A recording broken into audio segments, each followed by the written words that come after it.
Nyan? Is that the right word to say around here? I wonder. Am I allowed to say it? Some people say I'm rude for saying Nyan. Hi! Welcome! Thank you for the pets! Hi! Welcome in Stew! And X! And Jeet! And Fi! And Glean! And Fox! Oh my goodness. So many peeps. Soup! Alika! Young Yo? Jokeber! Hi! X! Oh, I already said X. Hi, welcome. No! Please!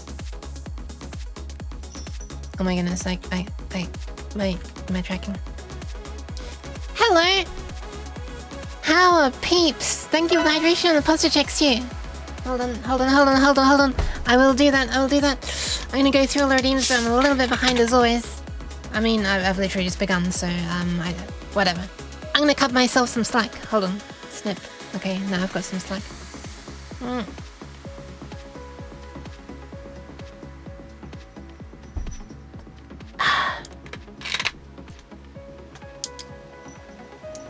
Scratches on. Sneeze. Shoot the breeze.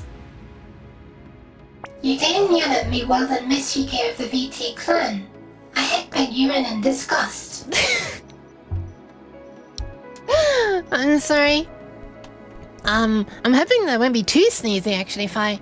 Because we're reaching the one time of year when I'm less sneezy. Thank you, Fox. Posture check as well. I was laughing at Jokeber's scratches, arms, sniffs. Hey, you want any more of that uke? Hi, it's me.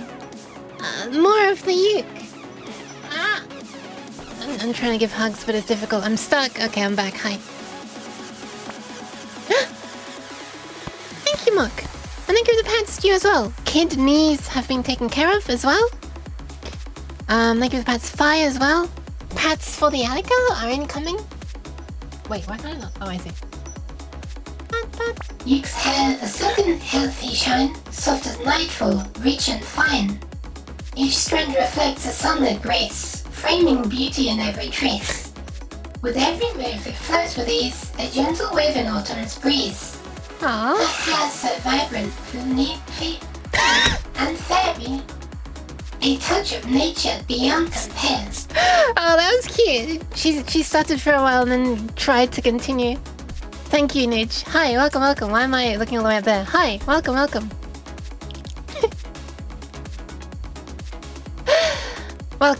The eyes of snot. No, don't do that, Fox. Hi, Mucka. Welcome. Welcome, Muck. Hi, everybody. Soft as nightfall. How soft is nightfall, Nuge?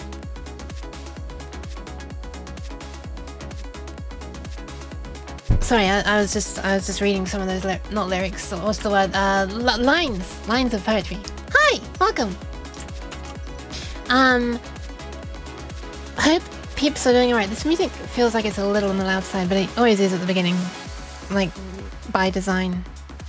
The music was designed this way, and I just play it a bit louder at first to make myself feel slightly less awkward.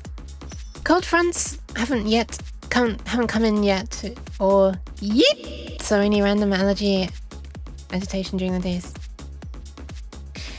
Well, I hope you don't die of snot.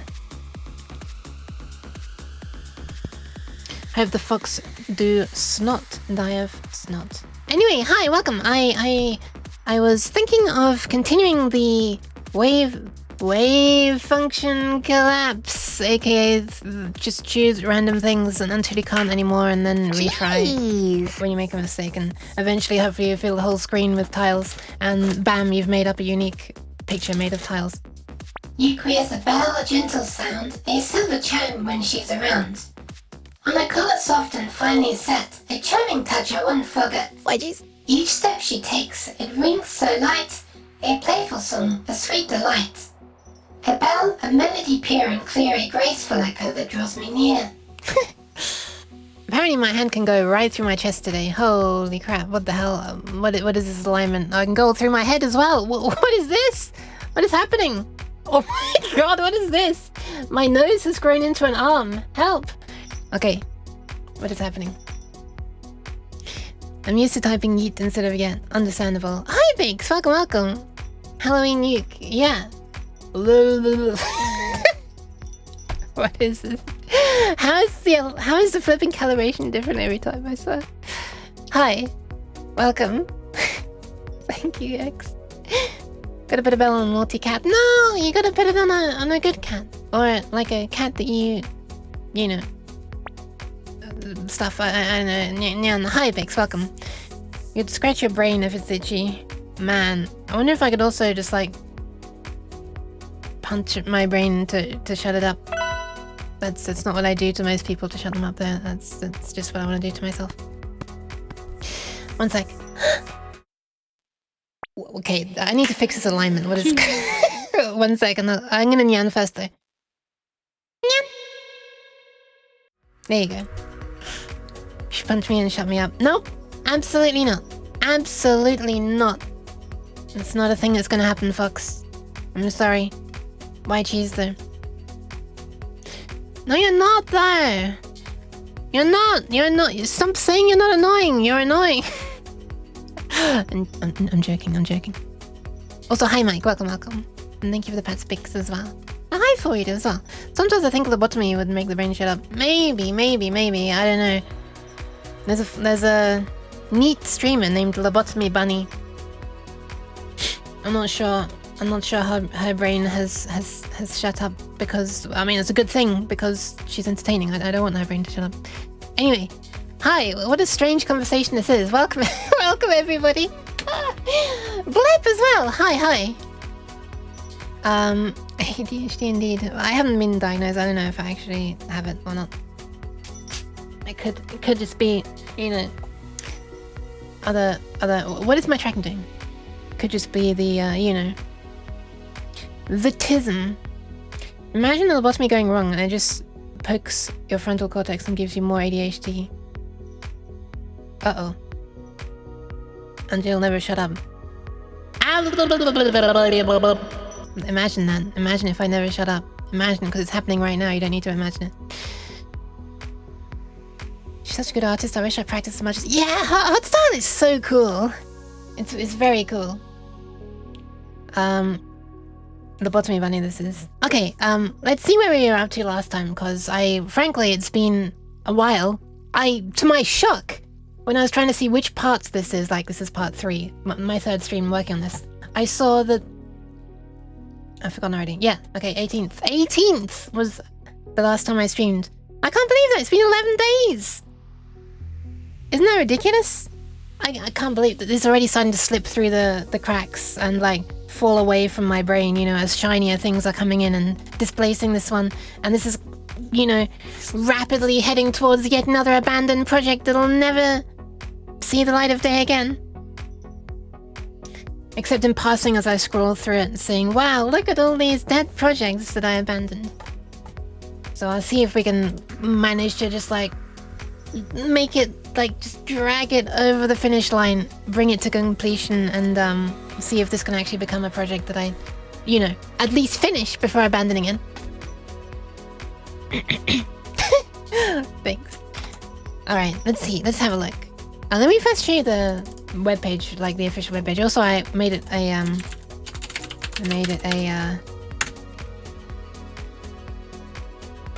actually updated the command with this. Oh, hold on a second, there's one more thing I need to fix. Well, I mean, you can have a look at that while I'm fixing a thing off screen. Okay, I fixed it. So, the thing I'm trying to implement is this. This is as close as I can zoom in, apparently. I mean, as wide as it can become. So it's a way of like, generating a unique image from a bunch of tiles, as you can see being demonstrated on this webpage made by the person who made up the algorithm.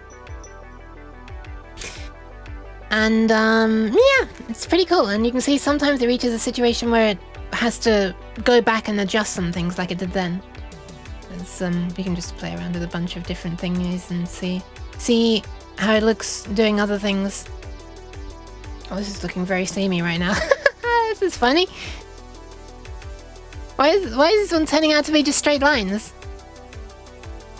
Wait, is that usually how this one turns out? Hold on. Start it again. Okay, yeah, there we are. It's often more varied. Like this. This one's running slowly, huh?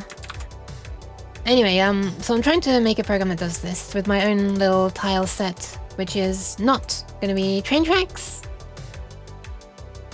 Oh wow, Firefox is maxing out one of my cores trying to do this. What the hell? Why is this suddenly incredibly slow? Anyway, it backtracks a lot to fix patterns. Yeah, it is. And there's an explanation of how it works. This is basically it in a deceptively small looking number of steps. That one was having a moment. It was lines. Okie dokie. And yeah, you could use this for like generating a custom level as well, you know, in case it's not. Oh, what the hell? Did you see it retrying loads of times the same one? Anyway, you could use this for like making a level. Like a procedurally generated level. If your tiles were not actually just bits of a picture, but were instead like sections of levels, like different rooms and stuff like that. The algorithm with 3 lines of explanation and 3 weeks of banging your head. By the way, okay, there we are, it's finished. There is technically no guarantee that this will finish, it's just relying on randomness.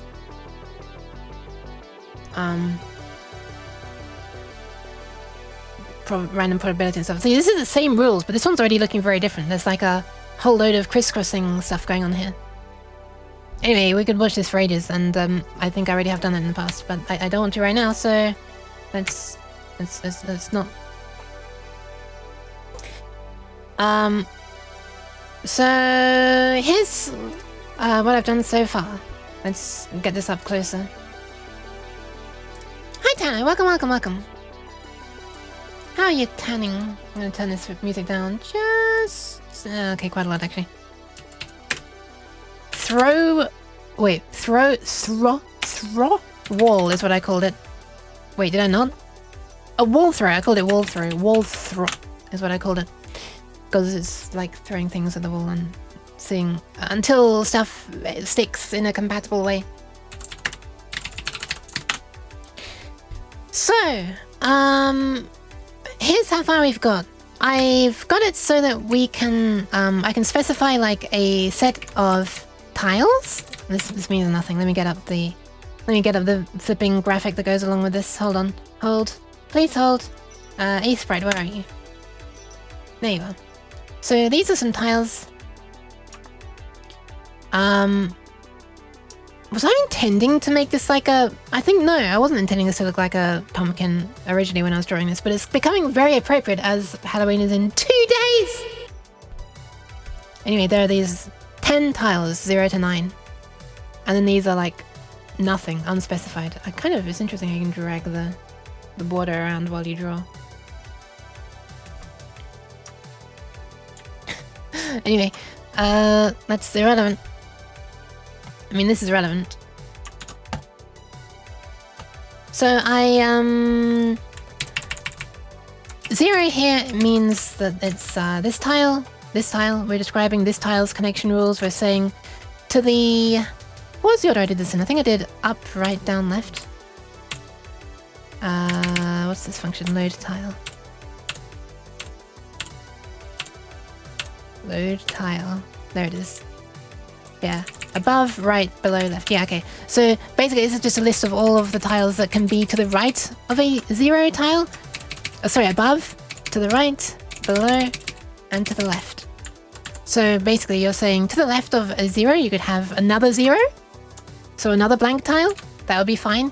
We could have a 3, which is like the right edge, the top right edge of a pumpkin, or slime or whatever. Or a 6, which is the bottom right edge. Anyway, I just sort of painstakingly went through all of those. And that's all done now. And we have a system where... okay, what have I done? Let's have a look at this. Let's look at the steps. See what steps I've achieved. Where is it? I've lost it. There it is. Do you also have a mope? Wait. Menagerie of abandoned projects. Wait, what's a FOAP? Hang on a second. What's the file of awesome people? Hang on, I told my brightness up more than I needed to for this. When I'm playing games, I need to turn it up more, but when streaming. But for something simple like this, I don't. File of abandoned projects. A file? Wait, what? Many files. I see. So this is all done. We've got a grid of cells, which I eventually renamed to cells. I think I finished renaming them all to cells, right? I was using a very weird naming convention at first, but thank God I've changed that now. I mean, I changed it last stream. Define a set of possible images. Yep, that's all done. Tile every cell in the grid that by default they are allowed to be any of the options. Oh, tell every cell. Yeah, so I think this is all done. Currently? I mean, it is. Okay, so here are the steps. Here's what we've done so far. Find the cell with the smallest number of available options. If there's several tied for lowest, pick one at random. That is done. Now, this step is done. Jeez. Hi, Killer Mode. Welcome, welcome. Why cheese there? Next, this is where they do the role-playing as a quantum physicist. Because apparently rolling a die and choosing an option is equivalent to wave function collapse. Anyway, thank you for the pad specs. Hello, cat. Hi. Hi. So choose one of the options for a cell is what this means with less Tunibure terminology. Tell all the neighbor cells their list of legal options is now reduced to those matching this new cell. I think this is done. Thank you for the hydration pics. I'll do them one sec. If any of those neighbors have their options reduced to 0, reset the neighbor and all of its neighbors. I think this is not done.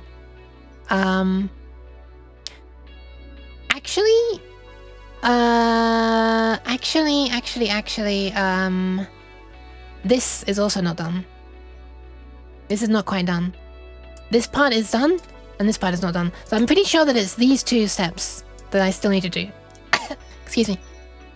And this part is just, step 4 is just a loop. Put it all in a loop, basically. Oh my. What is this? Have you awoken the cursed Halloween uke? It's me. And I'm gonna hydrate. How fiendish!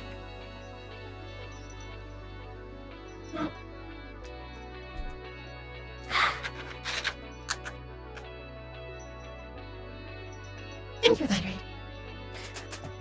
I sposo USB open source software. Welcome. I'm not sure how I should be pronouncing your name. Welcome, welcome. Thank you for the pants as well, and for the posture check. Posture has been checked. It is indeed a posture. Why, hello, Count. What do you mean what's going on here? Does this seem a little strange to you? Is it... Hey! What the hell? Rude. And now look, I'm not even spooky anymore and I'm in jail. What the hell? Hi, Onoxim. Oloxim, welcome. Rude! Anyway, let's see where I was. Where are we? Cell update possibilities. Okay, so this section here is... I'm alt-tabbing for my life. There we are. This one. Tell all neighbor cells their lists of legal options is now reduced. We don't want any of our cells breaking the law. Spherical jail for a spherical cat. Sphericate. Get in the spherical jail node. Imagine it's just a ball. The head. It's a floating ball, and you put it in like an enormous. I don't know, say the word that was coming to mind. We're watching a normal average uke. Yeah, but I'm weird by default. An orb in another orb. Yeah! We have the outer orb, the inner orb. Who'd ever do that? Wait, what do you mean? Hang on a second. What is this in relation to? Also, I hope you're not referring to this orbular creature. She shouldn't be in a jail. I'm sure she'd still manage to derpily hurt herself in a jail. Yeah, I'm pressing down on OBS again instead of this. I built an orb and another orb in Minecraft. I see. I see. Haven't been catching many of our Minecraft streams. Sorry, Bix.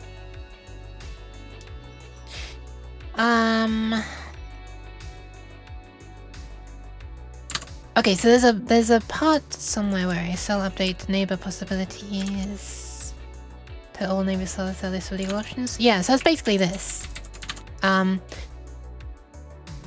If any of those neighbors have their options reduced to 0, reset that neighbor and all of its neighbors. This is going to be a little bit deceptively tricky to do in an efficient way, I think. Although I could just do it in a non-efficient way, I guess. Alright, collapse the cell by assigning its state to one of its options at random. Okay, let's do that. So this part here is step 1. Find the cell with the smallest number of available options. Get index of cell to change. Returns the position as an index of a cell to change. This is determined. This cell is the one with the fewest number of possible tiles. If they're multiple, returns one of them at random. Why have I put a comma there? That should be a full stop. So that does stuff. We build a little list of cells. Ooh, hold on a second.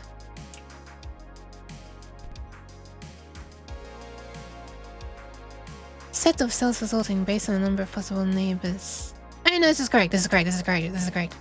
We should indeed be sorting everything. Do the sort, blah blah blah. If I remember rightly, once a cell has a thing in it, we mark it as having like 255 possible, which is the highest value we can get as a byte. Possible combinations. That way it will never it'll always appear at the far end of the list, because we're about to sort this list based on the number of available options. So all the ones that I dealt with will appear at the end of the list, and we're only going to look at the beginning of the list afterwards, because we're looking for the one with the fewest number of cells. Thank you for the follow to Clitrick. Welcome. You pondered the orb? Nice. Did you come to any conclusion about the orbs? Did you come to any conclusion, Pixia? I don't know what that was to say. I mean, it was me, of course. The evil Hugh. Anyway, where were we? It's missing yet. Oh my! Did you build another orb? Look at these eyes. These yellow things look like eyes. Hold on, I'm trying to position them in front of my eyes. There we are. Perfect. My nose is itchy. What is this? Hold on. Hello. Okay, I'm going back, sorry. Okay, so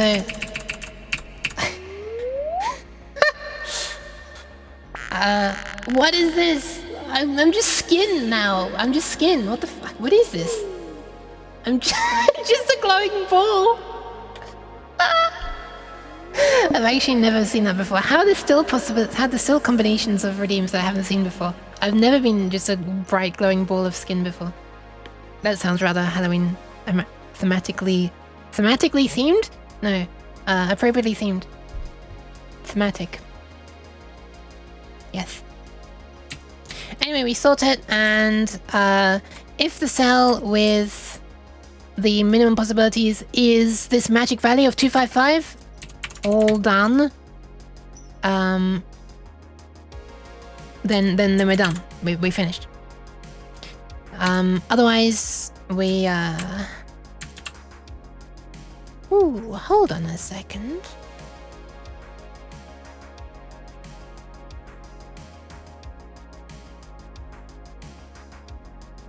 This is a problem. I just noticed a bug that I didn't notice before. So the different available tiles are these 0, 1, 2, 3, 4, 5, 6, 7, 8, or 9 in my set, which I'm struggling to alt tab to. These, but I'm gonna need to use. So hang on, I'm putting a fan on. I'm getting warm. So that's fine. I can use a value of 255 to mark, a special value for that. To mean that a cell has been chosen, a tile has been chosen. That can be 255 because I'm not going to have 255 different tiles. That's crazy. However, it's definitely possible that the screen could be divided up into more than 255 cells. So cell number 255 in this huge grid could exist. Maybe it does exist. I don't remember what I worked out the number of cells would be last time, what value it was. But it could be 255. And I don't want to use, so I can't use a magic value of 255 to refer to, a special meaning that like there are no more cells to fill up, because maybe cell number 255 does need choosing now. We can't just treat cell 255, blah blah blah. Anyway, so I need to make another magic number basically. Cell is showing no empty, cell is showing no tile. Tile empty is 255, I guess. And we need an index of a cell that's all done. And okay, let's work this out. So if the world, okay, let's work out how big is this world? How many cells are there? We have video width, which is 320 divided by tile size, which is 16. So we've got 20. Let's just use another calculator. And we've got 200 is the height divided by 16. 12.5. So 20 by 12, I guess. 240. Okay, we're lucky. We're actually lucky. There are not 255, so this would have worked. But thank you for the pat, Stu. But it's quite possible that, maybe we make smaller tiles in the future, right? So we should have a different special value for this.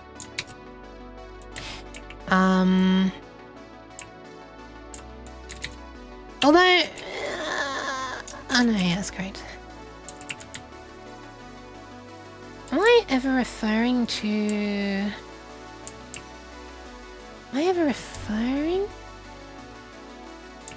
Yeah, I am using... Okay, I am referring to the cell indices as a 16-bit number, because past you did understand that maybe we'll have more than 6 cells. Or 5, actually. Alright, I need to use another special magic number. Let's call it the highest value that a 16-bit one can hold, which is 65535. This cell is left empty to set. Okay. Okay, now we can use that magic number instead. Right, where the hell was I? Here we are. So if the number of non-post bits min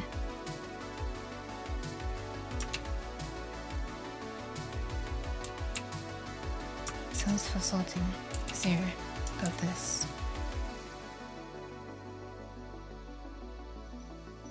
Non-post bits. Did I use that value?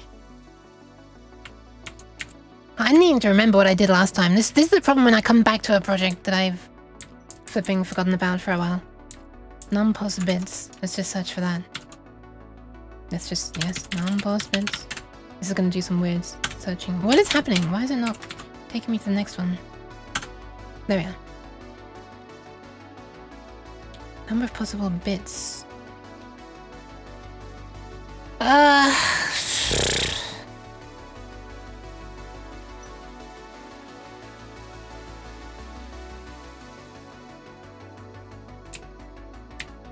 Oh, I can just press left and right to go to the next and previous ones. I'm sure I knew that at some point, but I've just rediscovered one of the controls in this editor. Hydrate spanner! Why? cheese. Thank you, Alika. I need the... I don't need the cheese. No, I don't need the fromage. I need the reassurance. Stop! I'm gonna try to nyan, but I'm having cheese thrown at me. Nyan. There you go. Strictly for the Alika, not the traits, but I'm just throwing cheese at me. Thank you, Bex. Thank you, thank you. Okay, so what is that? What is that? What is this? I don't know how you draw it. I'm gonna guess it's something like that. What is this character?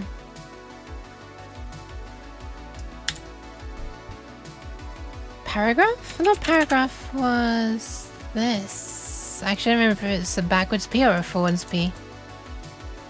But I know it's got this shaded in, and then there's like a second line coming down, right? I can't even... It's probably the other way around, isn't it? I don't remember. You draw it like 2S, but they overlap. I was holding too many modifiers, I see. Draw like 2S for the overlap. Ah! That's not drawing.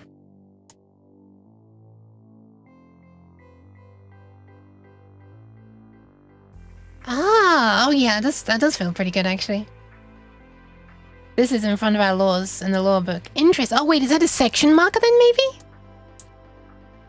Or not? Is it S for like section? I don't know. Maybe there are two different paragraph markers. One is specifically for legal things. I don't know. I don't know anything.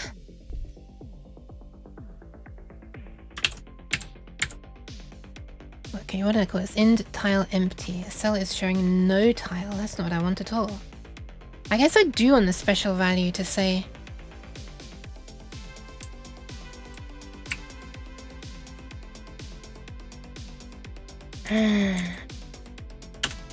Man, this is the problem with having a bunch of values. Actually, in this case, having like typed values, like a scope for these values, might actually be useful. It's possibly the first time in programming that I've thought that.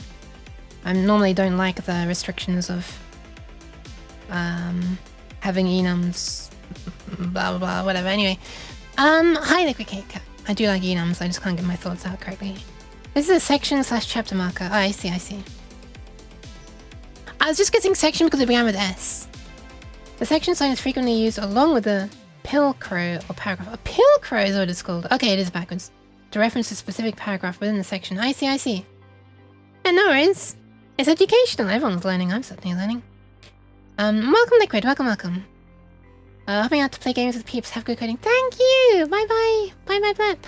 Have nice games.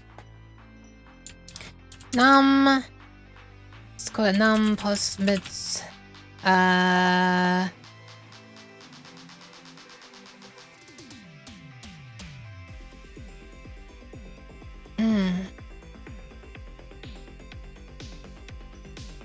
do I do this? Let's just call it done, I guess? In cell all done, no cells left. Entire empty. Entire empty. Num post bits. Done? God, I don't even know what to call this. Anyway, this is the meaning of num pos bits becomes this once a tile has been chosen for a cell.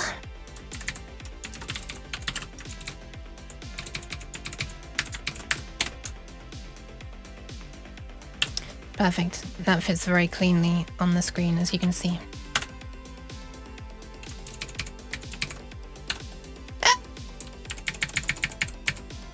So right now I'm just fixing past Yuke's confusion stuff. Eventually we'll get to actually programming. New stuff! So the number of post bits min is equal to this. Then we return the index of the cell all done. Yes, that makes much more sense. And non-post bits done where? When we choose one. When we choose one. We set it to that as well. Okay. Okay. I guess.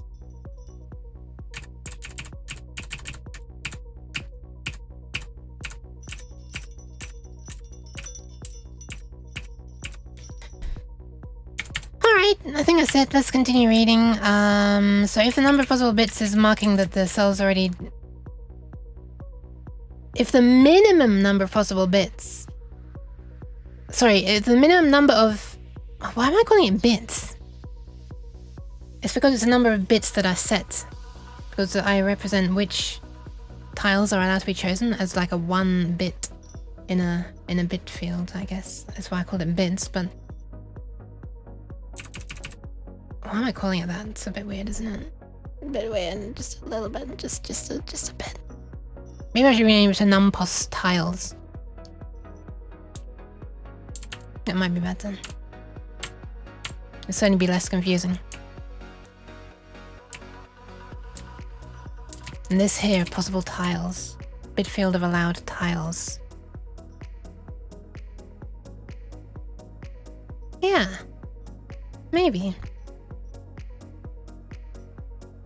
Currently chosen tile. Or int empty. If empty, number of possible tiles in this position. Else numpos bits done. So these two kind of influence each other, number of possible ones and this, but I'm just sorting the cells based on this value. That's why I need some special value for this if one's already been chosen. If a tile's already been chosen for this cell. Okay. Meatloaf! Hi! Welcome! That's a cute emote. What the hell? Evil bunny, evil beauty. That's cute. Hi, Supep, and welcome. Good afternoon. Hi.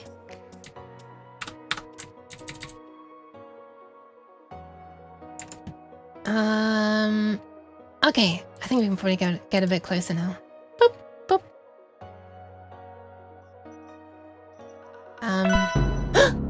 Wait, why so many... Why so many evil ukes? I'm not evil, I promise. Myron!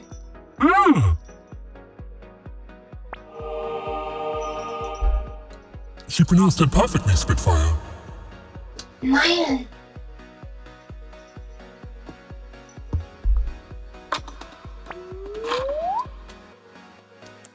Why derpy? What am I doing wrong? This is so flipping tight.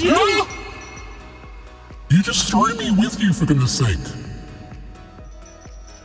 You are attached to my head. I hope you enjoyed coming along for the ride. The ride.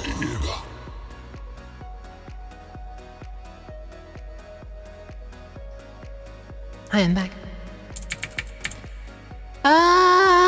The ride, yes, the ride.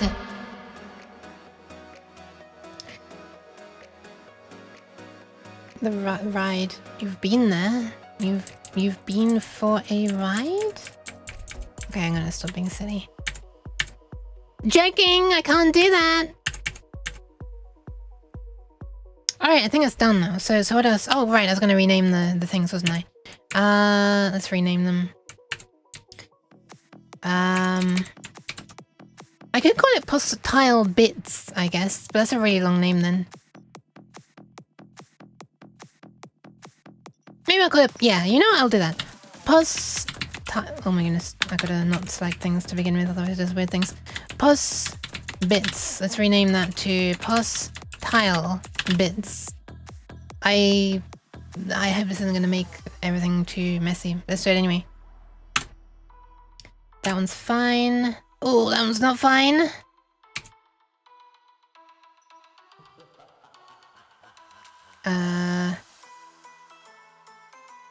Shit, I think I'm replacing the wrong thing first. How do I undo? Was it control backspace? Yes. this. I should rename that one first, because otherwise we're gonna have two things with the same text. Num pos bits. Num pos tiles. Go! Yep, that's fine. Yep, that's fine. Oh wait, hang on, I'm pressing the wrong key. I'm pressing the key that skips over it. Whoops. I don't want to skip over it. Also, this is typed wrongly. But it doesn't look like it's case sensitive, so that's alright. Yes, replace. Yes, replace. Yes. Yes. Yes, this comment is now in the wrong position. Yes, replace that. Yes. This is all good. Oh, this thing's wrong here. That needs changing. This needs changing to num pos tiles done, I guess. Maybe I should rename done to chosen, I'm not sure. I swear, naming things is one of the hardest things in programming.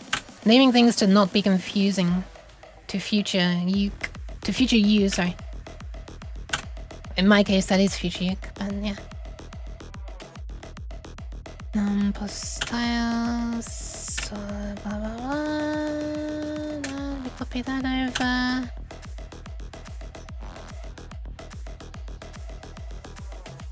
Num pos tiles min equals that. If the minimum is equal to the done, num pos bits slash num pos bits min tiles, we're calling them now. This needs changing as well.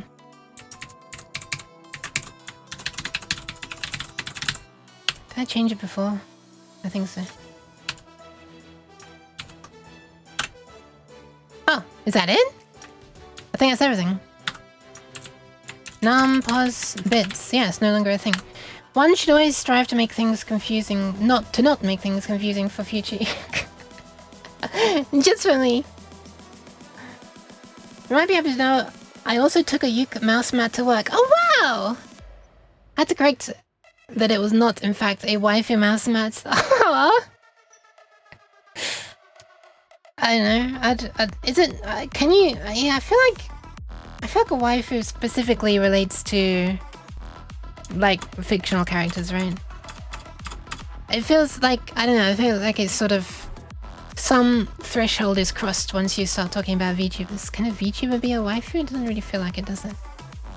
I don't know. I don't know. I mean, I think in Japanese you would still say ore no yome for like idols, like real life people as well. I know this is weird. Maybe this is just a thing in my head. And maybe people do still use waifu for VTubers. I don't know. I think we need to run a study on this. Let's run a study. Can you have a VTuber as a waifu? Number tiles is set to this. Once cell is showing a tile. Once let's come on, let's get in cell to change. Okay, let's also rename pos bits to pos tiles. Now pos bits to pos tiles. I think I can just safely say everything. All done. Alright, I think that might be done.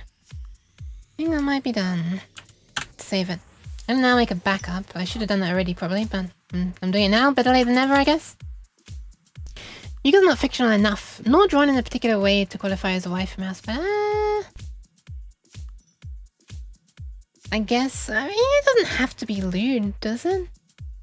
Imagine if I sold a lewd mouse mat. That would be interesting.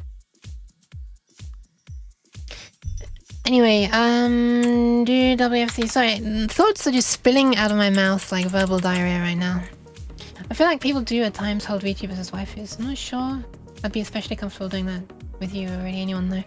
Yeah, I wonder if it's once it gets past a certain size, or if it's once the VTuber gets past a certain size, so that it becomes kind of, you know, less like the what's the word, like the gap between the number of people watching and the number of people streaming, which is 1, becomes too big, you know, once they can't really pay much attention, and then it starts feeling more fictional, as if you'd ever be able to communicate with them, you know, so it might as well be fictional. Maybe for smaller ones it feels more awkward, but bigger ones, I wonder. Hi, Aaron, welcome. People can become really parasocial with people. I think with a virtual representation of a person, it's easier to get that effect. True. Imagine a two-sided mouse mat. Wholesome one, not so much on the other. Well, the bottom of the mouse mat has a very... You know, the top half is meant to be very smooth. And the other side is meant to be very sort of... sticky, in a way. Like rubber, so it doesn't slide. That could be problematic. You'd flip it upside down, and you'd... Later. And you'd have the hand on the mouse pad, and you'd be moving the entire mouse mat along because it would stick to your hand but slide along the desk. Some of the million viewers who will never ever remember you, it would be less weird. Right? I mean, saying weird stuff in the chat is still weird, but like just in your head. You know, in one's head. Thank you for the pats, Aaron. How's Aaron doing? Welcome. I'm trying to unconfusingify past Yuke's code, and I think I've done it enough. You know, one can never fully make Uke code super clean, of course. Alright, where the hell was I? Where were we? Okay, so we've chosen the index of the cell to change in this way. Thank you for the pads. I actually stopped watching VTubers because the chat was full of people being weird. Yeah, I think I have as well. It's kind of off-putting. I just feel bad for the streamer, to be honest. Really good! Hell yeah! Hell yeah! Hold on, that deserves ice sparkles. How am I? Kinda tired. But I'm wanting to make some progress on this because I realized this project is starting to become one of those ones that's slipping away through the cracks and almost becoming one of these abandoned ones because, you know, there's forever new shiny things showing up and stuff. So I was wanting to do a little more work on it so that I can hopefully maybe get it finished. Like, I'm over halfway done for sure with this.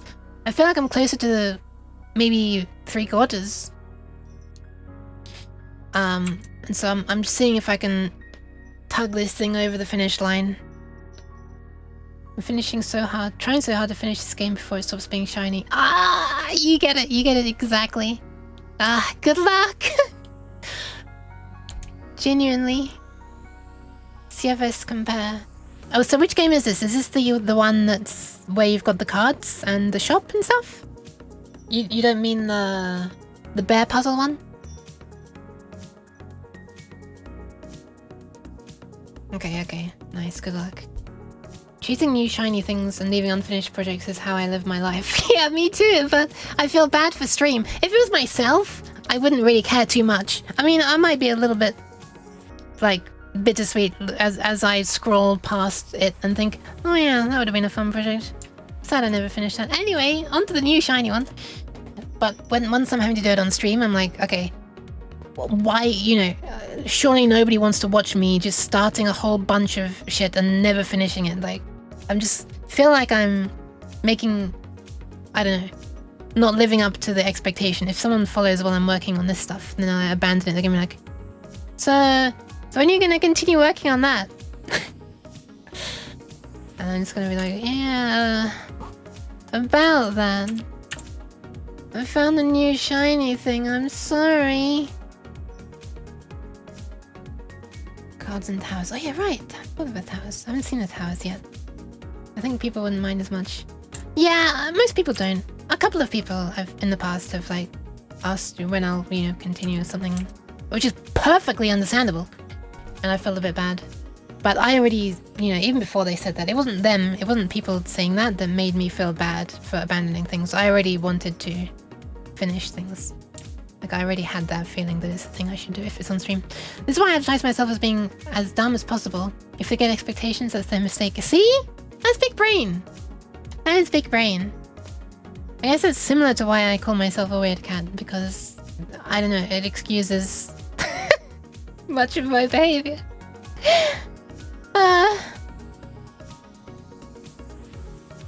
Hey, UXL Zach. Welcome, welcome.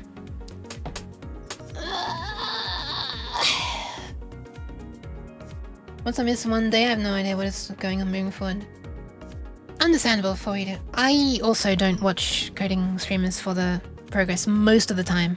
I mean, if I'm interested in the thing they're working on, that's a bonus. But I usually watch because, you know, if they're a cool person to hang out with and the vibes are right, and it's a nice place. This is why I hang out in Nova Stream, in Endlin Stream, in Aaron Stream, of course. They're just nice places to be. Like, most of this stuff goes way over my head anyway, that they're working on. I feel like I have a very weird... Why is there an X here by itself? Speaking of very weird, I think there's like a very weird, tiny little set of things that I understand, and it's like stupidly niche and useless. But anyway. Most of your stuff goes way over mine too. Yeah, well, no, we're just smart in different ways, or broken in different ways. Thank you for the pants, Stu. Oh, hold on. Did I? Wait a minute.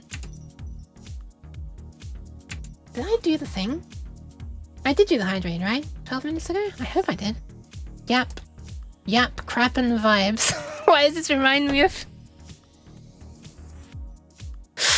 Why does this remind me of, shit. I forget what that thing was. Aaron's... what was it? My neck, my back, Michael Zomba's... and my crack or something like that. I can't remember the lyrics that were changed. Anyway. Alright, what a strange topic this is. What the fuck was I doing? What was I doing? What am I doing? I'm just page up and page downing on this thing. Or talking about Michael Zombers, who I don't even know. It's just a name. Is it that algorithm that's insanely fast on quantum computer but hard to calculate in the regular one? No, it's not. It's not. This is just one that's... oh, sorry, I didn't answer your thing. Oh my god, I'm missing a whole bunch of flipping messages. 3 messages that I really should have responded to. Hi, what is this program for? It's for algorithmically, like procedurally generating an image based on tiles or a level based on little building blocks, basically, in a grid-like structure. Thank you for the follow. Fat Pigeon in a Hat, what a good name. Hi. And Stu says, on one side, it's nice to see a project on to completion. On the other, it's cool to get to see new, fresh things often too. Okay. Okay, good. I'm glad it's not just annoying. I think it's fun to watch you work. I might ask if you finished something, but I get it when it's never to be finished. That's how a scattermind be. Thanks, Sacred. I'm glad some people understand. I guess it's would be fast on a quantum computer. I'm not entirely sure. I'm not sure. Oh yeah, right. UXL Zach. Here's a link in the chat. It's yeah, they have an overview of how it works and examples with different tile sets, which is quite cool. Oh, that's Streamlabs ones. But did I make it help? Yeah, that one. Egg and Finch. And bones. All these... This is a string... Wow, look at that! We've got exclamation mark bones, egg, Finch, and cats. 4 different in-jokes between different streamers in a row. Amazing. And cats and bones are somehow both from the same streamer.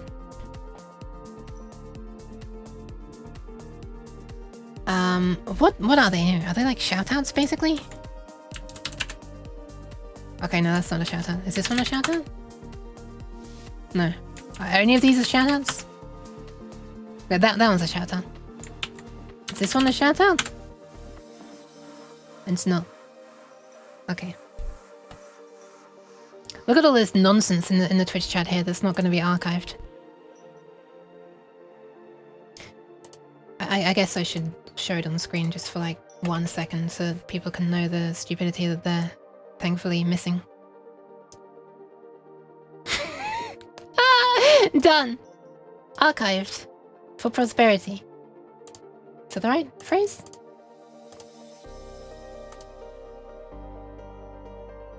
4 cats. Holy crap, that's a lot.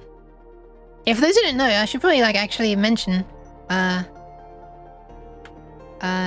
Aaron is working on a game, several games, in Godot, and while doing that, I'm not literally while doing it, but interleaved with that, he also does the weightlifting. And Kat, as some people might know, is a regular, well, a friend of mine who's often showing up in the Twitch chat, and she's small and doesn't weigh a huge amount, and yeah, there is a measurement, there is a command to see how much Aaron is attempting to lift maximum on that day, measured in Kat's multiples of how much Kat weighs, which is wonderful.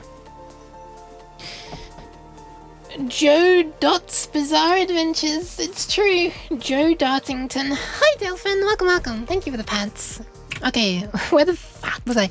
Get index of cell to change. Here we are, get index cell to change. Alright, where do we call this? Are we calling it anywhere? I didn't mean to copy it, I meant to search for it. Oh, I can't, I have to type it. Get in cell to change. Is that it? No, there it is. Oh, I even left notes for myself. God, past Yuke was trying to help future Yuke as much as possible, but future Yuke, who has now become present Yuke, is so goddamn unhelpable that she didn't even read past Yuke's notes. It literally says, "Do next!" Okay, let's do it.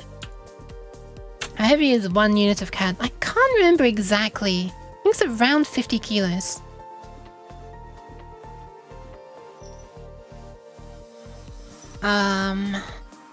Might be 40 something. I'm not sure. I think the unit gets updated every now and then. Or possibly not. Kat said that it needs updating. Anyway, if incel not very todo of you. No, I know.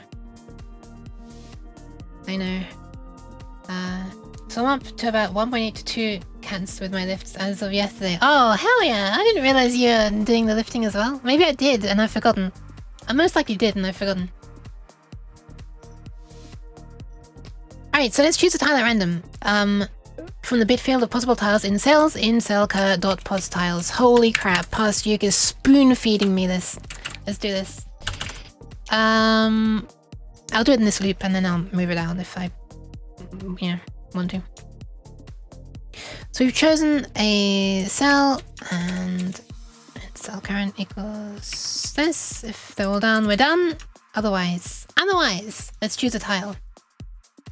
Let's just use this, which was a note to me, as a comment now. Choose a tile at random from the bit field of possible tiles. For the chosen cell. That's interesting. Okay, so how does this work again? The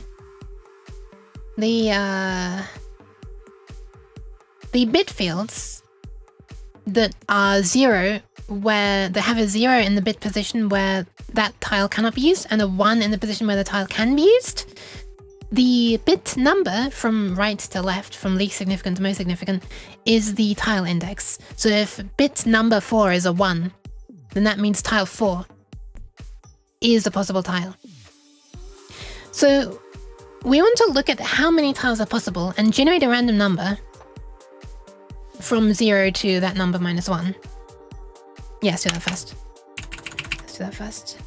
And we're dealing with tiles here, so there are... Congratulations, by the way, on writing your first line of code, Yuke.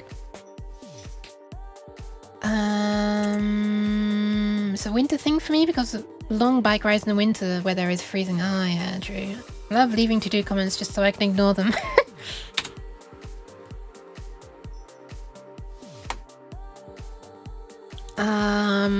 U8. Alright, so let's call this int tile chosen. We gotta declare it before we can use it. Might as well just declare all these at the top and then we'll just go into the main loop.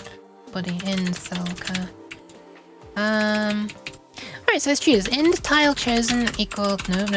Chosen equals... How does this work again? I think it was rand. Where we're choosing a random one here.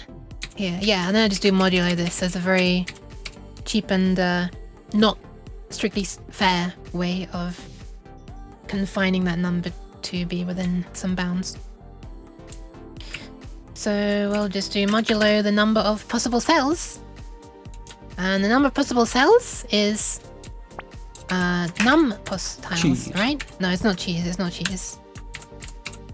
Num pos, not bin, num pos tiles. Let me see, did I name it num pos tiles? I did name it num pos tiles. Nice. Man, using sensible names for things actually helps me remember variable names. Who would have thought? Me seeing a to-do that I wrote, wow, someone should really do something about that. Wait, what is this?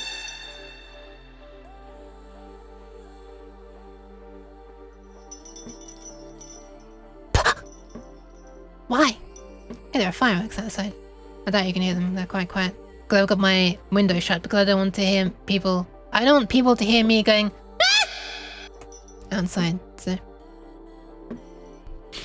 I only care about the to-do that are not comments because they crash my program. Oh, you put like an exclamation mark if it's really important. I see. You think you can hear them? As soon as I say that and go quiet, they stop, of course. Isn't that always the way? Someone else better do the other one so they'll stay there. Okay, let's choose a tile at random from the bit field of blah blah blah blah blah. Okay. This is the index of the tile chosen. This is a misnomer, that's not right at all. This is, oh, how do I explain this? This is...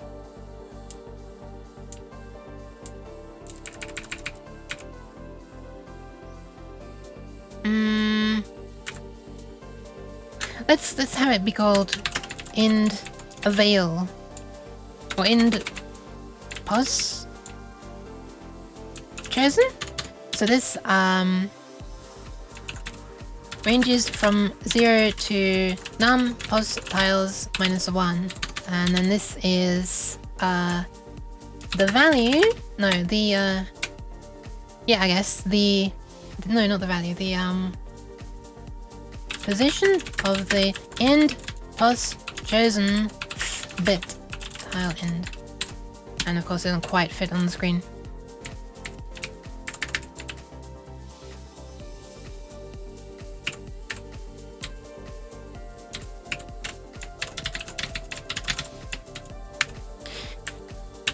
Way to replace some text.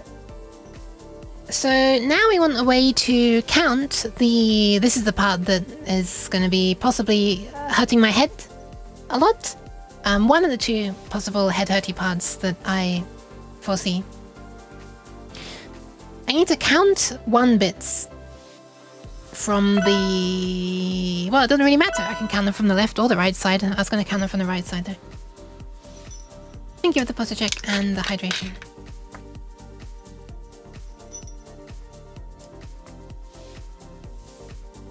Count them a bit and say. Oh god, my bottle's going crazy.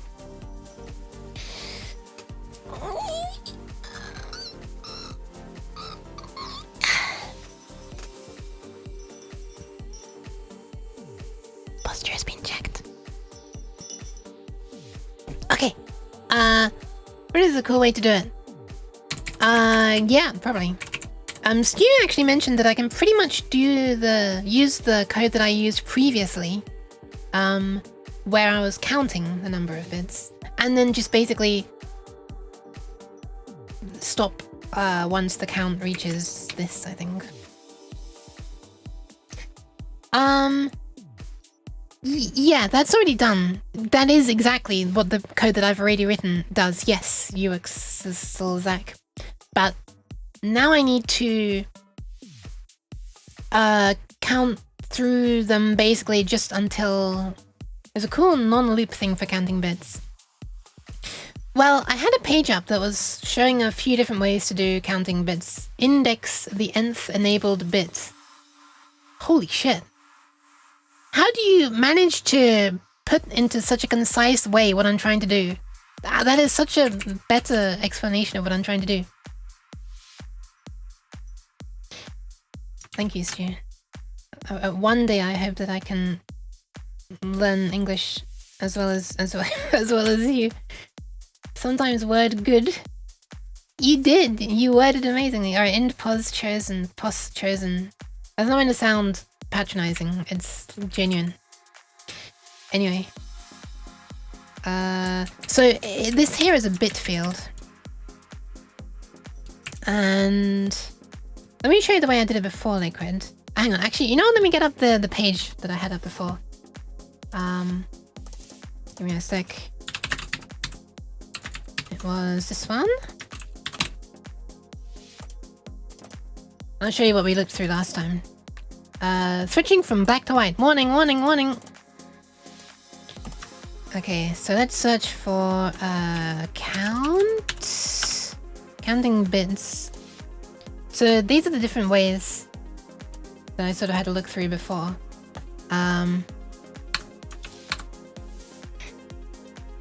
What I ended up using was this one, I think. This looks incredibly cursed. I wonder if this is the way that you meant.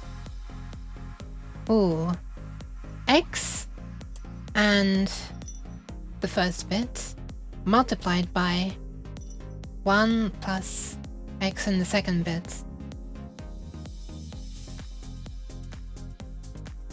Times... Okay, I'm going to put brackets around here. What is the order of operations here? The times 2 is stray there.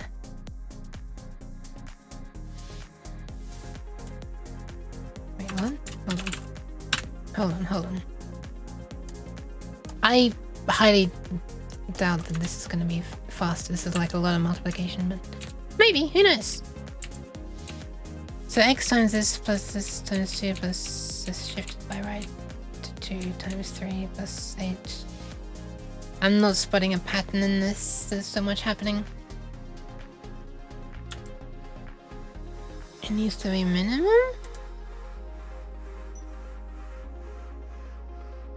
I'm not clever enough to be cool. You are! That looks interesting. And I question its speed because of all the multiplications. But, so this is the way that I went with in the end.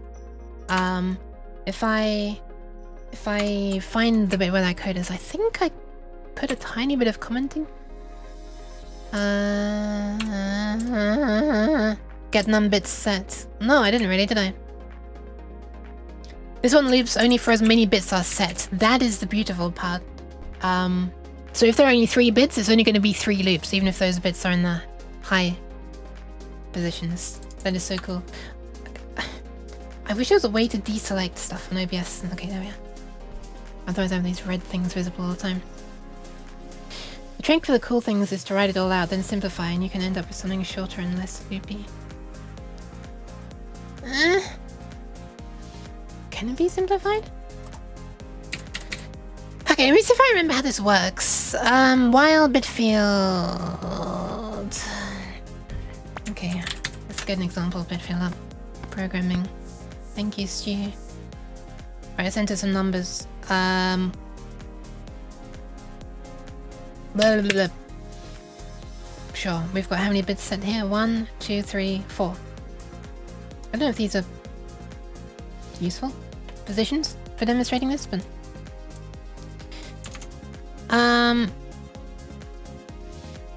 so we add 1 to a count while there is still any value. So this is this above 0? Yes, it is. Then we add 1 to our count. Let's do that. Let's just have this. Let's be the computer for a moment. +1. The basic idea is that subtracting 1 clears the lowest set bit. And sets all bits lower than that. Okay, so let's do it. So when we do this one, we're gonna AND it with bit field -1. So bit field -1. Is there an easy way to do this? Bit field -1. Maybe I'll just... bit field -1. So this -1. Look, I need another calculator. 561 -1. 560.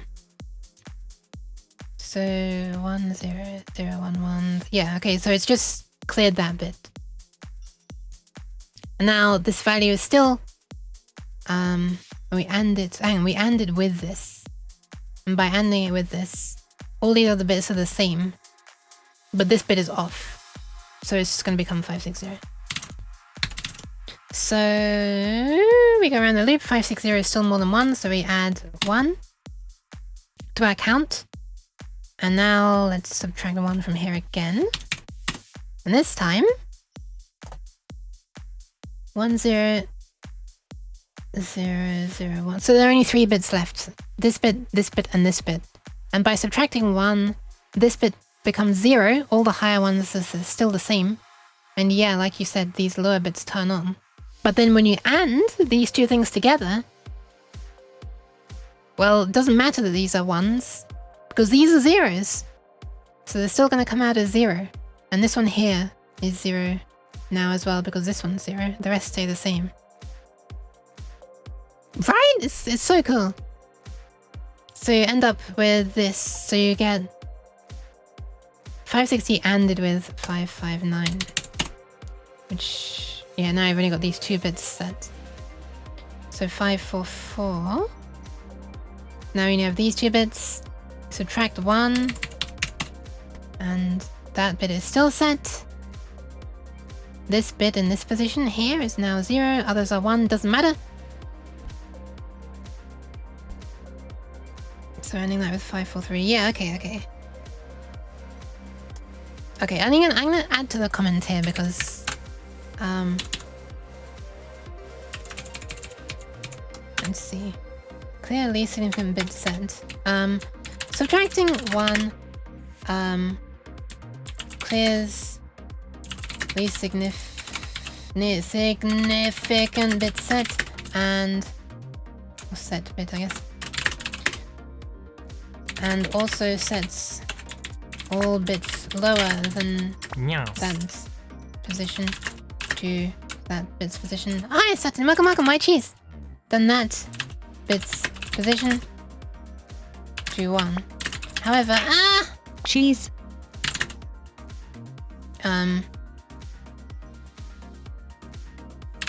It doesn't matter that the lower bits are set to 1 because they'll be ANDed with the original, which has all 0 bits in those positions. Okay. There are some advanced calculations going when you have 3 calculators going. I guess so.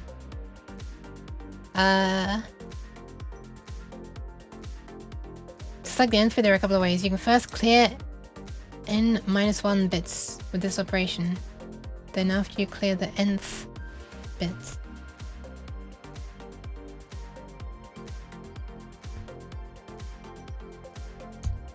you can XOR the number with n-1 with a number with the nth bit also cleared.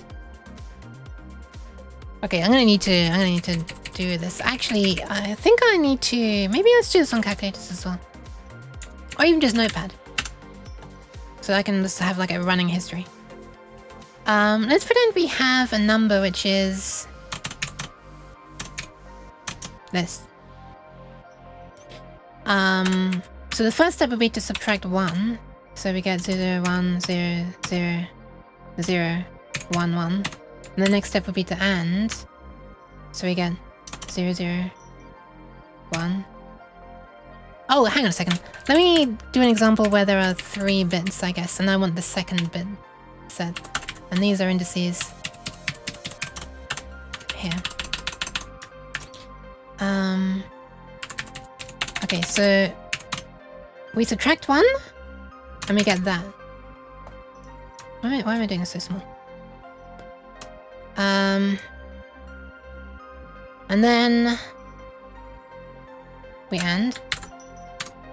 So we get 0, 0, 1, 1, 0, 0, 0, 0. So this is the first. So this is, let's say, first time. Second time we subtract 1 and we get 0, 0, 1, 0, 1, 1, 1, 1. Ah, hold on. Yeah, say we want the second one. So this is the second time. So actually, we kind of... Almost what we want to do is only clear the number of bits minus the one that we want. So if we wanted if we wanted to know the position of the first bit to set, we wouldn't do any of this, right? Because... Yeah, because this is here. So I guess the question does become, how do we get either the lowest or the highest bit set? I'm trying to read what you said before. You can XOR the number with n... Hang on. First clear n minus 1 bits. Okay, so that's just this part. E.g. if we want the second bit from the NSB side.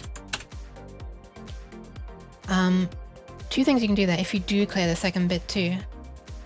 Okay, well, let me see what happens if I don't clear the second bit.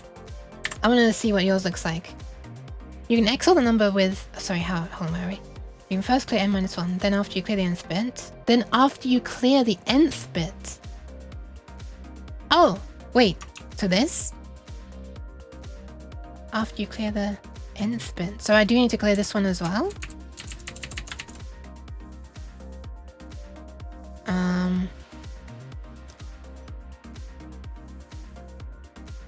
You can XOR the number with n minus 1. The number with n minus 1 bits with the number with the n. The number with n minus 1 bits. The number with n minus 1 bits. This one? With the number with the nth bit also cleared. Okay, I'm not understanding the sentence. I'm sorry.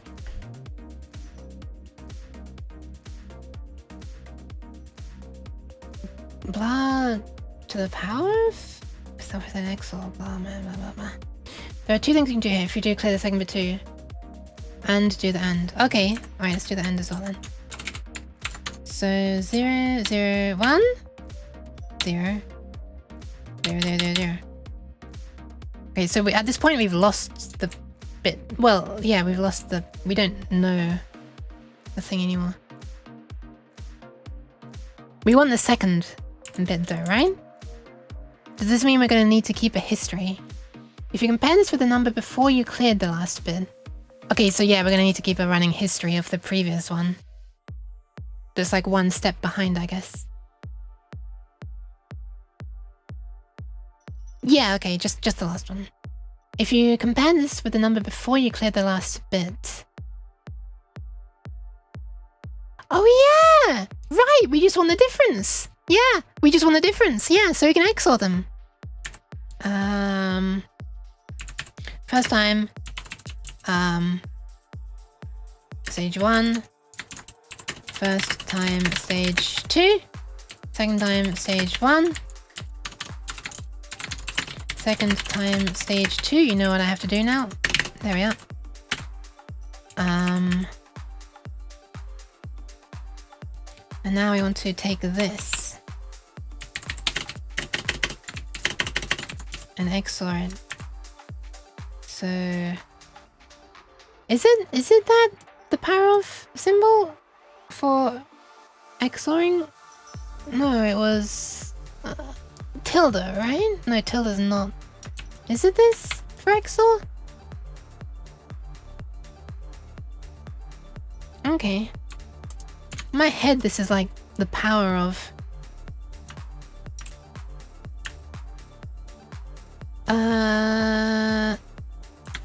I'm gonna put XOR in brackets to remind myself. So we want to take these two things. Actually, we want to take this and this together. Think so. And we get 0, 0. Exclusive or? So are these exclusive? No, they're not. Are these exclusive? No, they're not. Are these exclusive? Yes, they are. And these are not. So now we just have the one bit that we wanted turned on, which is the second one.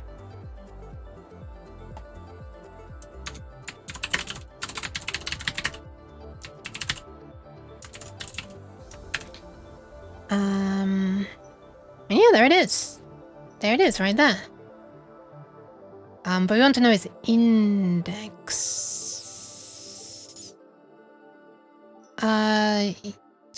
Do I need that? Actually, hold on. Do I need it? Yeah, I do need it. I do need its index. I do need its index, right? Because that ultimately its position, yeah. Ultimately, its position is what determines which tile we're gonna use.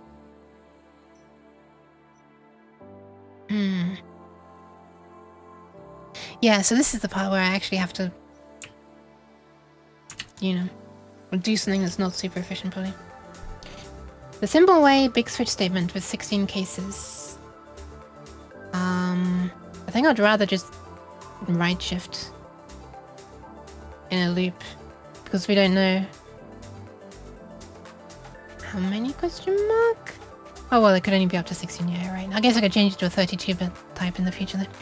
I mean, I guess you could allocate 64 KB of RAM instead of only 16 bytes of it and use the least efficient lookup table ever. 64 gigabytes of RAM is all I have to work with. Unless I want to start using far pointers, which I don't.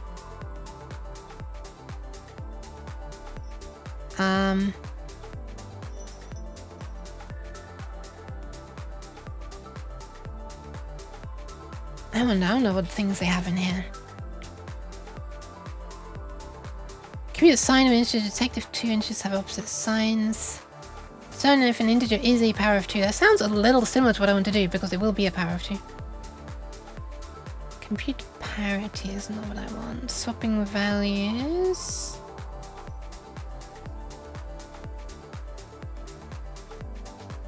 Find the log base 2 of an integer. Is this kind of what we're doing? Is this kind of what we're doing? If the way they do it isn't just count the bits and is the power of 2. If there's any one bit then. Log base 2 gives you the index. Find an integer log base 2 of an integer. With the MSB and set in blah blah blah. Alright, let's have a look at this. This might be about to get confusing. Okay, this is what I was originally thinking of doing. Just keep right shifting until keep right shifting until you've shifted it all the way to the right. And congratulations, that's the position that it was at. Find the integer log base 2 with a 64-bit float. I kind of don't want to do that, but holy shit, look at this. Okay, find the log base 2 with a lookup table?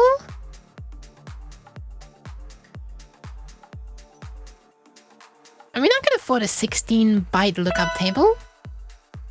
Oh wait, it's not going to be a 16-byte lookup table, is it? It's going to be a... Yeah, it's not going to be a 16-byte lookup table, that's the problem. Thank you for the hydration. I guess I could just make it a 256 byte. I mean, this is gross, but like technically I could make it a 256 byte and look in the first byte, the first half of the 16-bit number, and then look in the second half of the 16-bit number. If it wasn't in that one.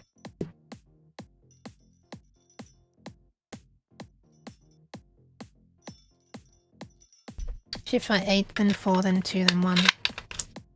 Wouldn't What an interesting thought. Thank you for the hydration.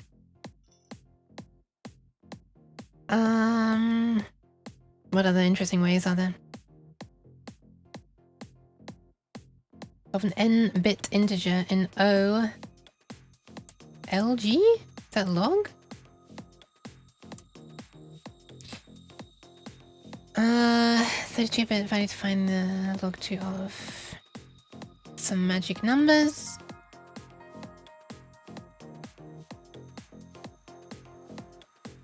What is going on here? For I equals 4, I is larger than equal to 0, I minus minus. If v, which is the value you want to find the thingy of, ANDed with b,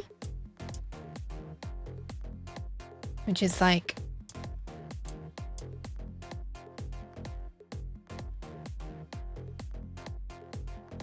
this is almost looks like it's selecting 1/2 of the 0, 1, 2, 3, 4. Yeah, it looks like this is sort of selecting just 1/2 of the number almost. And this is selecting like 1/4 of the number. And 1/8 of the number? Question mark?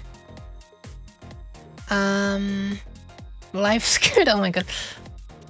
Okay, so basically we're saying that if there is a bit set in the left-hand side of this, then... Thank you, Stu. 1 sec. Actually, I don't know anyway. Then, we shove it to the right by 16 bits, which is half of this. Okay. And then we repeat it. We look to see if the bit is in this position. I think I kind of roughly get what this is doing, actually. I think I kind of roughly guess what this is doing. Hi, Spray Rider. Did I ever say hi?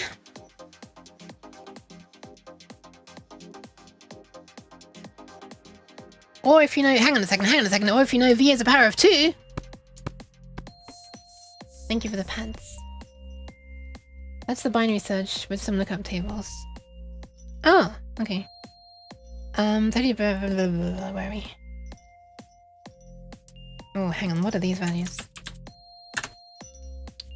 What is 0x? Ah! Okay, they're just alternating 1s and 0s. And C is... alternating pairs. Alternating 4s. Alternating 8s. And then just 16.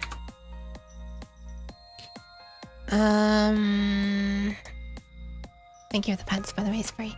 So for I equals 4... So we're starting on the last one. We're just, again, seeing if it's on the right-hand side. Oh. Or left-hand side, the most significant side.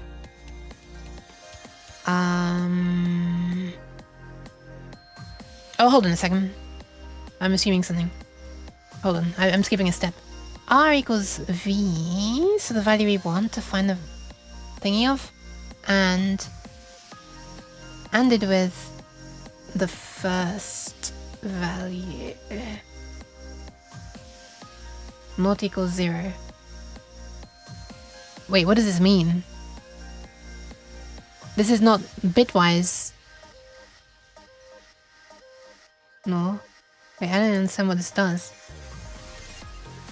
R equals this not equal to 0. Does this just become a value? If it's non-zero? Like it becomes true if it's non-zero and it becomes false if it's non-zero? If it is 0?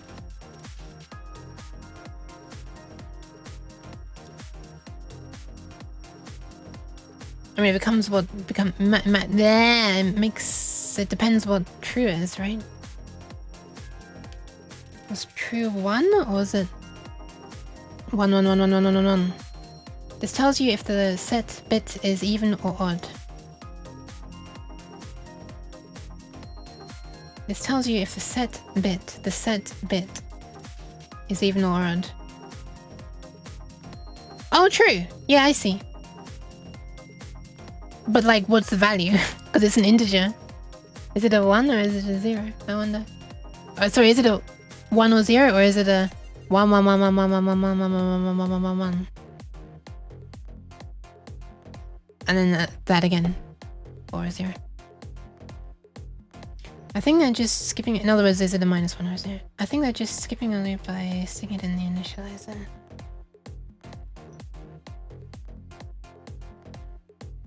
Oh, it's a 1. Okay. Alright, let's have a look. For I equals 4, I is less than 0, I minus minus. So R or equals. So we're going to turn on one of the bits within the count itself, I guess. V, which is our original value. We're never modifying the original value. Ended with this.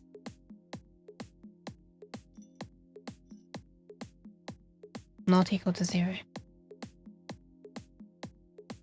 So this is just becoming a 1 if a bit anywhere here is set, and a 0 if a bit there is not set. And then we're taking that 1 and we're shifting it into the position of. Okay, I roughly get this. This one's pushing my brain. This one's pushing my brain. Just a fancy way of adding 2, 4, 8, 16. Or equals is just plus equals here. I see.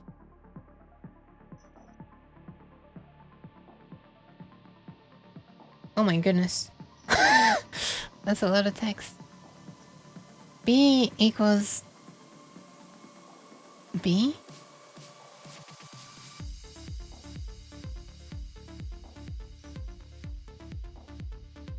What is this? Return log 2b. Log 2b? I mean, log 2 is what we're trying to calculate, right?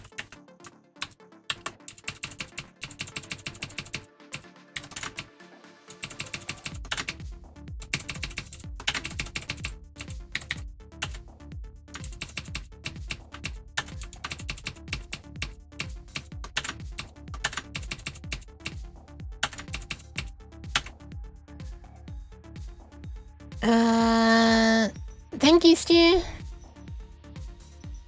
Have a nice luck.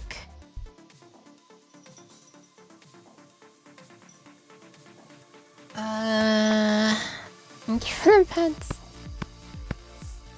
Equals whatever it is, and something. I'm gonna have a look at this. My jeez. Do I want to do this?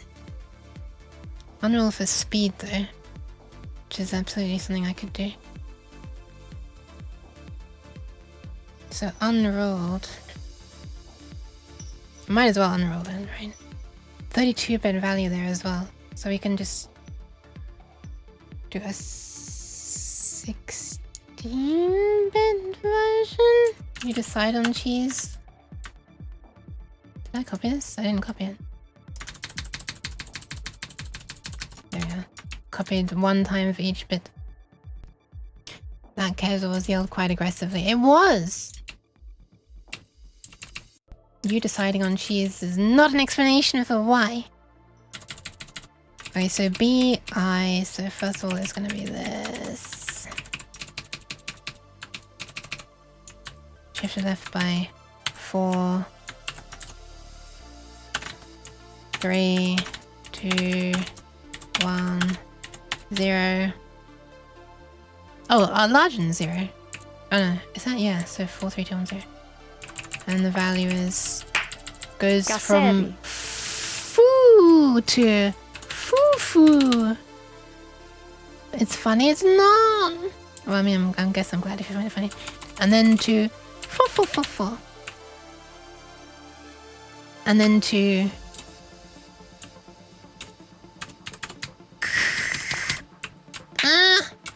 and then to That's literally what it was.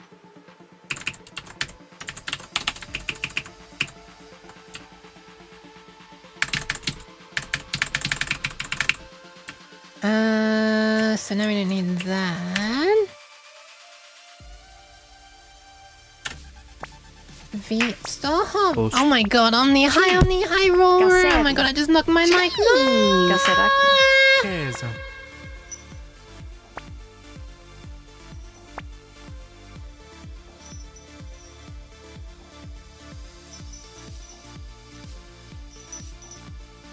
Wow. Exactly. Oh my god, yeah.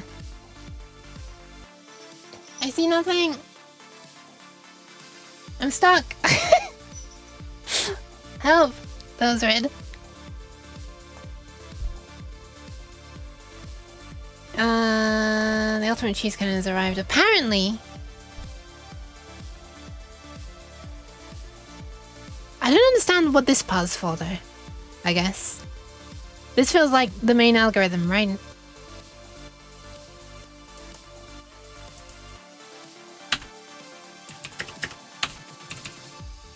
V and B0.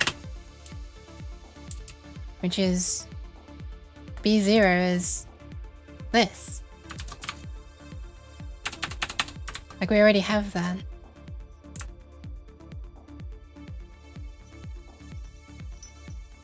Like this... Wait, I don't understand this. So why are we doing this?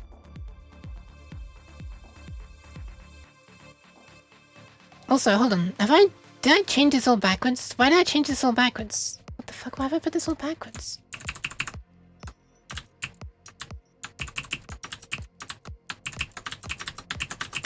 How did that happen? I thought I was doing this... I don't know what past you just did, but anyway. Yeah, so now we can see that this is basically the same as this. Why are we doing this here? It's so weird.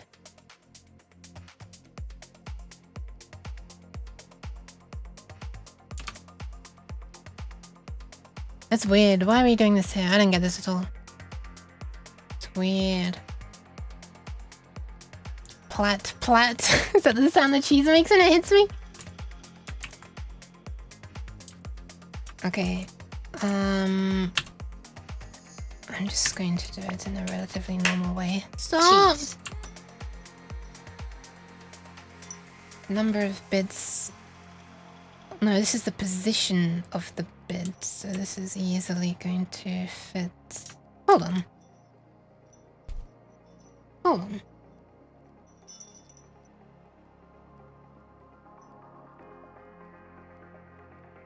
Yeah, no, this is fine, this is fine, this is fine. So we can easily just have that be U8.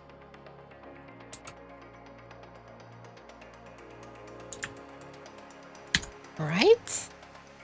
I think it just becomes this? I think?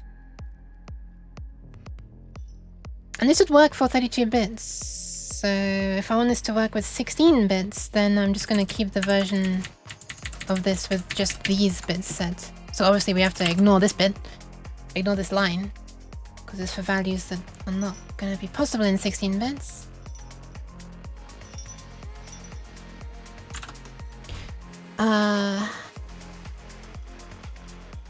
Okay. So maybe this way?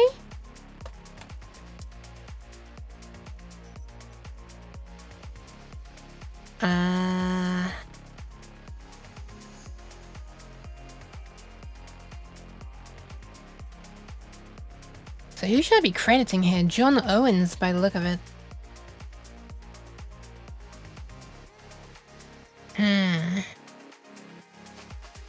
Anyway, so if we want 16 bits, then we can just do these, I guess?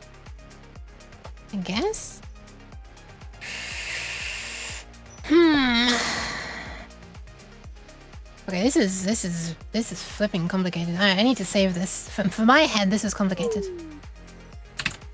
Let's save this as... Hold on, I'll be back in a sec. This is for,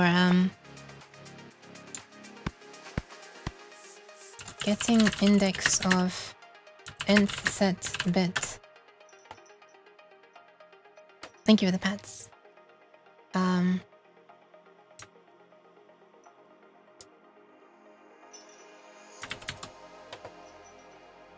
So this is now this stuff. This is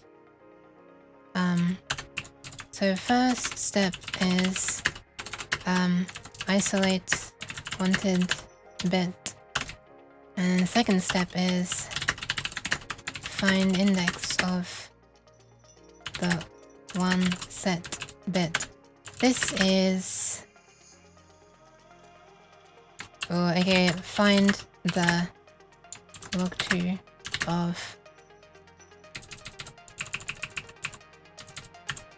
the value. Only works. This algorithm only works for powers of 2. And because only one bit is set, it is a power of 2. Alright. Let's try and do it now. Let's do it. Let's basically copy and paste this into here, except I can't because it's, you know, DOSBox. Sheesh! I wasn't expecting it to be this complicated. I'm not really sure what I was expecting though, so, you know. My mouse is stuck. There we are. I mean trapped within the window. Oh, I gotta be quiet now. It's 10 PM already. Holy crap. I guess you just saw that when I switched back. I wasn't looking at the time there though. I looked earlier and it wasn't 10. And now I've looked later and it's 10. It's funny how that works. Why does time do that? Why do that? Ah, why? Oh my god.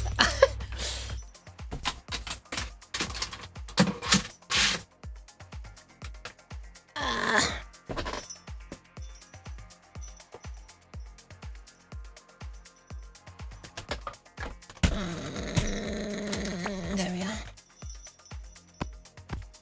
Oh yeah, right, of course, Liquid, of course it would be that way around. Wait, no, never mind. Wait, would it? Yeah, of course it must be that way. Otherwise... Yeah, we don't have any... Wait, no, hang on.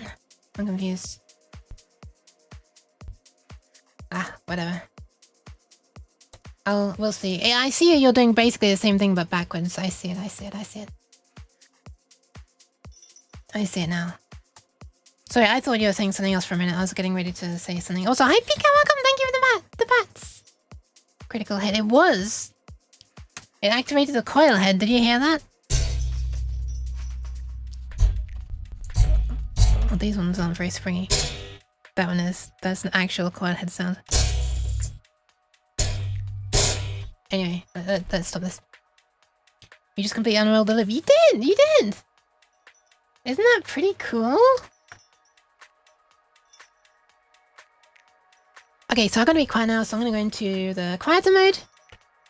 Which means I'm gonna get louder for you, because I'm not gonna be being quiet. And hopefully the two will counteract each other. Ah! Cheese.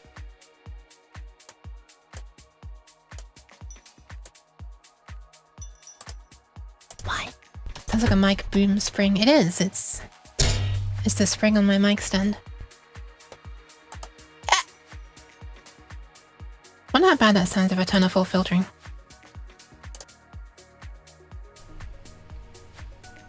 Ah! Hold on. Oh, that already is off. Okay, let's try it again. Why does it sound not as bad? Weird. Fox! Hi, welcome.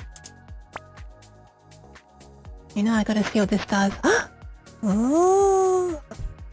Wow. Well, now you're gonna see it through a filter, I guess.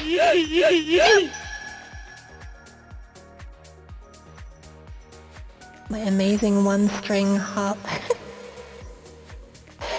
Hi, I'm Cheese. I'm not cheese. Thank you for the retro pants. What one spring hop. Okay, let's try this. Get. I don't know what that is. Let's try again. Get. Oh, this clacky sound.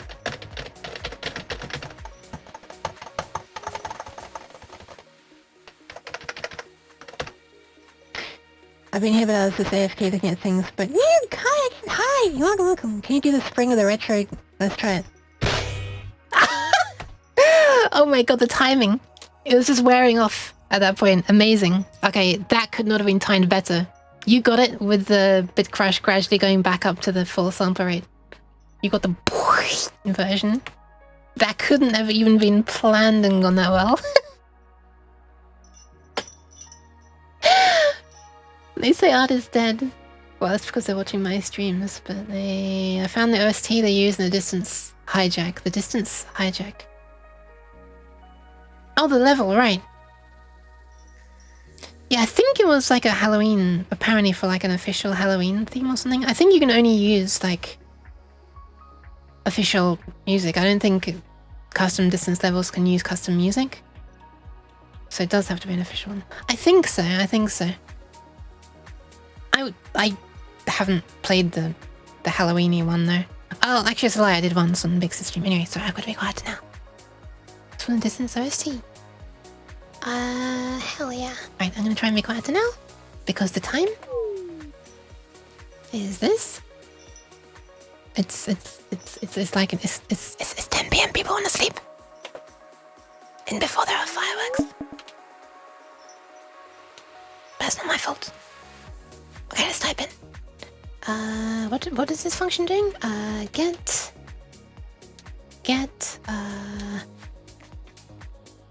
inth set bit.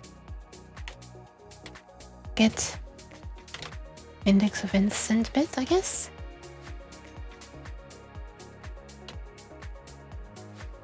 Sure. We pass in a bit field, and this is based on, what was the name? John someone or other. John Owens's. Wait, why don't you write one word? What the fuck?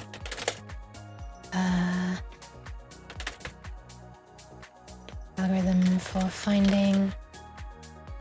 Wait, basically is John Owens's algorithm for finding.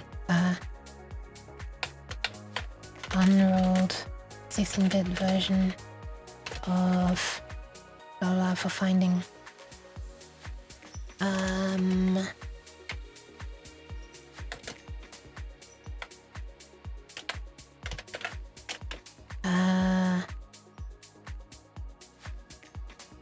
Log 2 of a value that is a power of 2, i.e. has only one bit set. Okay, that's a slightly more concise version of what I wrote in the notepad. Holy crap. I clipped the funny. Thank you! Unfortunately it's been censored by Twitch. However, there is a channel for it on my Discord server. If you post it there, I will definitely watch that after the stream. Thank you. I do appreciate the clipping. It's always fun. Now you're only 5 hours ahead of me? That's crazy. Yeah. There's this like 2 week, I think it's 2 week crossover between when the clocks go back here versus the clocks go back over there. So for a moment, like the time zones are like unbalanced.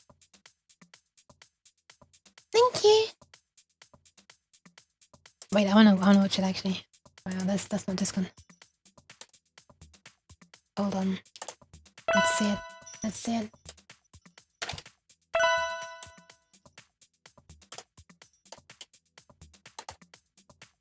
I don't hear anything. Why is it muted? Hey! Oh my god, I can't click the tooltips appearing over everything. Why did it mute itself again? Did I not just unmute it? Welcome. Can you do the spring of the retro? Let's try it. Cheese. That sound. Oh my god. Thank you. My sense of humor is broken. Thank you for clipping that. Source, you editing for an American. Oh, the time zones, yes. Thank you for the hydration plus a check X, yeah. Also, we're gonna get it very quiet, Nyan. Here we go. No reverb? Oh shit, it's a bit late now. Okay, we'll do one without the reverb.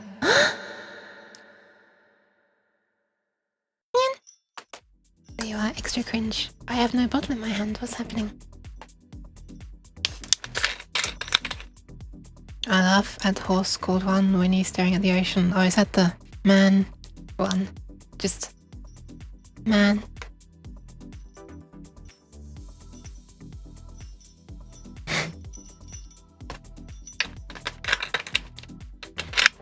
I sometimes say man and then I say just horse.jpg. And the posture check as well. Thank you.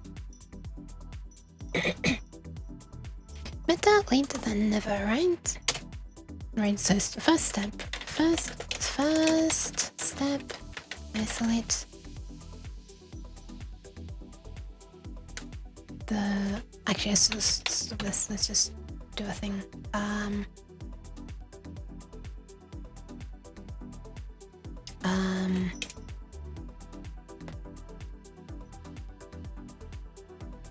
What is this doing? This is...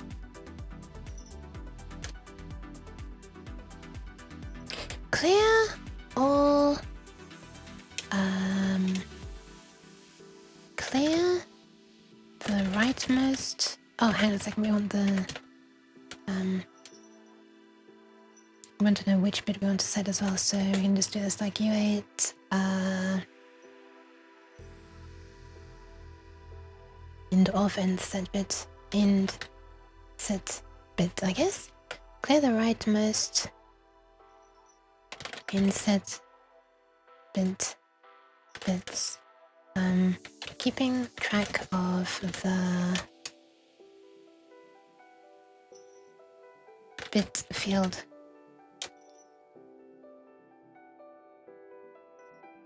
Of the pre-at one loop before.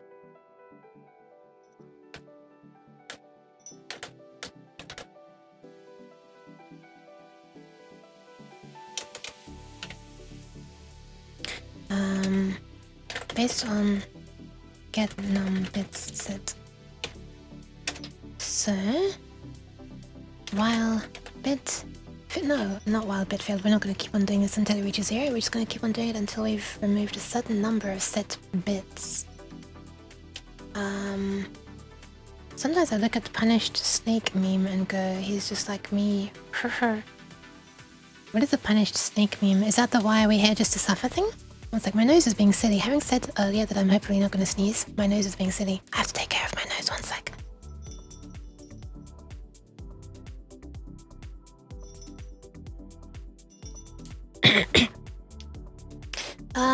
I think so, Zach. I'm gonna try to actually type it all and then we'll get testing, I guess.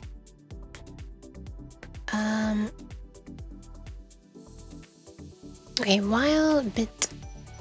So this is while. Oh, let's just make something. Need temporary variable. Let's call it int. This is inset bit wanted. Inset bit cur. This is going to be a horribly long line. I guess this will be a for loop. And set bit cur equals 0, and set bit cur is less than inset. This is not going to fit on one line, is it?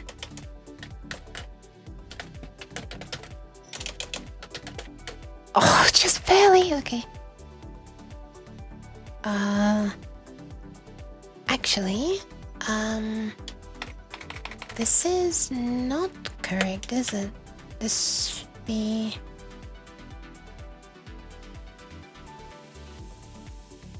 From what? We shouldn't... Hang on. There's a special case here, right? There's a special case. This will not work.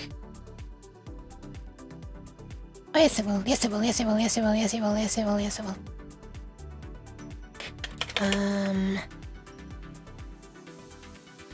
So if you're on bit number 2, I want to do 0, 1, and 2 times. Okay.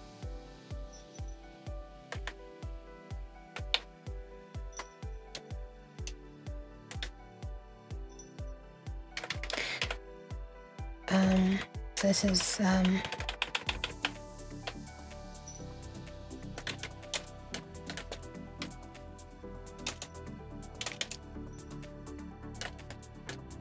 one distance. Okay, let's see if this works. Oh no, actually, sorry, that's a long way away.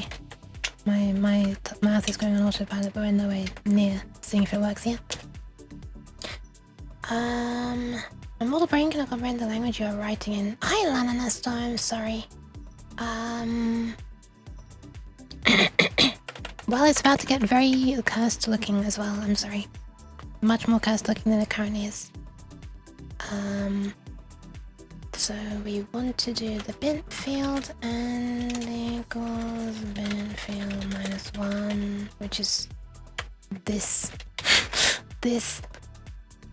And then we also want to remember what the bit field was previously. So I'm going to call that bit field prev. Or maybe prev bit field would be better. Naming things is difficult. And oh, before we do this, we remember bit field prev equals bit field. Sure. And then we do that. Okay. So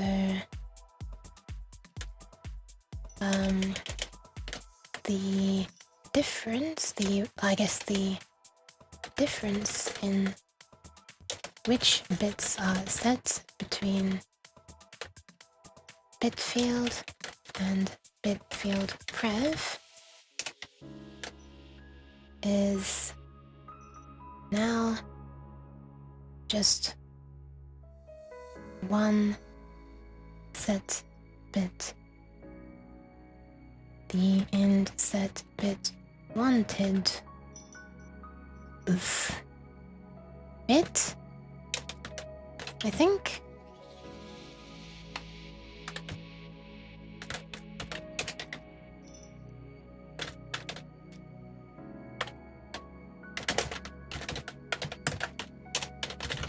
I think that's right. Let's just have a double check. Do it twice. Yeah, that's right. See, getting index of nth set bit.txt. There we are. Now I can just refer future Uke to past Uke's text file that she made.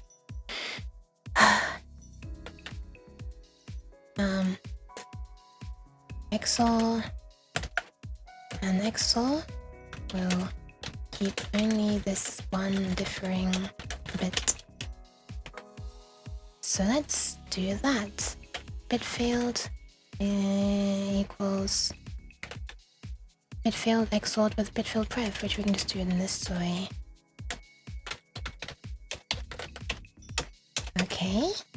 This is definitely one of those functions. There's not that many lines, but it's a lot of, it's very complicated, so it's many more lines of comments than lines of code. That's already the case, and the comments are only going to keep growing. Such as this one. Let's see,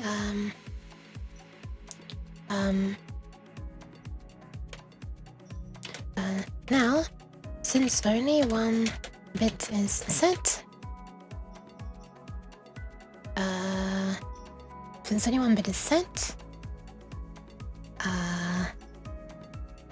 bit field, this value is a power of 2.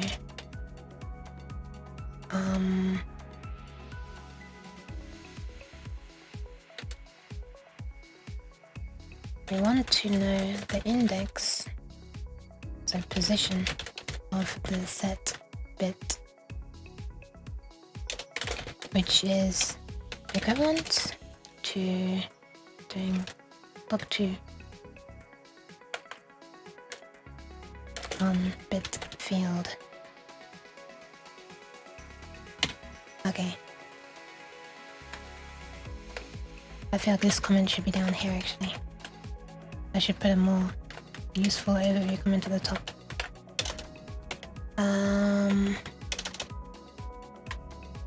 My space cat energy is empty. Space cat energy. Wait a minute. I think did I not see a picture of that? I feel like I saw a picture of that. It was a very interestingly designed can of energy drink. The can, it was a energy drink with a very interestingly designed can. English is difficult. Man. Also JPG.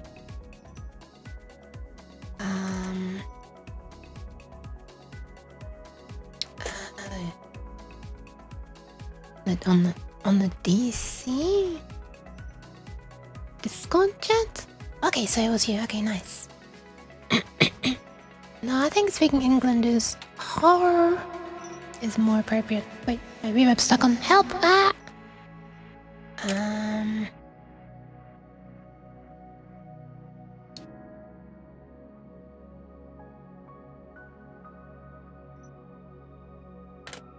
We can use an unrolled 16-bit version of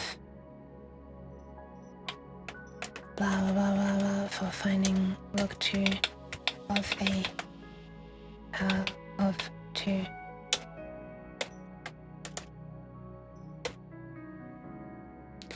So let's do it. So the value we want to return is int set bit current int set bit current int set bit current.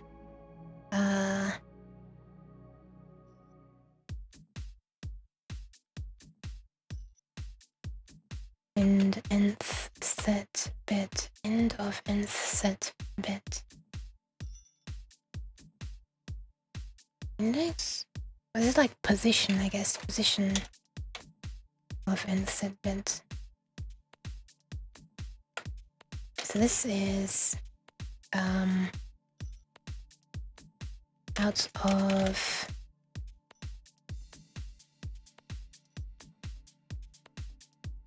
all set bits, like dot pos numpos tiles. Is that what I called it? Numpos tiles, yes.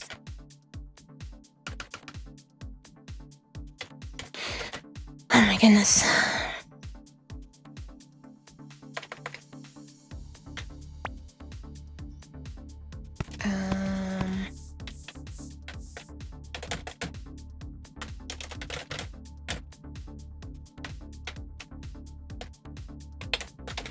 Thank you for the pad sneak, Kodayo. Before we blew my widow.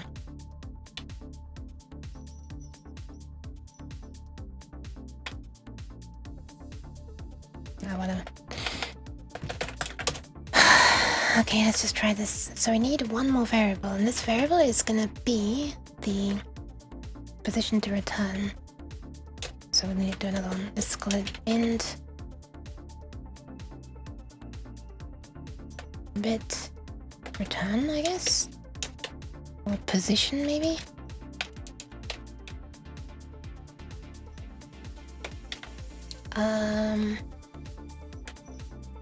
Position of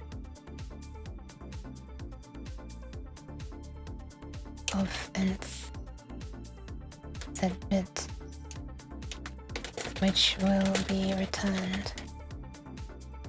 So this is our R down here. So this here,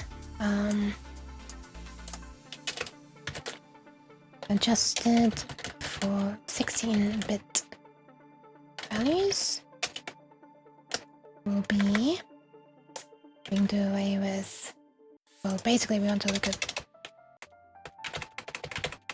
this.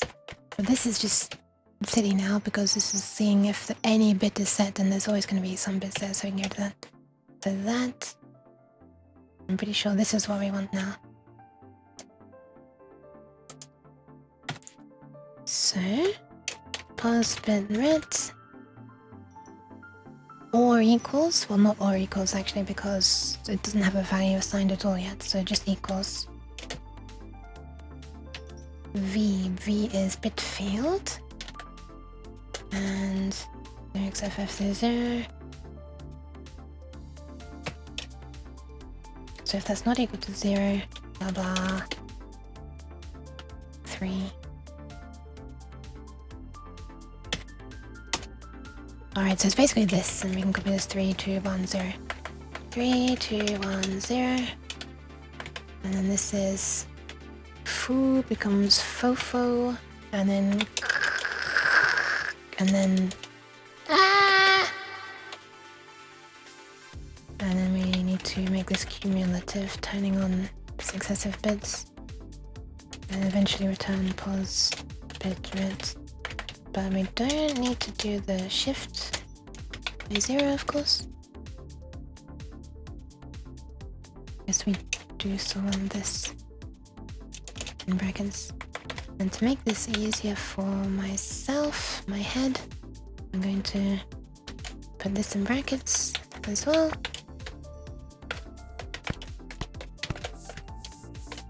Thank you for the pat's sake. There we are. This makes more sense in my head now.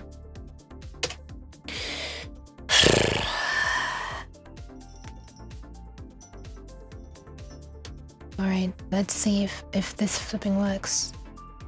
Oh, well, it's gonna be a long time since, and I mean, it's been a long time since I've last compiled this, so it's probably gonna be a long time until I get it to compile properly.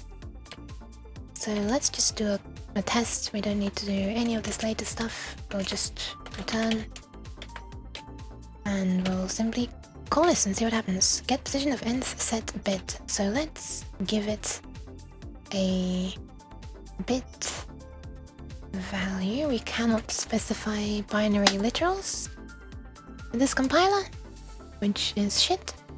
Unless I'm wrong, but I don't think you can. It certainly doesn't support 0, was it? 0B something. So we'll just type a value first and then see what happens. I typed a random value earlier. Was it 569 or something? 559? 549? I typed some value earlier. I don't remember what it was. I think it was 556 maybe? I definitely had one bit on the right hand side then. I think it was this. Anyway, so this value is... Wait, that's a lot. Hold on. That's not right. What value did I type before, I wonder? 459? 359.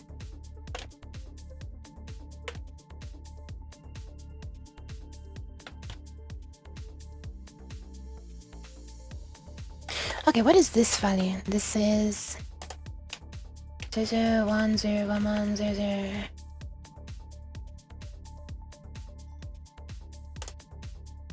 2C apparently.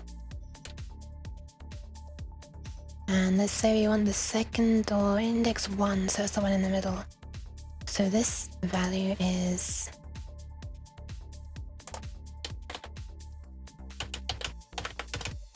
this, and the value we should see if we printf, let's just add the printf inside the function itself.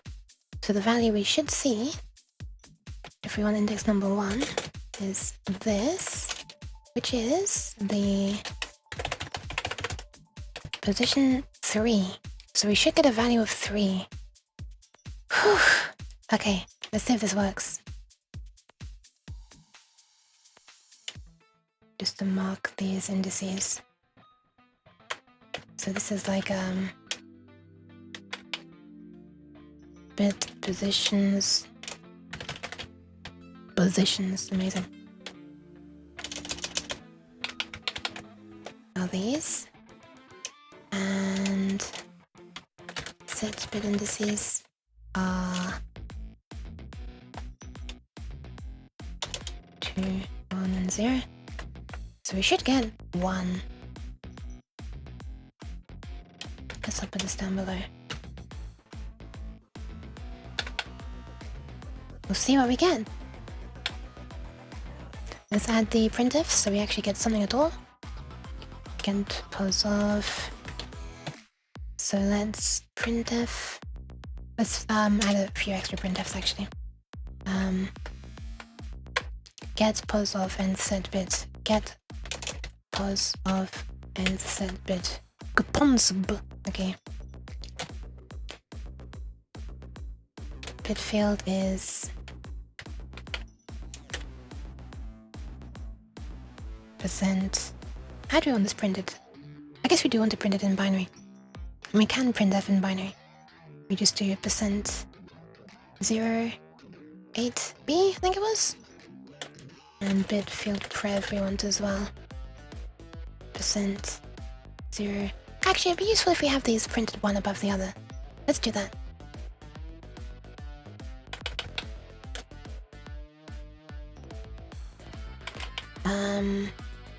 Bit field, new line, because then we can see, like, we can just look above and see where they line up the columns. GPO and SB. Bit field. Oh, actually, this is going to be 16, right?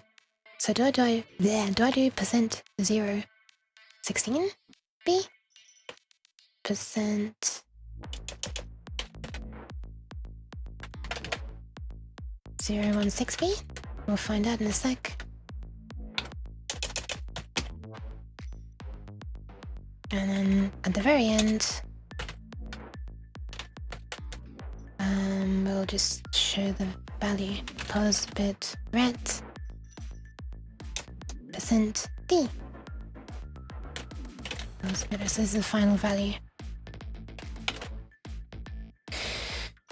How much do you want to bet that this is gonna work first time? I don't even mean like fixing compile errors, I mean just actually giving the correct value when it eventually compiles. I'm gonna say 1% likelihood.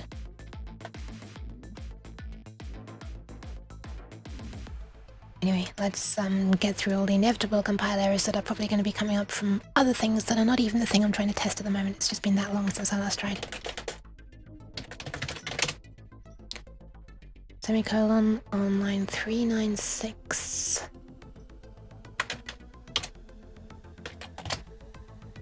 Yep. Cells, blah, blah, blah, blah, blah, blah. Sure, let's pretend that that line's correct. I don't know if it is or not. 573, meaningless use of an expression. I love this error. It's not even an error, it's a warning, but... Line 573, semicolon as well. Thank you, Stu! I will now do this. Also, hi, Psychic. Welcome, welcome. New kids.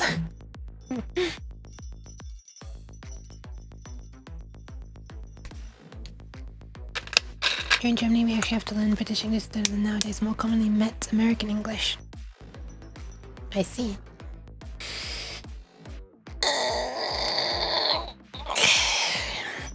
You can't eat donuts? Okay. I will do kidneys soon, I think. Okay, so yeah, this is doing nothing. It is just a meaningless use of an expression. Would you look at that? It's actually correct. It's because... Right, because we're going to use this value soon, aren't we? We're going to, use this function that I just wrote for finding the position of a certain bit.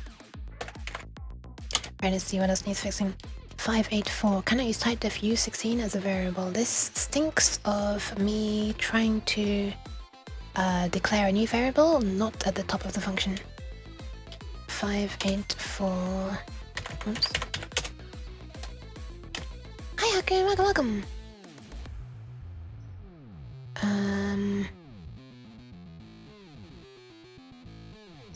Oh, right. It's because... Okay, fine. Let me put this into its own function. Void test thing. It's because I am declaring a thingy there. Let's just move this all into here. Oh, I could have just put surrounding braces as well, actually, but test thing. Okay. Can use tight if you 16 as variable. What?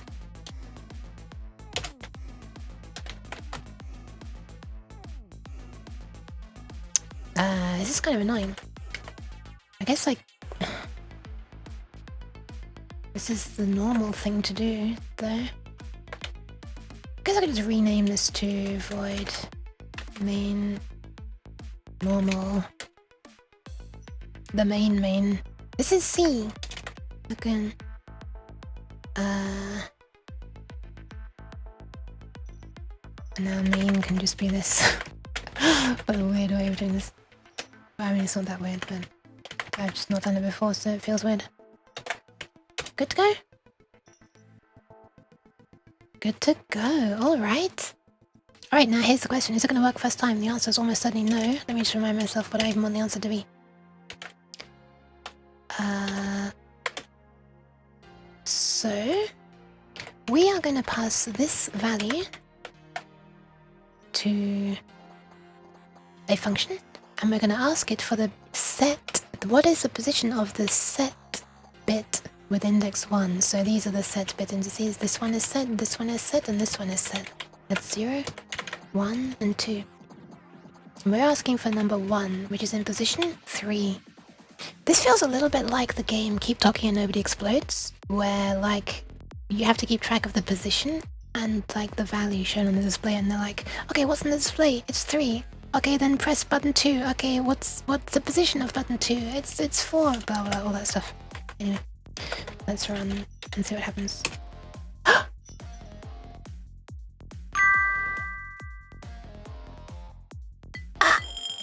My neck! Thank you very much for the bits! What the hell? Did you just send the bits because you knew it was gonna work first time? Because it just worked first time! What the hell? It flipping worked! And look, it was doing the correct thing here as well. There was just one bit different here. 0, 1, 2, 3, and then it... You did break my neck a little bit, but I very much appreciate it. Thank you, Hakan. Thank you for the pad stew and the pad mock. I mean, this is just one value I tried and it happened to work, so I think I need to stress test this with a few more values. Maybe you did. I wonder what will happen if I pass something with only 2 1s and I ask for the 4th one. Well, it's gonna attempt to calculate log 2 of 0. But with how the algorithm works, I guess that is just gonna return 0. Okay, let me just give pants. Because it's gonna be ORing some values and a blah blah whatever, anyway. Pants for the UXL sack. Pew. Okay, let's give it some different values. I'm gonna add some extra debugging thingies. Printfs. I've lost it.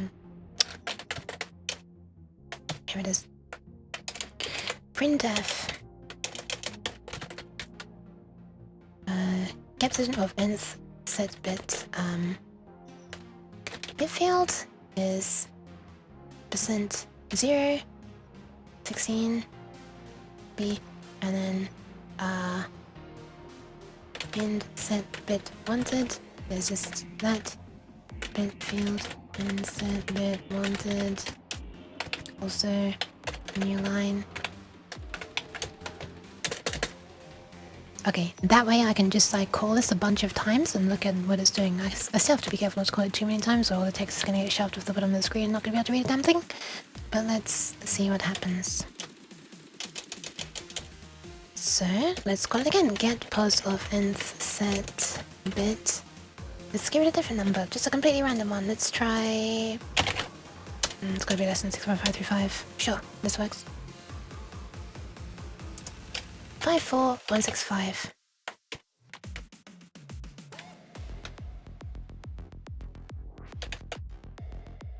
And how many bits are set here? We've got 1, 2. Ooh, we've got one in the leftmost position as well. 1, that sounds like a good stress test. 1, 2, 3, 4, 5, 6, 7, 8, 9 bits are set. So we could ask for... You know what? Let's just use the same value, but ask for different positions. Let's ask for the 0th bit. Which should be a 0. In this case.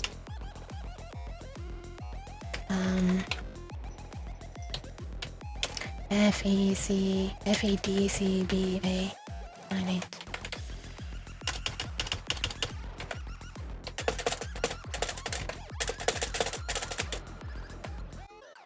Okay, so this value is 110101110101010 according to the calculator.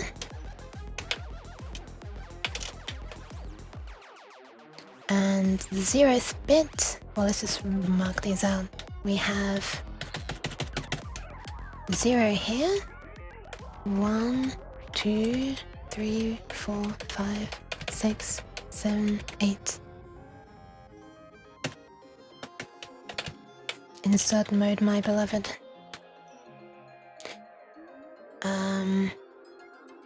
PCBs aren't manufacturing. Oh, hell yes! Good luck, hope it works. Also, good night, Muggatech. Thank you for hanging out. Hope you managed to get some nice rest.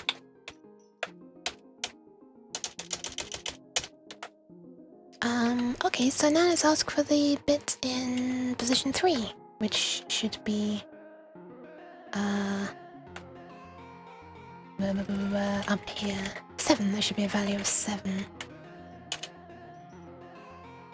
So this one is value 7.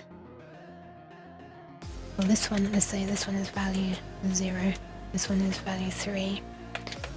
This one is value 7. I reckon we can fit more on the screen. Get pause. Oh, well, get pause. 54165. Let's say position. This one, position 8. Let's do position 7 and no position. Yeah, sure. Let's do position 8. Sure, let's just go for it.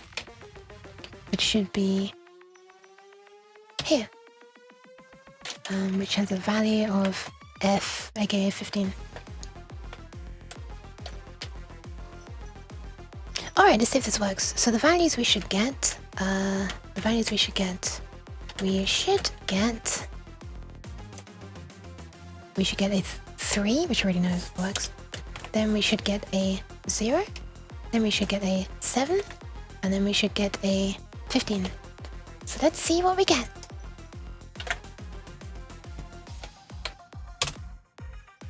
I hope that PCB hadn't messed up. Had to revise the other files a couple of times. Good luck, good luck, good luck. Here we go, moment of truth. Boop. It works!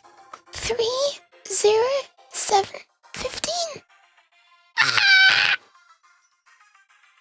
I can't believe this works. This is super suspicious. This is like unheard of. Why is this working? And this thing here where it says 1038, this is just a value we're passing in. We're wanting the 8th set bit in this. 0, 1, 2, 3, 4, 5, 6, 7, 8. What have you muted?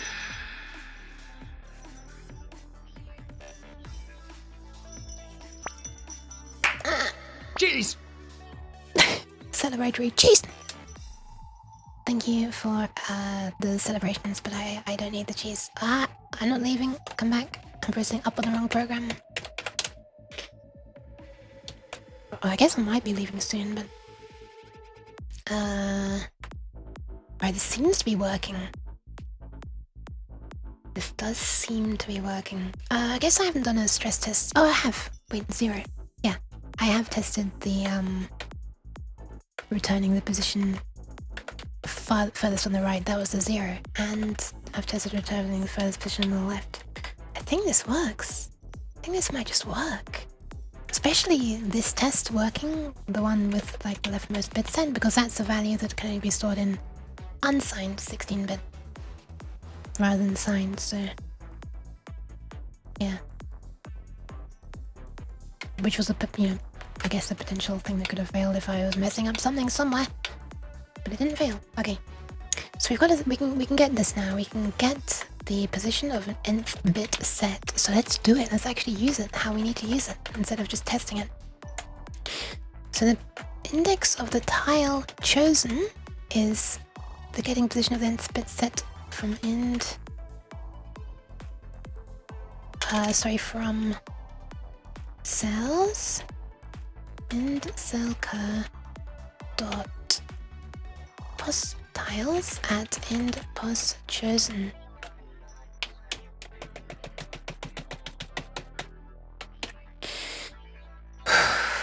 Okay, I think I said choose a tile at random from the bit field. 67,820 go remember her, go beyond her.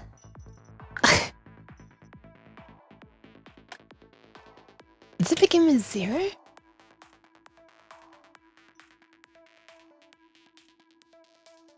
don't remember. So I can order the rest of the stuff I need soon and hope that I actually get help from the person on the makerspace. Good luck, Haken! Heard you saying a number. I can't remember the actual number. Was it 650 something 82? I remember the 6, 5 and 2 at the end. I think, is it 650782 or something? Hi Ice! Welcome, welcome. I'm working currently on this. Let me just actually show you the webpage instead of being a lazy person who just links. So this is an algorithm that is used to, by the way, I did not make this page. 650782. That's the one, that's the one. So it's an algorithm that can be used to like procedurally generate an image based on possible tiles and rules about what tiles are allowed to be next to other tiles. Or it can be used for like procedural level generation in the same way, just instead of putting together little tiles to make an image, they're like little building blocks of a level, I guess. I'm just trying to do this for DOS though, because I like making programs for DOS. And yeah, and it will just be based on tiles. Like these tiles specifically. These 10 different tiles, 0 to 9. So in short, it's a very fancy version of a program trying to do Sudoku, kind of. It's an interesting, the rules are more stricter than Sudoku, I think. And so based on this little simplified steps, we've done this one. I've implemented this one and this one. By the way, I've got nothing to show for this yet, except for just little debug screens. There's no graphics yet. But anyway, this one's done, and that.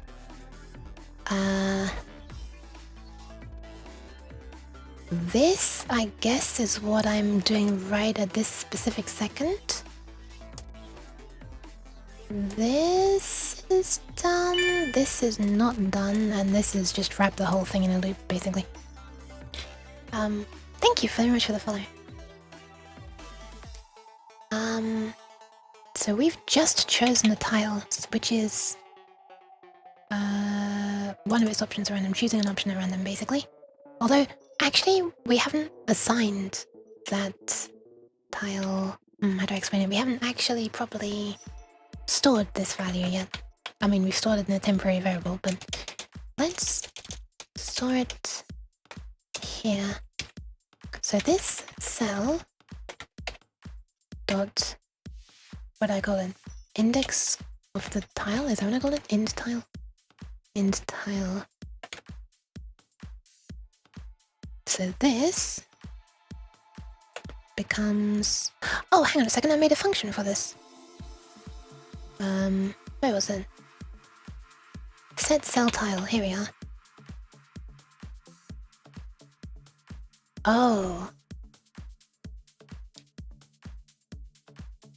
This is by X and Y. Well, that's a bit annoying.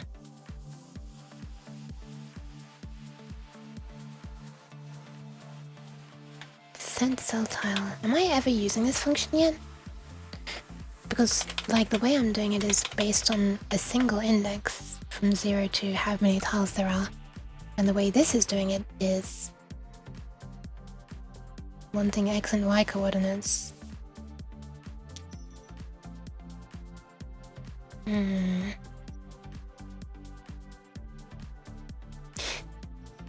And the x and y coordinates are actually going to be useful because we have to look at the tiles above and below and to the left and to the right. So actually I'm going to need to know in x and y terms. Yeah, you know what? Let's just work it out. Let's just convert it to x and y here. So the function is set cell tile. The index of the tile, the x and the y. Index of the tile, the x and the y. Index of tile, x and y. Where am I? Here we are. So send cell tile to this one. And what are we gonna need? Need to get a hold of a DC motor. I hope that I managed to tie the current sensing stuff. K3NGINO. Oh, the Arduino thingy that has 20,656 lines. What?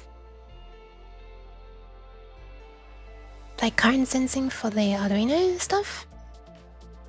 It almost would be tempting to just use a separate microcontroller for that so you don't have to touch the absolute mess that somebody else wrote.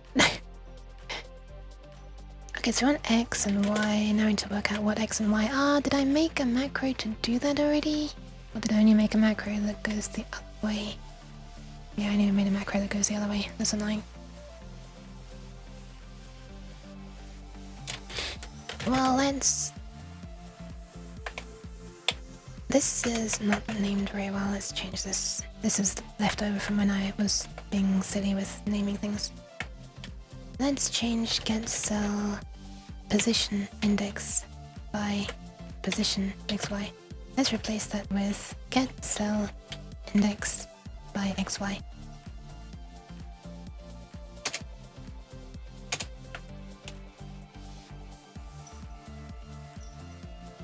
Yep. Now we want something that can do the inverse. We want something that can get cell xy by index, or is it just x by index? How's this gonna work? I think these are both gonna be done in the same... I think there's like... the calculations that you do will give you both at the same time, kind of, if I'm not mistaken. I might be mistaken. I think I'm mistaken. I think I just divide to get the y position and then do modulo to get the x position, if I'm not mistaken. I think I'm already doing it somewhere. Yeah, here, I'm doing it here. This one gets the x position, and this one gets the y position.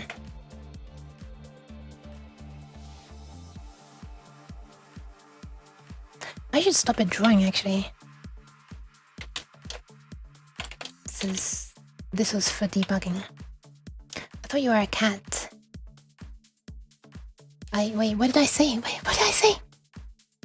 It's messy because it supports so much stuff. And so much of it could possibly be put in separate files. I see.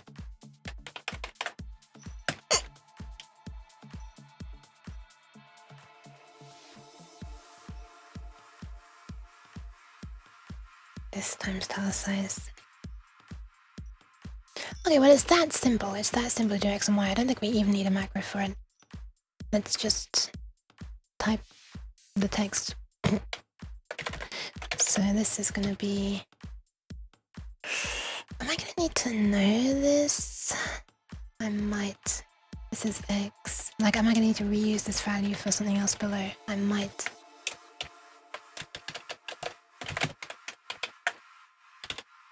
World. Yeah, it's still world width, right? It's still world width either way, right?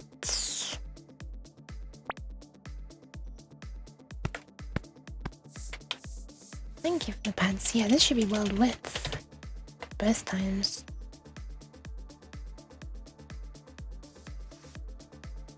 I do appreciate the pats. I appreciate that it's pats and not cheese. Oh, I see, Fox. You said you were mistaken? Look.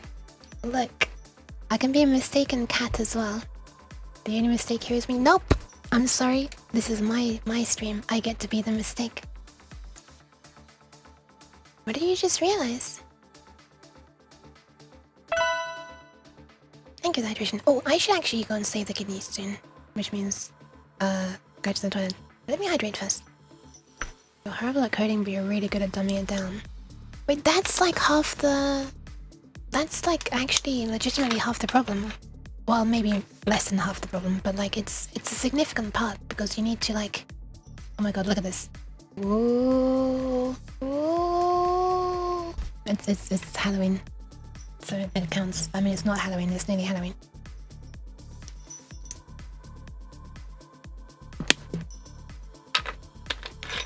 Dumbing it down is a serious stage in like helping yourself to understand the problem, and understanding the problem is like a really significant stage of like programming. Like it's not just about typing the stuff.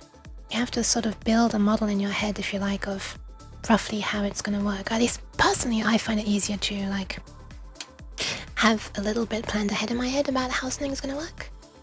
And to do that, I need to really understand, you know, some amount of what I'm gonna be doing. Once I've got enough in my head, I'll start making it and then work out the rest as I go along, but yeah. Thanks for going to my TED Talk. No idea how to put the comparison into practice. Well, I mean, you've got one of the stages down by the sound of it. I need to close a bracket and put a semicolon. Okay, I'm gonna be right back. I'm gonna quickly save the kidneys. Friendly reminder to anybody to pay attention to your body and, you know, take care of yourself and stuff. I will be right back. Please tell me there's an actual rule of just explaining, translating what someone wants into code.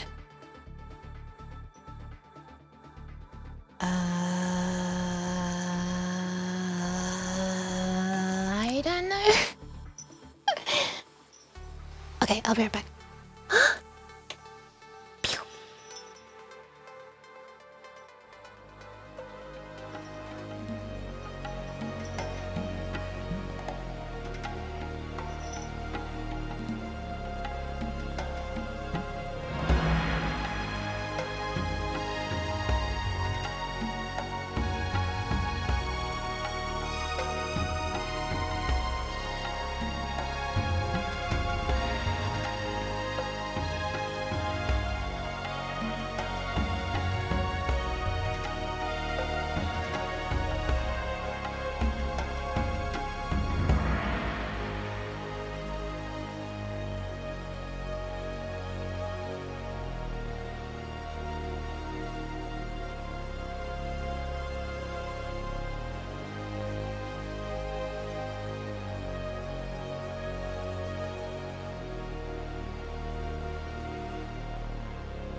Ooh.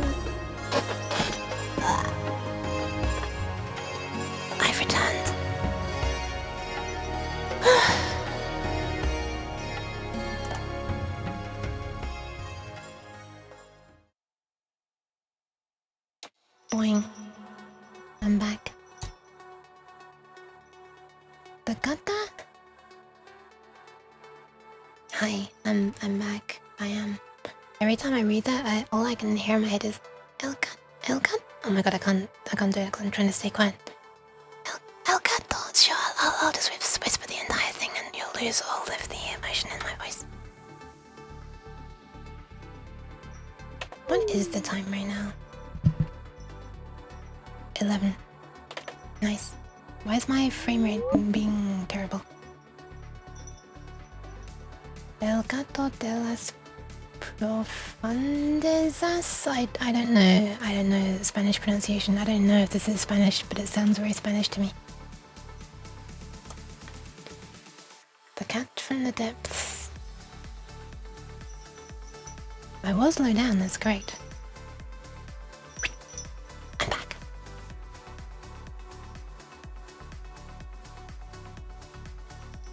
My nose is itchy. And that looks like my eye, but my tracking is being very interesting tonight.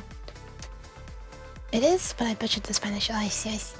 I wouldn't have been able to tell if you hadn't said that.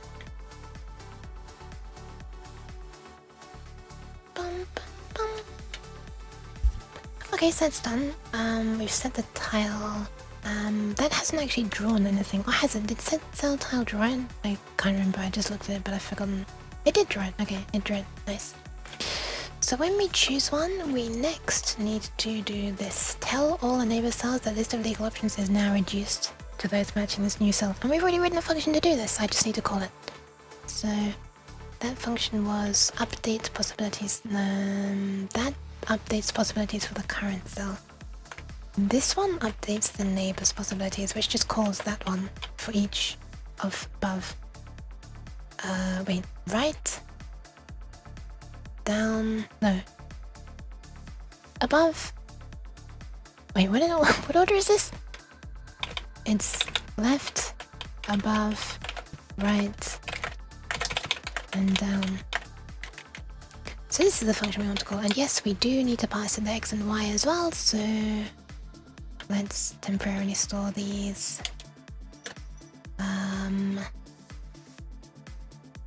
What should I call it? I guess end cell current.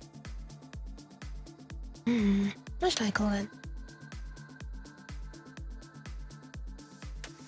Cell X, cell Y, I guess? I don't know if I know. I'm not enjoying how inconsistent my naming convention is right now. But anyway, this is the function that we'll call. Oh my goodness, what's happening? So, cell X and Y, we might as well have done offset here. Cell X equals end. Oh my goodness, I'm doing end tile. That's not right. Should be end cell current. Might as well just call it end cell.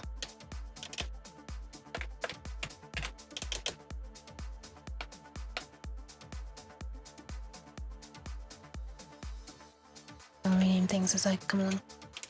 So end cell modulo world width cell y equals in cell divided by world width. So this is choose a cell to change if any still need to be changed. Oh, stopping if any. Stopping if none. If no cells are empty. So this is in cell, which always sounds like in cell, and it sounds even worse now that I've removed the curve from the end, so there's nothing to make people think I'm not saying in cell. So this is now cell X, cell Y, and we update cell X, cell Y. Okay. So this part here, if any of those neighbors have their options reduced to 0, reset that neighbor and all of its neighbors. This part is the last part that I think will be, well, it's the last real part that I have to do, and I think it's gonna be tricky if I want to do this in an efficient way, and here's why. Where's what's it called? Sprite area. So, imagine we've got some cells, and we are trying to pick something to go here, but we can't for some reason. Well, the algorithm says if any of, well, okay, hold on, let's just, let us pick somewhere else. Imagine, what do I do? How do I do this? We have, what's a good way to draw this? Let's pretend pink are ones that are filled in. So we've got one, can I draw filled, please? How do I set a fill color? Is it the right click? It is the right click, okay. Or maybe it was, I don't know. Anyway, we've got one here, one here, one here, one here, one here. I'm gonna need to fill a whole bunch of these in for this example. And just imagine these are actually like neatly filled in. I can't easily bucket fill to the grid, I think, so I'm just having to draw them roughly. So imagine we've got something stored in all these cells, as in they're not empty. We're about to try to set this one here. This one. But we're not able to, because due to the surrounding this cell and this cell, the number of options for this one has been reduced to 0. You know, perhaps we just placed this one. And now we've checked all of the surrounding cells. So we've checked this one, which is fine. This one's already set, so that's fine. This one's already set, so that's fine. But this one, maybe this, we realize we can't set it anymore. Thank you very much for the follow-up. Adiariakis? Is that the right pronunciation? Also, hi, Extemp, welcome. What's yuking yuk and fellow yukas of yuk? I'm alright, thank you. So in this case, we've just set this tile here. And we've checked the neighbors, and this one has had its options reduced to 0. So what we want to do, according to the algorithm, reset that neighbor and all of its neighbors. So what that means is this neighbor, this is a weird red, where's the, there we are. This neighbor needs to be reset and all of its neighbors need to be reset. That means this one, this one, this one, and yes, us ourselves, because we just made this bad decision by setting this one that made these ones impossible, therefore we need to undo that as well. So this, all these need resetting. Okay. So that's what to reset a neighbor means, so I need to make a function to do that. But when I reset one of these tiles, the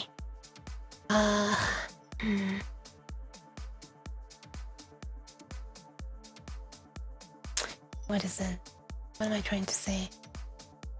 I don't want to immediately recalculate the possibilities for this cell as soon as I clear this one, and then recalculate this one, and recalculate this one, and recalculate this one, like one by one, like after clearing each cell. Because if I've only cleared this one, and I try to then recalculate this one's, basically I want to reset them all, and then I want to reset the possibilities for each cell. Otherwise I'm gonna be like looking at what the possibilities for this one are based on this, this, this, and this, but I haven't even reset this one yet, so it's gonna be a useless value, and I'm gonna have to recalculate it again after resetting this one, etc. So there we are. Thank you for the pat second. I'm struggling struggling to explain it. Hope that the AI assistant can figure out where the heck the motor stop function is in the gargantuan INO file. I highly... Well, I wonder what AI assistant you mean. They... Unfortunately, it's a bit of a limitation of transformers about how far back they can look, right? I wonder. I think that's actually a problem that people are trying to work on. I wish that I could throw the whole ordeal on the AI and tell it to optimize and clean up the grade A spaghetti. Yeah.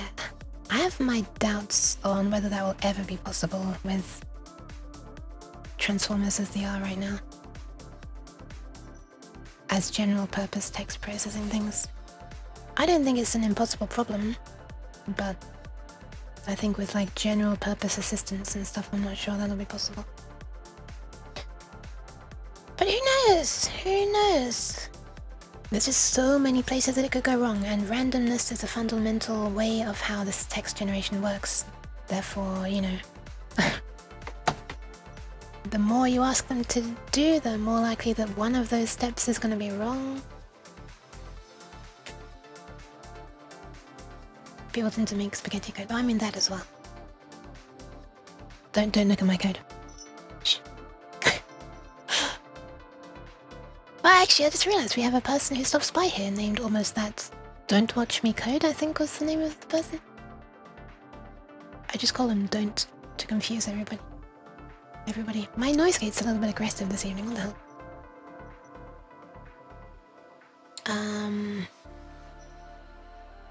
Okay.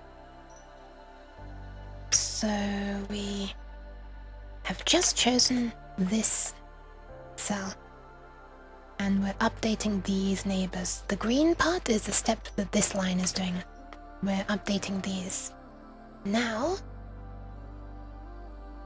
well, strictly speaking, we could stop while we're checking these, right? We can stop if any one of these happens to return a, like, have 0 possibilities. So, like, do we really? Oh no, that's not right. Actually, that's not right. We do need to calculate all these green things first, because the algorithm says if any of those neighbors have their options, reduce that neighbor and all of its neighbors. So basically, we do the green thing, we update all of the surrounding ones, and then if any of them are reduced to 0, we do this. So this might not only be happening here, we might also be resetting these ones. You know, we could be resetting basically this whole area here in like a worst case scenario, I guess.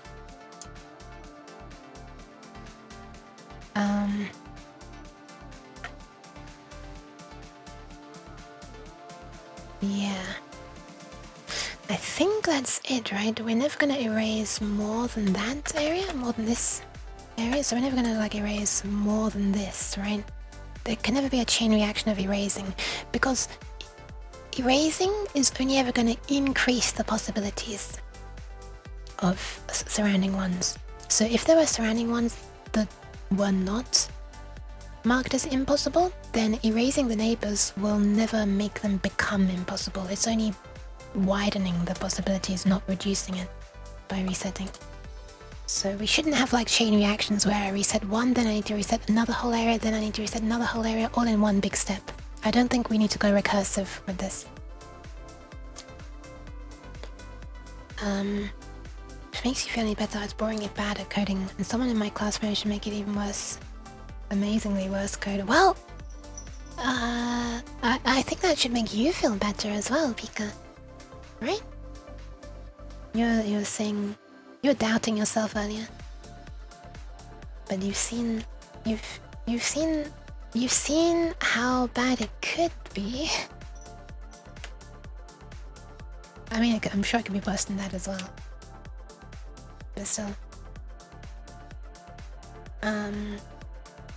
Okay, so we do that. This is the step we have to do. We have to do all of these. Doesn't matter if we see this one first before we've updated this and this and this. And you know, what I was considering doing was like breaking out early of this check and like basically saying if we need to reset this, then bam, we reset these. But I shouldn't stop early and do that because it's still totally possible that we need to reset these ones as well. Okay. I was mostly just walking that through in my head and out of my mouth to, you know, make sure I'm understanding stuff. Cement things in my head. Reset that neighbor and all of its neighbors is the step we need to do now.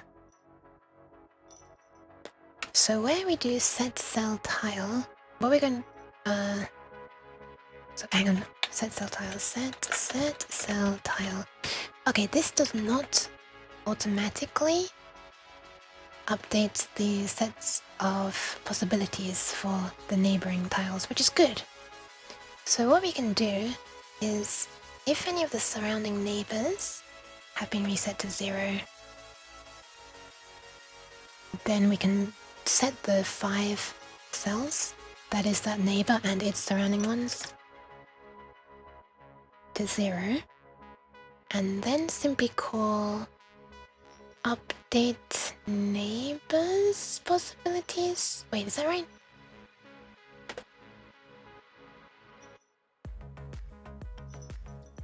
Yeah, I think I will need to... Will I? Okay, after I've reset a cell, what does resetting a cell entail?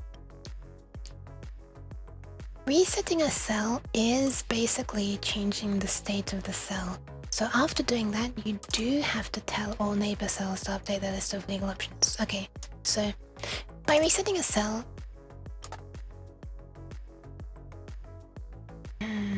Okay, let's take this one step at a time. I feel like I'm getting stuck in the weeds here, or stuck in circles. Let's do something. Hold on. I'm trying to find where I was, and then I can look at the screen. Hold on. Where am I?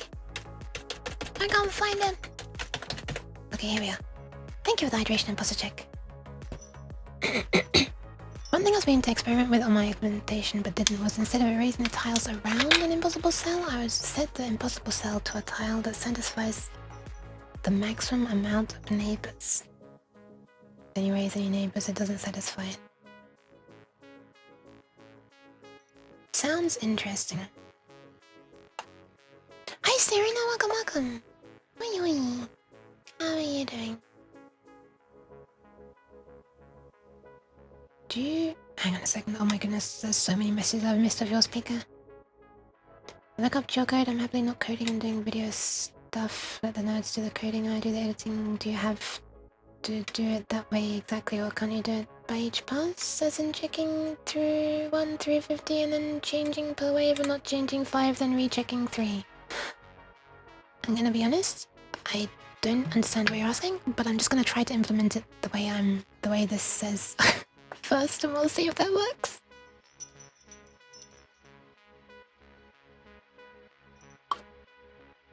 I'm glad you're existing. Also, extremely relatable. Thank you for the pats, thanks. That, and have a way of manually setting tiles and pin cells so they won't change. That'd be kind of nice, but how do you know that you're not pinning cells that are like problematic with what tiles they're using? Like, could it just be that the few cells that are not right next to each other might be impossible to complete the image due to? Oh my goodness! Why does Hi! Hi, welcome. I'm sorry, it's 11:20 PM. I'm having to be really quiet. Welcome! How are you doing? The rude cat ghost from the neighborhood raids you. You're not rude. Welcome. How are you doing? How's your stream? Hi, I'm sorry, it's a very nerdy day today. Oh, this is really slow. I'm trying to put something else up. I'm trying to make this, basically, for myself in DOS, following these basic rules. This is a thing that lets you sort of procedurally generate images based on little tiles.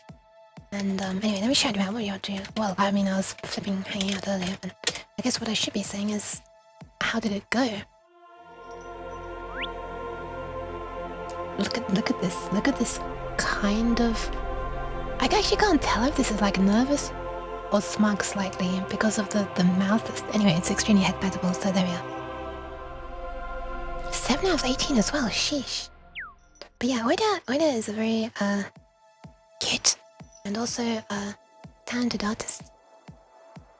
And thank you very much for the raid. Hi everybody, I should introduce myself, I guess. I'm a strange cat. There we are, done. Stream too long, I'm so tired. Oh no, please take a rest. Have a rest. It is Oida. Why is this one so slow? I don't know why this one's so slow. But yeah, if anybody's interested, this is what I'm working on. There's a link to this thing. It has the most tuney name ever. It has nothing to do with quantum physics. Someone just wanted to make themselves sound very clever, I guess, and gave it that name. I feel like it's just scaring a lot of people off. It's actually not as hard as it sounds. Although I'm probably making it harder than it needs to be. But anyway, I need to go to bed now. Yeah, please, please, have a nice sleep. Thank you very much for the raid though, I do appreciate it. Everybody should get some nice rest. Don't forget to like drink and like eat and stuff probably. Possibly, I'm not sure. Definitely drink though. Probably. But yeah, this is just an example of it. I'm running with some interesting tile sets. And I'm trying to make this myself. So these are the tiles that I have. These 10 tiles. So you could have something that looks a little bit like a pumpkin or a slime. It could have a face, it could have no face. You could have a face with a eye patch over one eye. This is the limit of my art, by the way. And I was just sort of trying to work through one of the steps that I need to make the code do in the process of all of this stuff.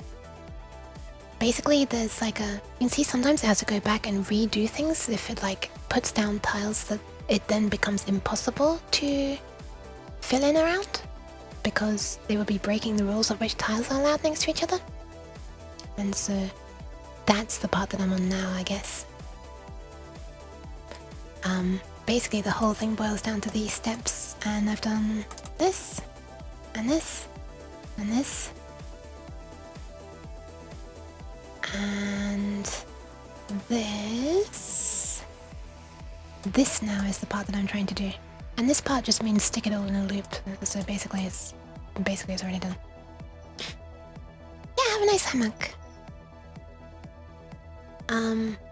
So if we put down a tile, this is what I was just thinking about. If we just set one of these cells to have a tile here, this green one, and then we update the possibilities for all of the neighbor cells above, to the right, below, and to the left, and one of them's no longer possible, then this webpage says we need to reset this one, the one that becomes impossible, and all surrounding ones, which I think just means these ones. I almost drew a fidget spinner by mistake. So that's what I'm going to try to do now. Let me ask another way. Let's say doing the whole grid is a lap. Do you have to do it in laps? Or when a tile is changed, does it have to backtrack and change it and check if more backtracking is needed? Well, it's done in a random way. I feel like randomness is kind of critical to this not getting stuck, because eventually, just by pure chance, it'll try a different thing.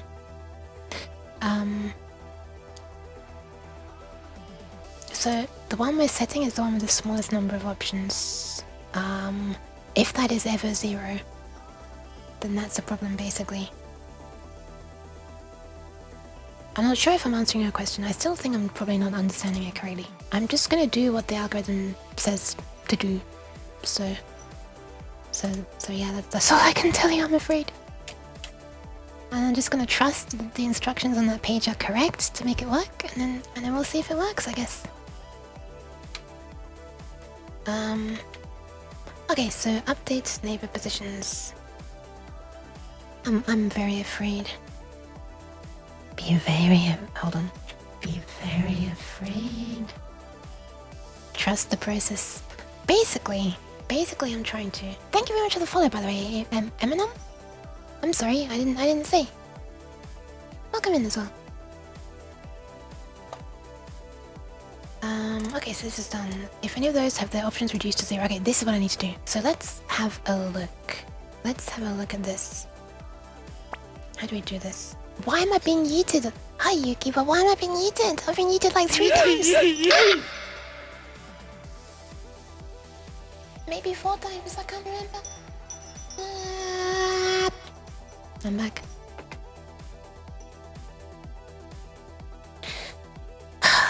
Such rude behavior. Cheese. Like I said, such rude behavior. Okay, so we want to see if a neighbor has 0 options. So I don't think there's a very clean way to code this. I literally just have to test 4 neighbors.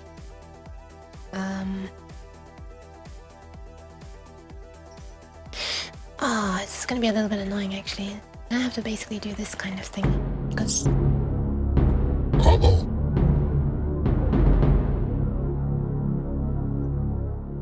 Now she's angry. I'm sorry. Basically, a cell only has a neighbor if it's not already at the very top. So we have to do this check every time. This is gonna be disgusting.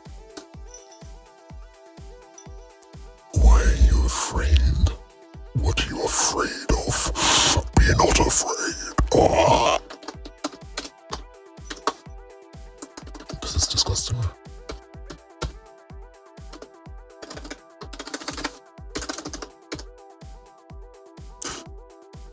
Don't worry, I'll be back to normal in a sec. It wears off in like 1 minute. You're afraid of your classmates. Good. I'm back. Hi. Scary in my ass. No, I don't want to scare your ass. You scare your own ass. Alright, so see if any neighbors have had their number of possible tiles reduced to 0. If so, this is kind of gross, isn't it?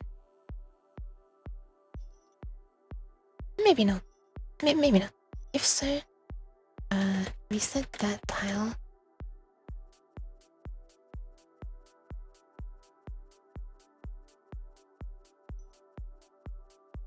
And update all of its neighbors' possibilities. This stage here I'm scared of. I think I'm gonna forget to update one of them. There's like so many things that need resetting and stuff. You want the real fear? Taxes? No! Why would you? Sometimes you just need to embrace the spaghetti. Yeah. I don't know if I want to. Why can I not? Oh, there we are. I forgot how to unindent. Indent. Okay, so if there is a cell to the right, then we want to see if the cell to the right. This is gross. I didn't know a way around this. Cell.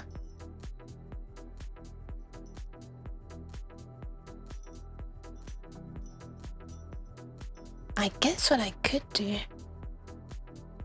is make a function that will kind of do this, and I just pass in a function like this as one of the parameters, but I don't think that's really gonna work very well.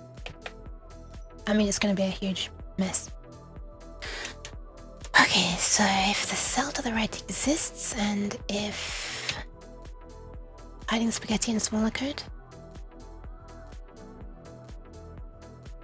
Remember not Know your price. Grossly underestimating yourself. Thank you. of the kind words. I mean, breaking it up is like does stop it from being spaghetti, because as we all know, spaghetti is like long things, right? If you chop some spaghetti in half enough times, it's no longer spaghetti. That's how it works, right?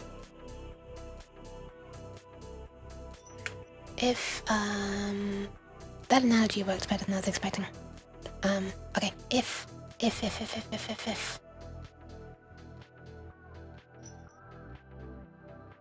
the cell. Oh, this is gonna be so gross.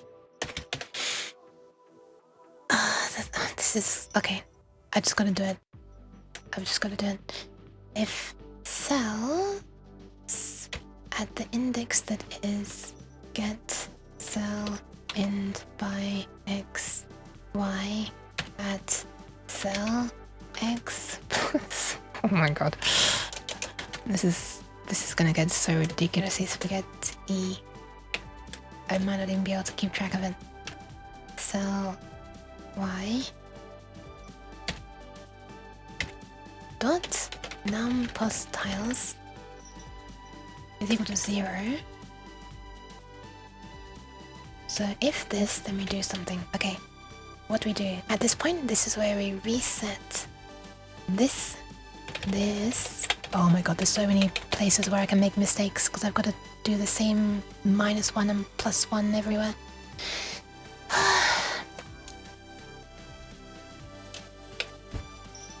Man. Cat nose stimky? Ah, thank you. Nth set bit of... oh my goodness.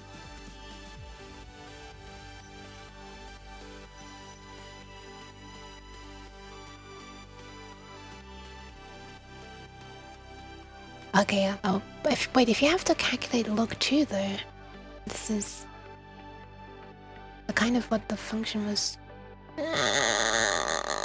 stuff. It's not a lie, I promise it's not a lie. Get cell end by xy. Okay, so if the number of possibilities is 0, we need to reset it. So do I need to make a function to reset it? I think I might need to make a function to reset it. Alright, let me have a look at this. So if I reset... so if this one's gone to 0, we need to reset this. Wait, no, it's okay, it's okay. It's actually okay. I think. Do I have a function to reset?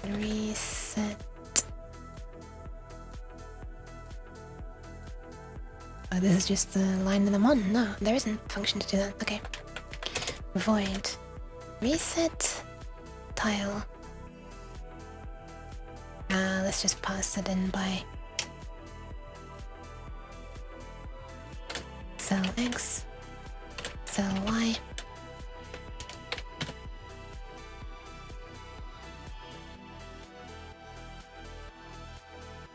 Are we always assuming that x and y are u8s? Yeah, we are, okay.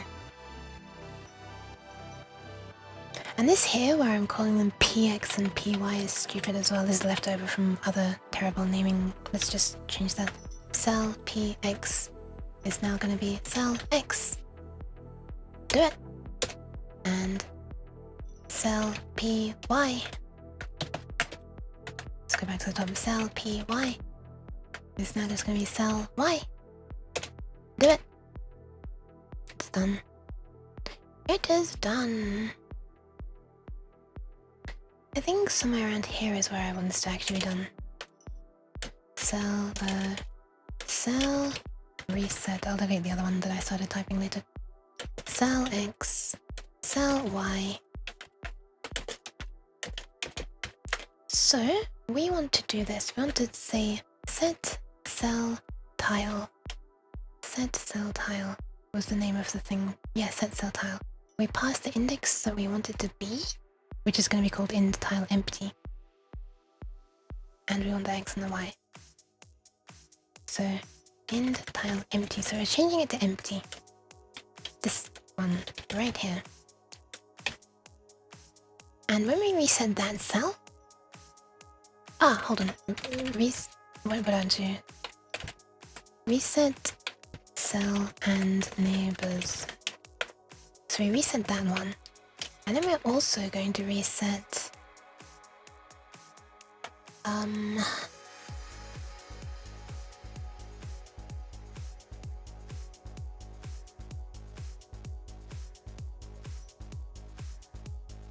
Man, I'm trying to think how to do this efficiently, but like...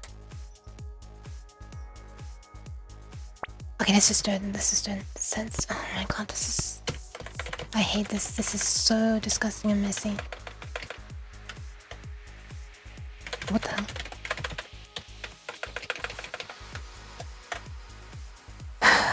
Okay. If we have space to the right of this cell, then we're going to do... Or to the left of this cell, sorry. Then we're going to do... Reset the one to the left as well. Thank you for the pants.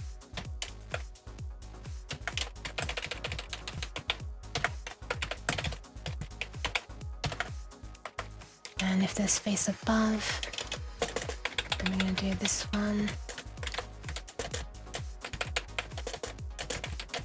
If there's space to the right, then we're going to do this one. And if there's space above, then we're going to do this one.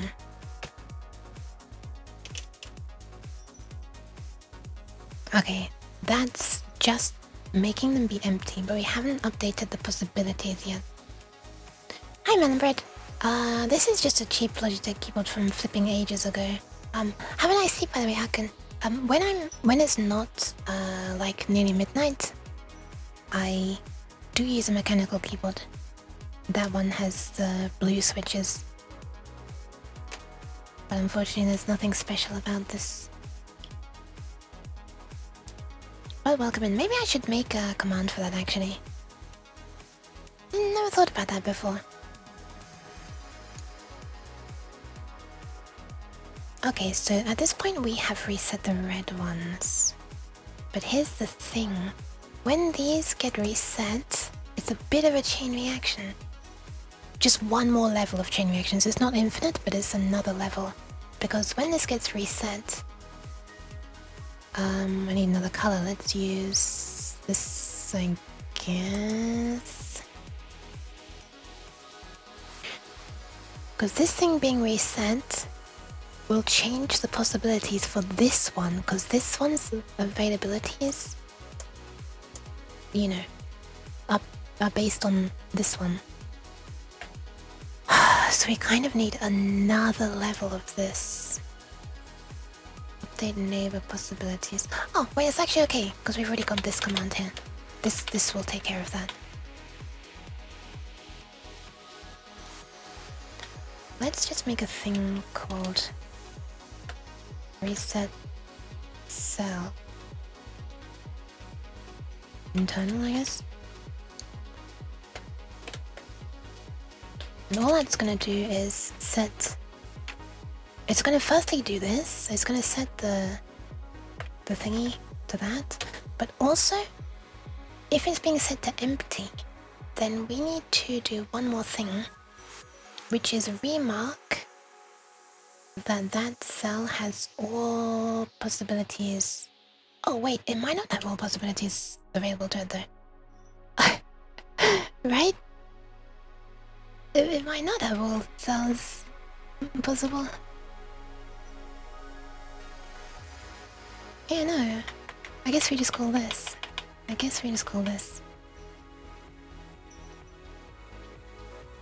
Yeah, okay, that's what we'll do. I think. Oh my god. Okay.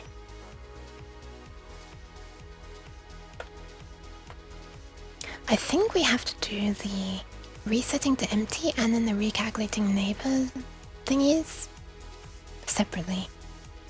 This, I think, is at the heart of my confusion right now. I want to do this part, and then I want to do the blip blip blip blip, and the blip blip blip blip, and the blip blip blip blip, and all that stuff for each of these surrounding things.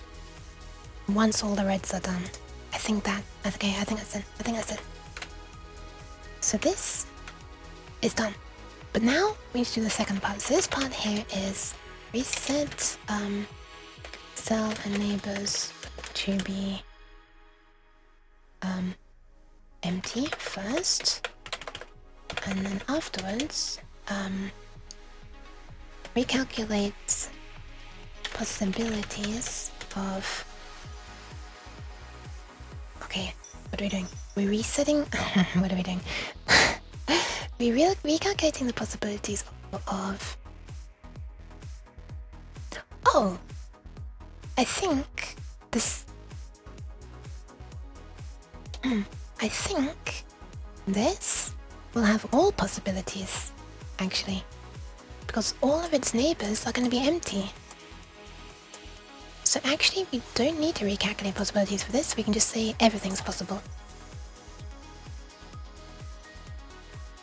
I think. I think. Then this one, we do need to look at the surrounding ones, because these haven't been cleared yet.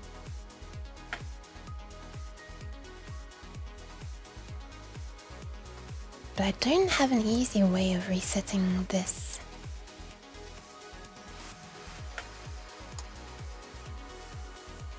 I guess I do. I can just set the number of possibilities to be the number of tiles in total. So 10 tiles. And I guess I can just set the bit mask, the bit field to be all ones, I guess.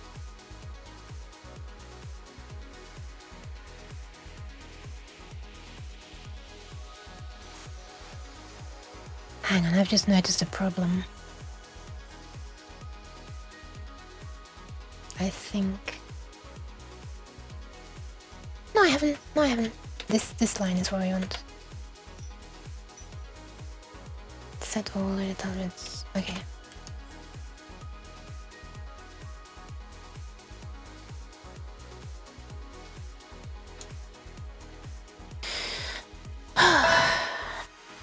Thank you for the posture check. Oh my goodness, did you hear those cracks?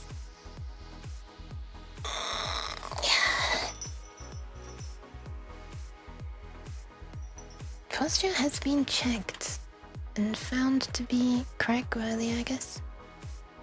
Sounds a bit weird, you know. Okay. Mark the center cell as having all tiles as possibilities, because it now has no neighbors. Amazing. I love the way this program just loses clipboard stuff all the time. Mark the center cell as having all tiles as possibilities because all its neighbors are now empty. And finally, recalculate possibilities. Oh, not quite yet. Hold on. Let's actually store this cell. Oh, I need to make a note of the index. Oh no, I don't. Do I? No, I don't. Do I? Cell at the position that is cell int. What did I call it? Get cell int by xy. Get cell int by xy. Cell x, cell y. Dot pos tiles equals that. And I guess I do want to store this actually. Let's just do it. I'm going to want to refer to this. I'm going to want to use this number more than once. So rather than calculate it twice, I'll just calculate it once up here. Index of the cell is that.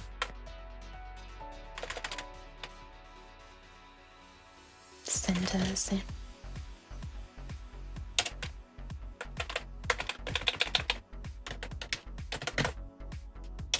sure. Celtic. So this dot num pos tiles is now equal to num tiles. I think.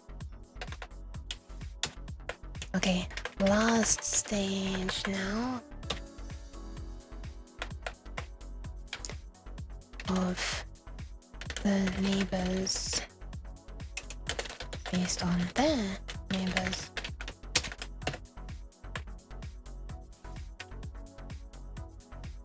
Update neighbor. Is it update neighbor possibilities that I want to do? Yes, it is. Because this having been cleared. Oh, hold on.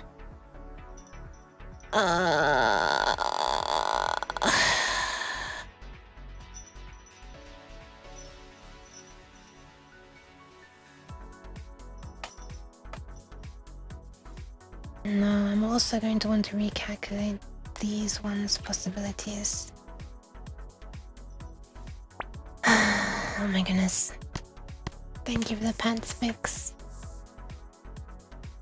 So I'm going to want to calculate these ones' possibilities. Because this one is not guaranteed. Although it's empty, it's not guaranteed to have empty neighbors. So this one needs recalculating. And by this one becoming empty... Hi Doohoo, welcome. By this one being empty, if these ones were originally empty, like for example this one, right? If this one was originally empty, here, like this one is empty, and there was a tile in here, now that this one's empty, this one, its possibilities will have changed. Holy fuck. Okay. How's the Doohoo doing? My brain is reaching its limit, I think. Recalculate possibilities of the neighbors. Because their neighbors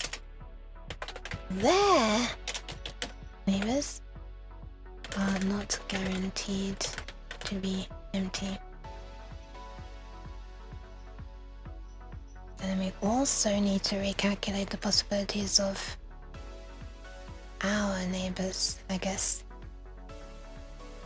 Yeah, because their neighbors are not guaranteed to be empty. Hold on. Fucking... I can't keep track of this! This is too much shit. So, the neighbors are this, and this. And they all need recalculating. But all of their neighbors also need recalculating.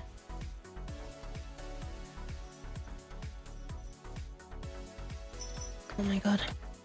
So, what I'm realizing is that I probably don't need to explicitly set this one, because when I want to reset this one and its neighbors, these ones, that's going to include this one. So this one's going to be calculated 4 times, and honestly, fuck it at this point. Fine, we'll just deal with it.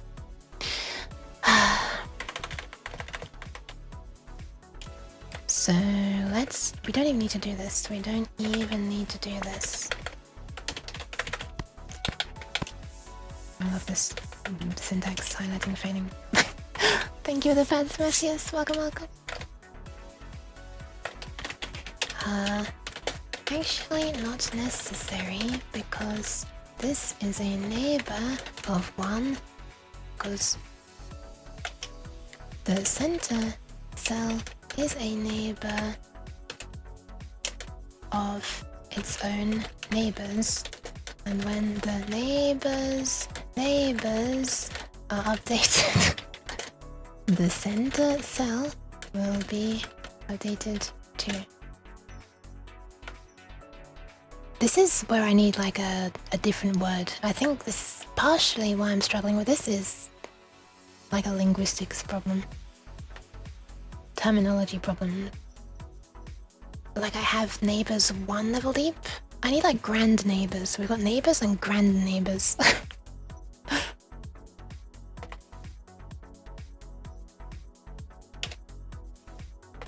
This should be a thing, right? If you live at house number 5 and your neighbors are 6 and 4, you should have grand neighbors that are at 3 and 7. And your great grand neighbors at 2 and 8. There we are. I recommend people refer to their neighbors in that way now. Okay, so what we want to do is update cell possibilities and then the neighbor possibilities. So we need to call this kind of twice. We want cell possibilities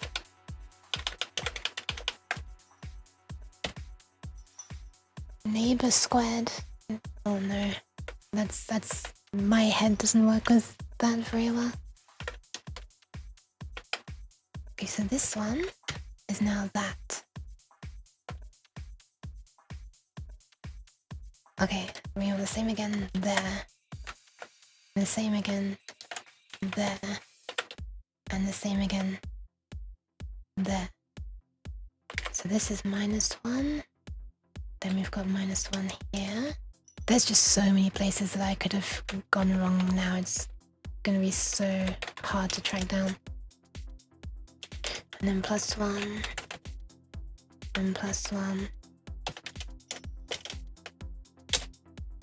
So that's just recalculate possibilities of the neighbors.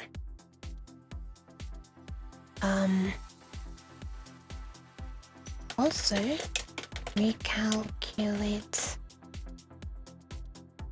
their neighbors' possibilities due to cheese. Yeah, due to cheese, exactly. Hi, this is your X539. Welcome. Recalculate their neighbors' possibilities due to the center's neighbors being empty now.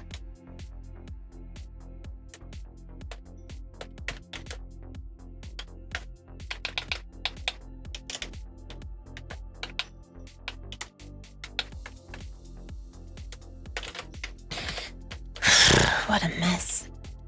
Okay, let's call this now. I almost wish this function recalculated the center one as well, but it doesn't. So we're gonna call the center one and then this one as well.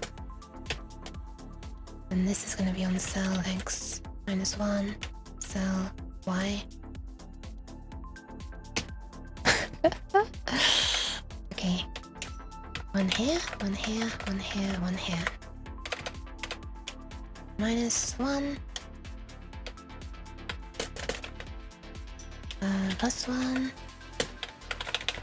Oh my goodness, why didn't I do it this way? 4. Is U8 new 16 created by #define? Yes. I can't remember if it was #define or typedef. Let's find out.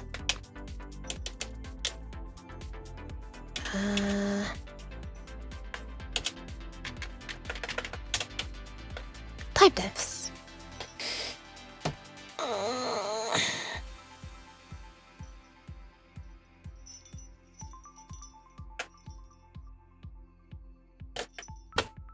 Okay, I think this is everything. Thank you for the pat, Zenlin. I just realized something as well. Oh no, that's fine, actually, no, it's fine. When we do set cell tile, it's automatically going to draw an empty tile, except it's not. I need to make set cell tile be able to handle end tile new being empty. In other words, if this is empty, we need to erase the area under that tile. We don't have a good way to do this, do we? We don't have a good way to do this. Huh.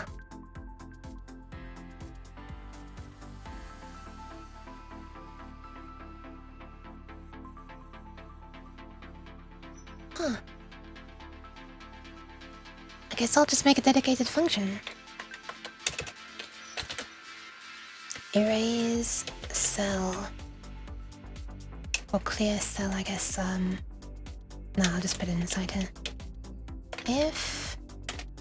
How goes the sea waves? Oh my goodness, it's my head is hurting a bunch right now.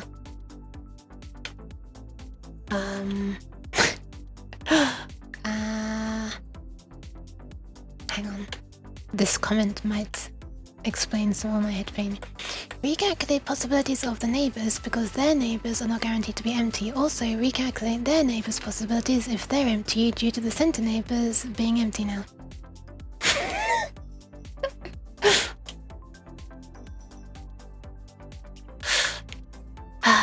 Right, and then it's this part. I still stand by my statement of it being a very tuney name to give it, and it has nothing to do with quantum physics. Choosing a random number does not make it quantum physics. If end tile new is equal to end tile empty, we're gonna do something special. Else this.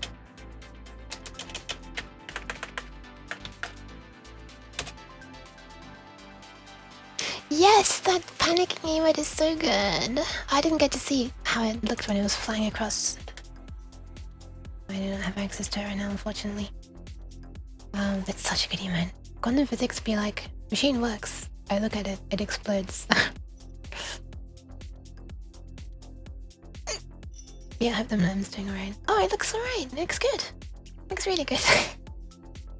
Such a good...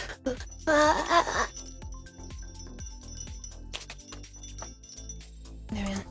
My head hurts now. Had a meeting at work, but now I can die in bed. I hope you just rest in bed instead. Congrats on surviving the meeting though.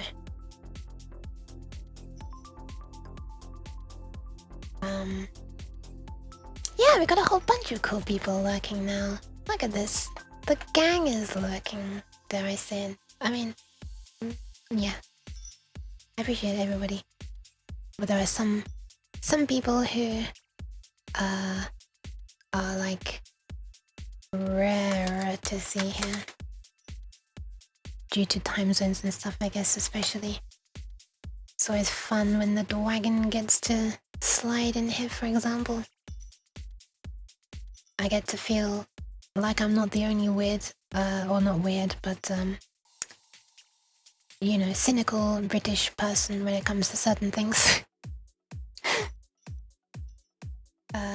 Okay, where are we? It's always a challenge. Yeah, I bet.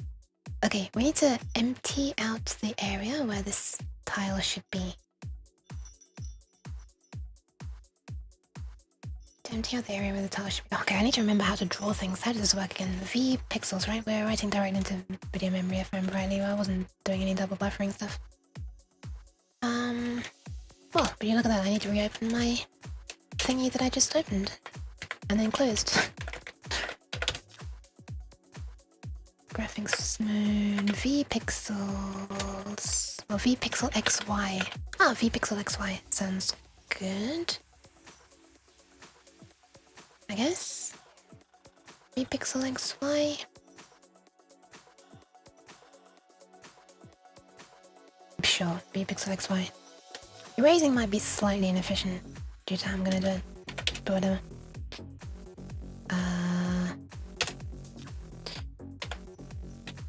Okay, so this is a new code block, so I can define new ones even with this really old C89 conforming compiler. This is gonna be... what do we need? We need... we want like an X position for the...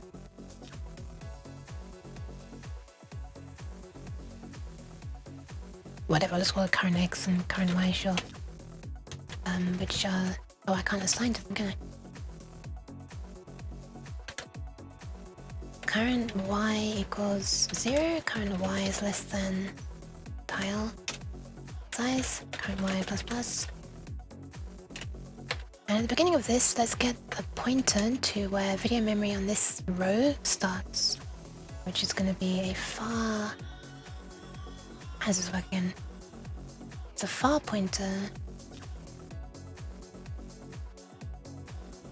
So it's like a far char pointer, but it can be a far U8 pointer. Is that how it works? It's been too long since some graphic stuff.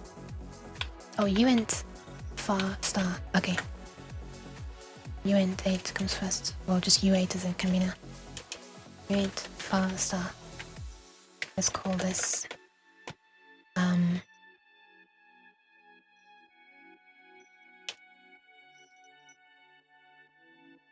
V current, I guess. Oh man, why is my row?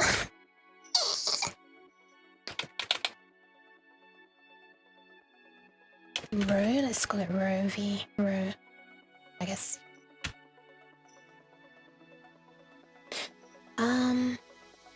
Doing the same British brain cell. Yes. It's a very long distance for you.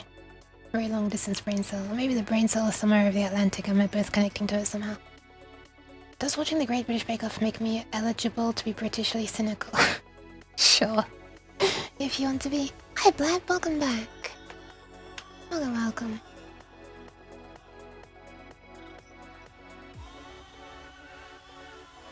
So the V row is gonna be V pixel XY.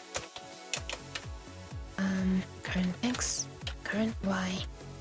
Well, 0, current Y, right? Because we're starting a new row.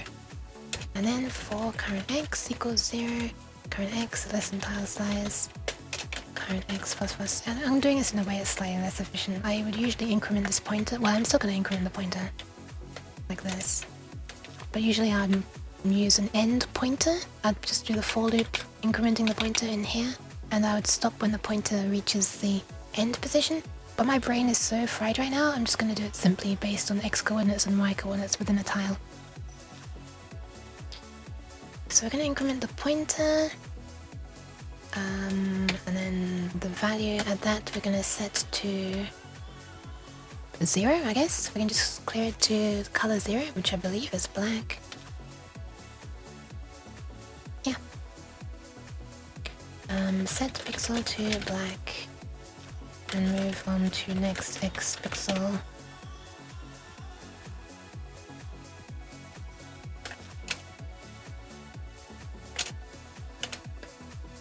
Doing simpler most times makes it easier to maintain. My projects are right. Programming on Nano is another level.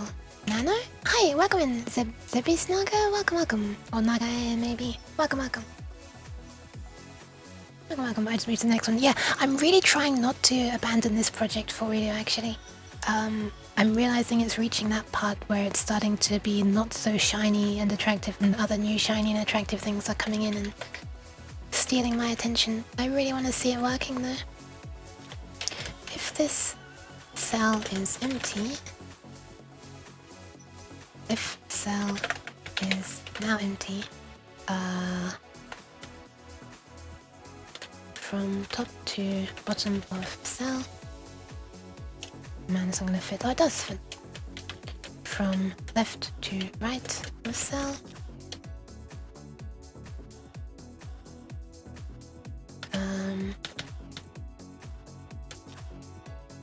Bitmem for start of, what was this, Bitmem of first pix of row. I'm desperately trying to make this fit within the window so I don't have to scroll over like that. Okay. It might be about time to try it. Oh no, hold on a second. I haven't actually... I wrote a function, but I'm not calling that function yet. This disgusting mess, I need to call it now. I started writing it somewhere else as well. Yeah, this can disappear. Let me just paste this first, otherwise I'm gonna lose it when I select text, because that's how this works for some reason. Look at what's on the clipboard now. It's this.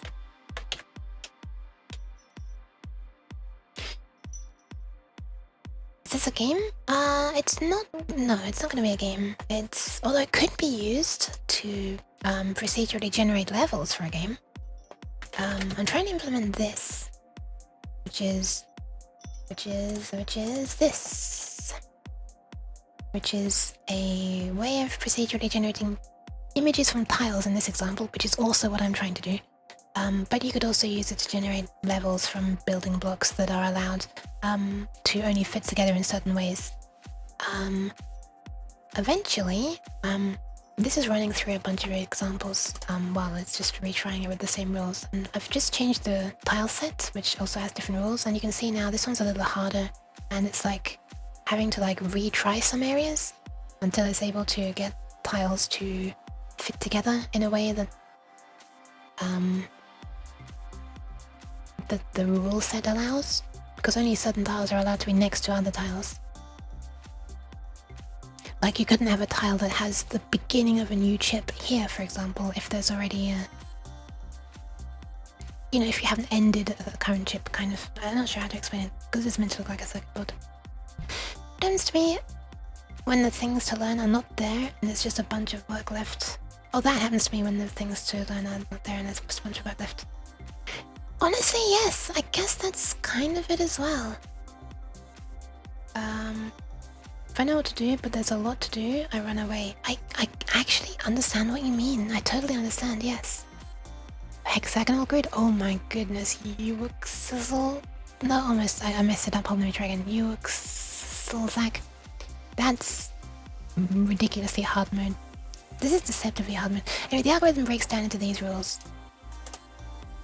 It has a name that makes it sound harder than it is, but it is still harder than it looks from the rule sense, if that makes sense. From the breakdown. I think if any neighbors had the numbers of possible tiles reduced to 0... Hang on a second. Wait, what's going on here? See if any neighbors have had the number of possible... Oh! Sorry, that shouldn't go there. That should go... Wait, did I just lose it? No, I didn't. This line here should go...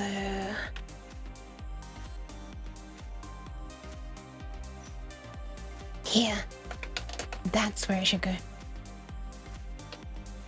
Cell x minus 1, cell y. And this is just like really disgusting at this specific point here. I don't know a way to make it cleaner. This is just a messy part.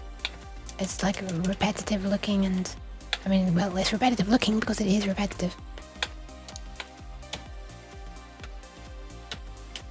And there's so much potential for messing up here by just changing one thing wrongly. So this one is -1.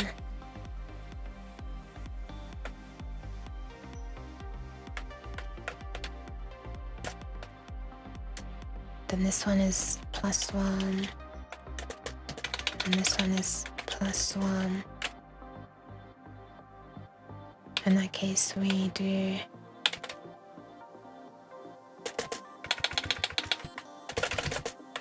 -1 +1 +1. Ugh. If this works, it'll be a minor miracle. Maybe a major miracle. Maybe a diminished 7th miracle. I used DOSBox on college when I was working with assembly. Any particular reason you use WFC? DOS is nostalgic to me. I grew up with it, and it's just fun to me. It's fun being able to make programs for DOS. But I don't feel like my brain is quite ready for assembly yet. At some point I do want to try assembly. Thank you for the hydration, the posture check, Stu. And for the pants. And welcome back, Fox, as well.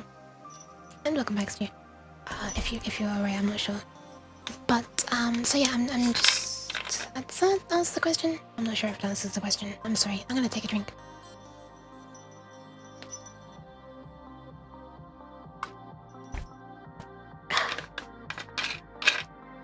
You know what? I'm gonna take another one.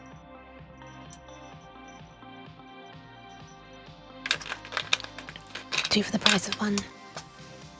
Wanna start with something like AVR assembly? I don't know. I can't. Yeah, maybe. It would probably be easier, right? I'm curious. People use DOSBox for fun. Well, yeah, I'm using it for making this, but I'm then using 86box, which is more of an accurate emulation. Once I've got it working in DOSBox, and it gives me a better idea of just how slow some things are, or if some things don't work at all. Because you know, DOSBox's main goal is to just make stuff work. You know, you want to play an old DOS game or something, it's gonna sort of maybe bend some rules to allow it to work where it wouldn't have worked on the real thing. So yeah, I'm trying to get the hair off this box. Ah! Okay, the hair disappeared, I don't know where it went. Yeah, so I'm using DOSBox for convenience, and then I'm sort of using 86box if I'm wanting to turn it into an actual thing. Oh, by the way, I am also wanting to make a game for DOS. That's another thing that's sort of maybe fallen a bit by the wayside, but that's what I started. I started with sort of learning how to make stuff for DOS. And then it was fun and stuff, and I thought, I guess a game would be a way to sort of tie everything together. I've been learning about drawing to the writing to video memory in an efficient way, and like controlling sound and setting up interrupt handlers for keyboard input and stuff. It'd be a nice way to sort of tie them all together into one thing. But I don't know if that'll ever happen. I've done a bunch of stuff working towards it, I guess. But I mean, some of it's not, some of it's just standalone or silly extra things. Miscellaneous things. Also need to do function to reset tile and neighbors, including changing numpos tiles away from numpos tiles done. Yes. Yes.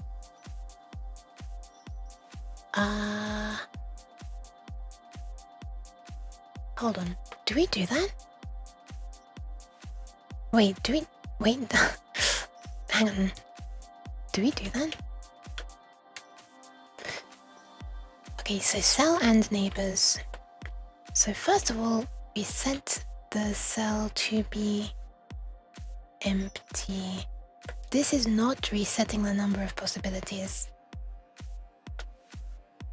Then we would reset the center cell, but we don't need to, because when we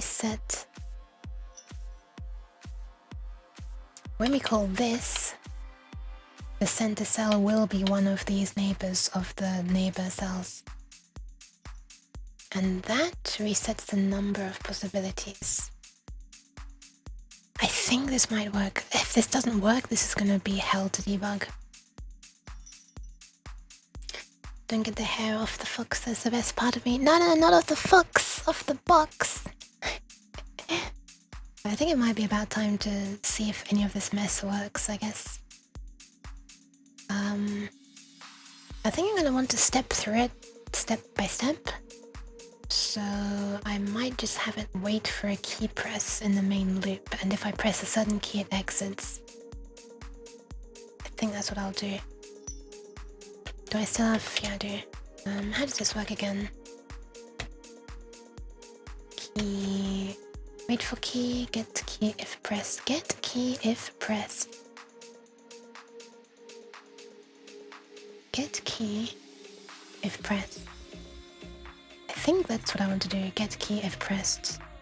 And returns extended and blah blah blah blah. I don't remember what the escape key is. How did I do this before? Let me look at another one of my programs. The music player.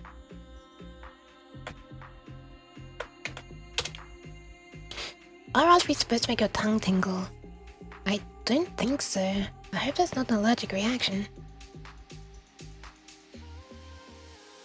Oh, this... Right, this is before I moved it into its own library, so I've got my own implementation there apparently.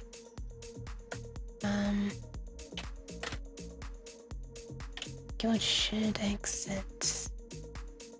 Wait, how did I do it before then?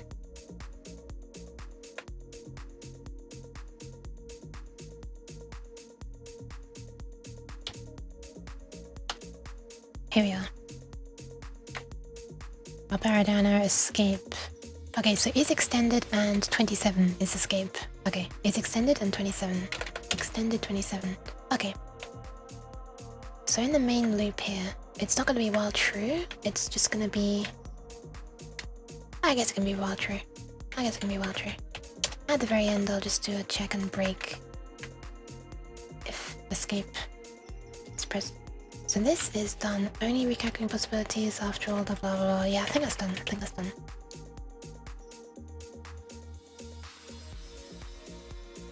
If any neighbors have had their number of possible tiles reduced to 0, reset that tile and update all of its neighbors' possibilities.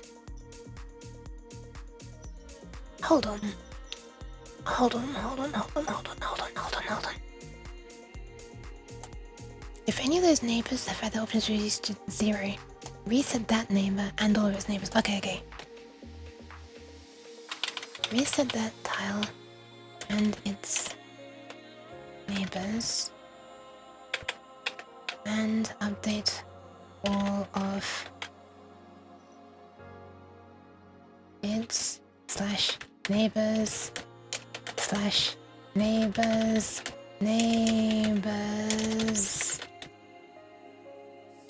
possibilities. Holy crap. So now we see C for debugging. See if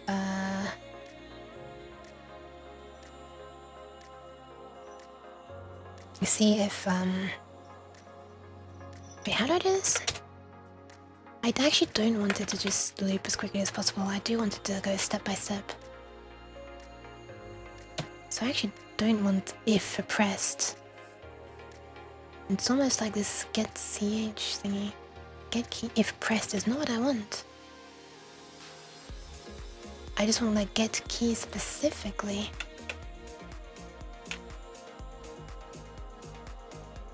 If KB hits. So basically I want this, but without this. Interesting. I feel like this is a new function that I should put into my library. It's basically this. Yeah, it's basically... Hi Box Bunny, welcome. What is enum for ESC key? I'm not sure what you mean. I'm guessing it's a joke based on the emote. I guess you could say it is 27. The key code is 27. Or is that even key code? Might not even be a key code. Unless it's a Raspberry Pi and it's powered on. Yeah, that might make it tingle. Hi Longkettle! Welcome. If depressed? Oh, you mean if the key is depressed? Yeah. It's funny seeing it written that way. I always feel bad for the key. How am I doing? Brain a little bit hurty. So I just read something I never expected. The Vatican has announced its official mascot, Loose? Is that how you spell it? Lucha? Yeah, I saw they have like an anime character now. Amazing. Get... thank you for the pats. Wait for key. Wait and get key, I guess? Wait for and get key. Bool star is extended. Whoops, sorry. I know nothing about them. But thank you, Longkiddo, for the pats. Hope the Lonkid's doing alright. So this is gonna do exactly this. And then I can just make this a wrapper around this. I guess I could type inline, but I thought I read somewhere that inline is ignored by OpenWelcome.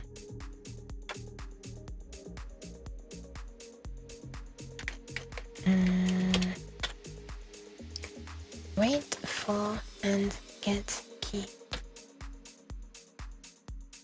So this is where it's being output. So it's gonna output this into is extended. So this is already a pointer and it wants to be a pointer, so we just call that. And then we return. Oh, hold on, what am I looking at here? Is extended is false. Return current key, and current key is... Yeah, I'm pretty sure that should do the same then, right?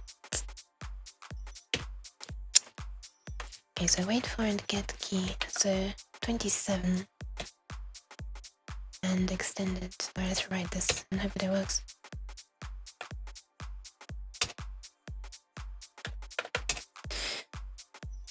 For debugging, wait for a key to be pressed before moving on to the next step.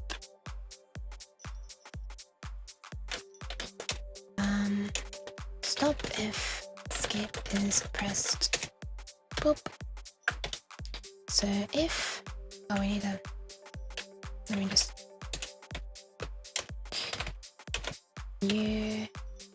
No, bool is extended. So if this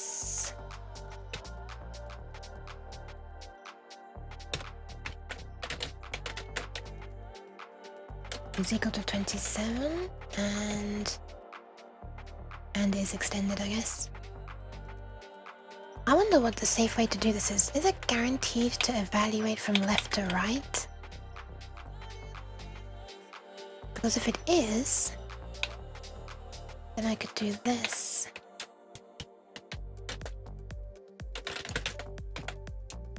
It's a little bit cursed in my head, to be honest.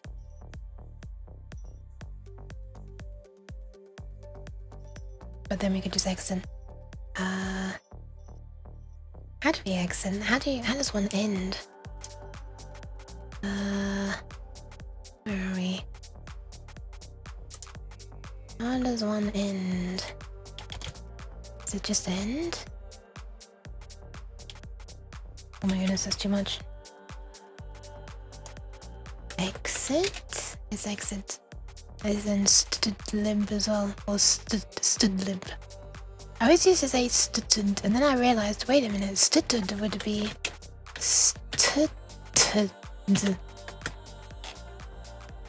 It's just stood, like stood.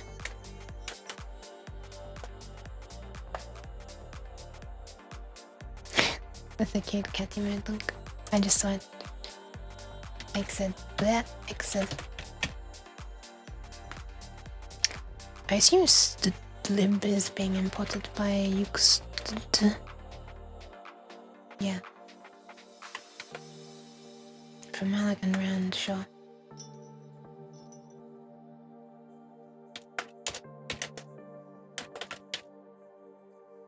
Alright, we can save that. Wait, I think I just saved everything, which is fine.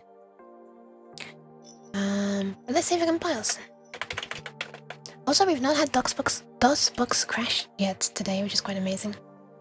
9403. Unsigned char to unsigned char far star. What on earth? Oh, I know what it is. I didn't do address of around the vpixel xy macro. Hold on. 403. Yep, I should have done that.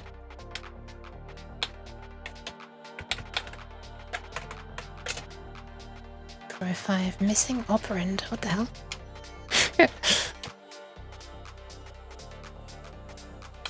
Oh, I'm guessing it should be star rather than star afterwards. Why did I forget how that works? It's fine, this is just the compiling part. It's fine. This is all part of it. Post tile not found. I think I called it pos tiles, didn't I? Why did I write pos tile? Don't jinx it. It's gonna happen anyway. Okay, I forgot what line it was. 612. Pos tiles. I think.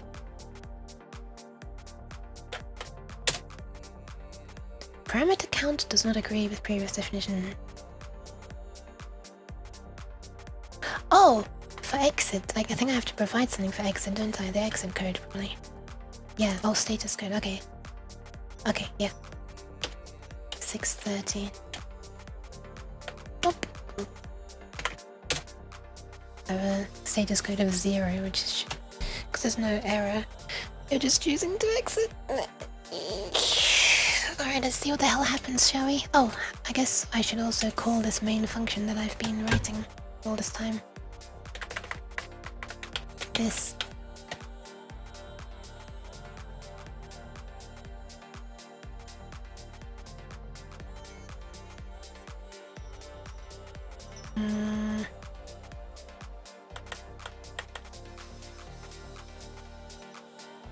Okay, so I want to do that. Wait for key and then unload tiles. Set cell tile. This was just a test. I think that's that. And we don't need to do that anymore. Load all tiles. In fact, I could move load tiles into its own function. Let's do that. Let's do that.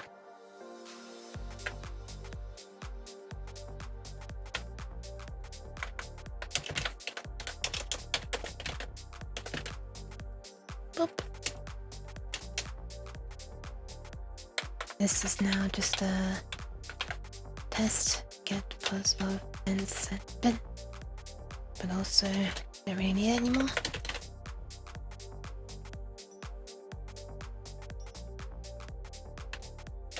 Let's remove all of this spam, otherwise our screen is going to be absolutely full of huge font debug text, because the font is really big when it's in graphics mode.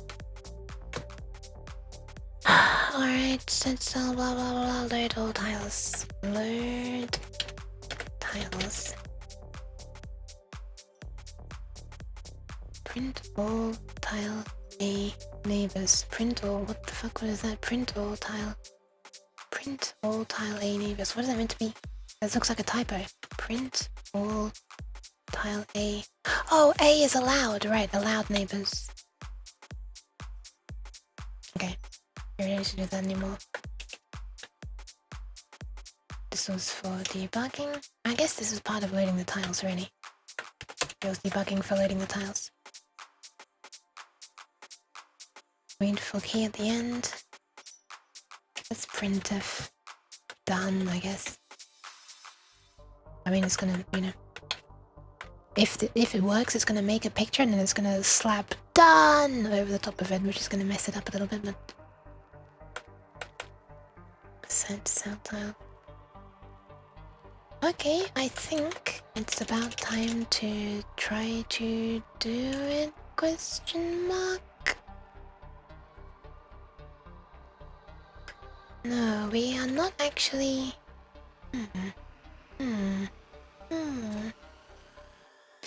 I think we want to mark all cells as usable, which we've not done yet.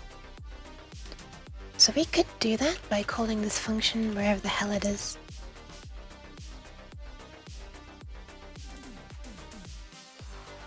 This one. Cell update possibilities. But we already know that every cell is going to have all possibilities. So all we need to do is, we don't need to run through all this crap where we're checking all of our neighbors. We know all of our neighbors are empty. All we need to do is this. And one other thing as well. Update the number of thingies. Dot pos tiles equals this. And finally, dot num pos tiles is equal to the number of tiles in total. Okay. Oh my goodness, I see a poem coming through. Hey you. You know what you are. You know what you are. Gurren Gus. That's Weird? what you are. Weird. That's Okay. right, you are so gosh dang radiant, exquisite, enchanting, breathtaking, divine, lovely, and simply stunning. Your beauty is beyond compare. No. That's not true. That's not true. But also thank you for the kind words. Weird though. I think my guess of weird was correct. Thank you, Nooch. Thanks, Nooch.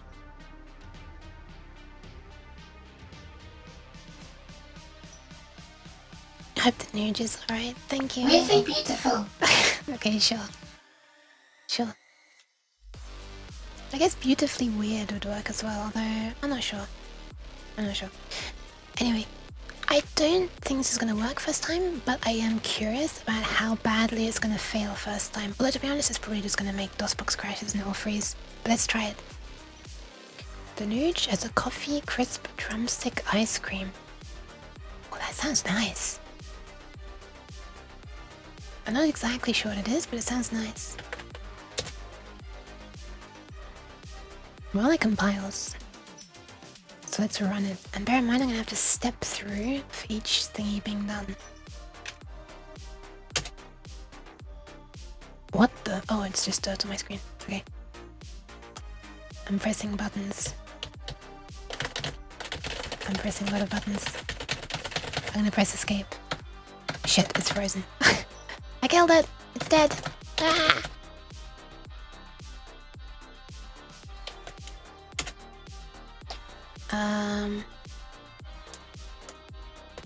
Oh, hold on a second. Is it also because... Wait a minute. Hold on. 1 sec.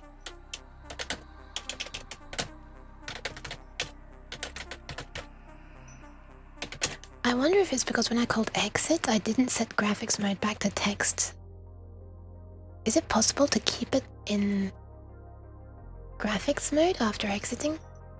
Is that why it happened? What I should have done instead is this. And that way, it'll just go like this. Okay, let's compile.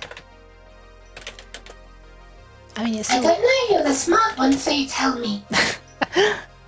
Let's find out. I still should have been drawing things though. Escape. Nope, it's already crashed.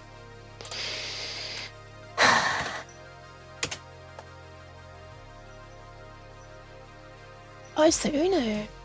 Wait, why is it squished? I didn't know what that was at first. That looks so weird. It's like a... It looks like a white thing with a... Yeah, I don't know. Anyway. This is why I'm gonna want to rename my project to... Instead of such a long name. Alright, it's time to add some debug text and see what the hell happens, I guess. Let's say... Well, it gets to graphics mode, so it already... Well, it doesn't really do anything, it doesn't load tiles. Printf. Loading tiles. Printf. Starting main loop. This is going to be in graphics mode as well, but I think I'm going to take it out of graphics mode at this moment because we know it's not working. So let's just keep it in text mode. And as we're writing into video memory to display stuff, we're just not going to see it. Which is fine. So we'll just look at the text anyway and see where it stops doing things so that we get like a full screen like this of text instead of this tiny little window with huge text on it. The starting main loop. We don't really need... Do we need dots? I guess. Main loop. Okay, so let's do some things. So printf, choosing also. We need new lines.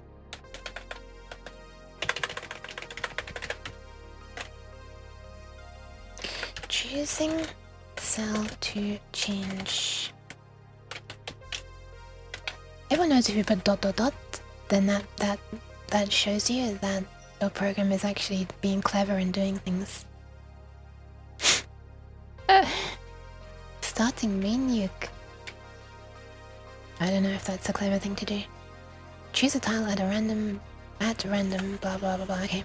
Choosing tile for cells up percent up.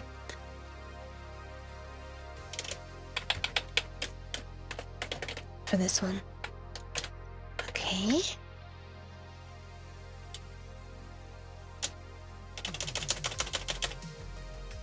Amazing. Printf. Setting cell to tile %d.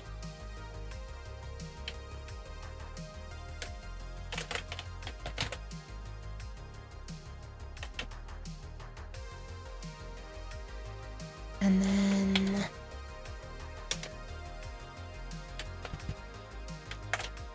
updating neighbor's possible tiles. I don't think we're going to even get this far, by the way, but I'll just I'll just keep going anyway.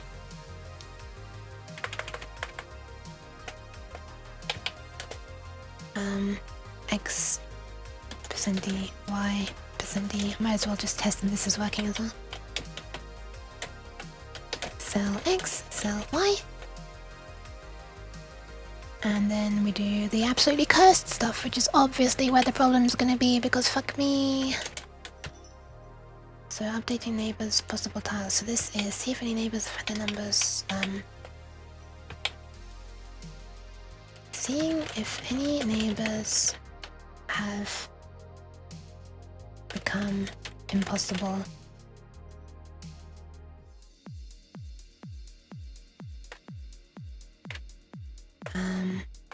And I guess I'll just put this here as well, just in case this is where the problem is, since I just made this function.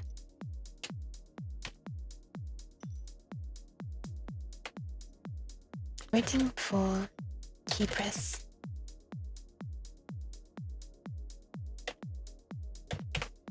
And I was posting at the very beginning, I guess.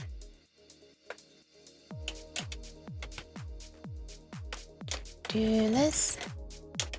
New, good.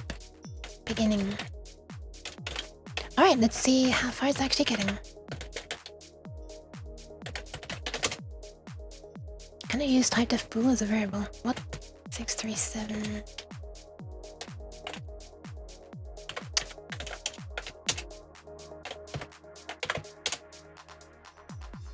Main uke implies there are other ukes. Well, we don't talk about them. There's roper uke and there's long uke. There's various different versions. The squished one. Okay, let's see. What happens when I run in? Oh! Okay. That's where it gets stuck. So basically the very first thing that I haven't tested. Alright, choosing cell to change. That's where the problem is. Alright.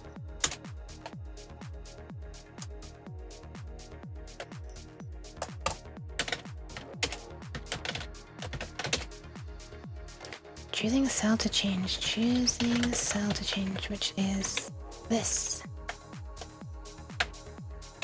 It's not going to be the following lines, surely. No, it won't be. Wait, break should be return anyway. But then it will still say done when it's done. So let's find this. Get in cell to oh my god. Come on. Oh my god, just find it. There it is. Oh man, okay, there's a lot of places this could go wrong, huh? It's Q sort as well. This is... oh man, I'm starting to see this as snorting again. Cells for snorting. There you go. think I can make this bigger again.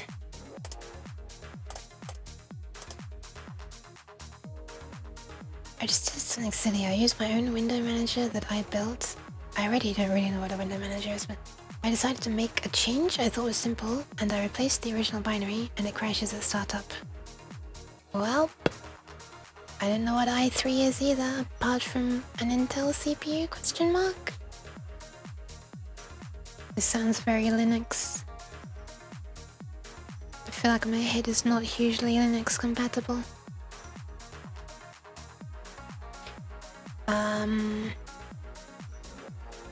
The thing that displays your windows. I see. I thought that was made up of multiple things. I remember hearing someone say there. That's why I'm confused. Ouch! I just elbowed my mic stand. I see. Okay, my hand's stuck in the air. Okay. So where is it? So what are the steps we're doing?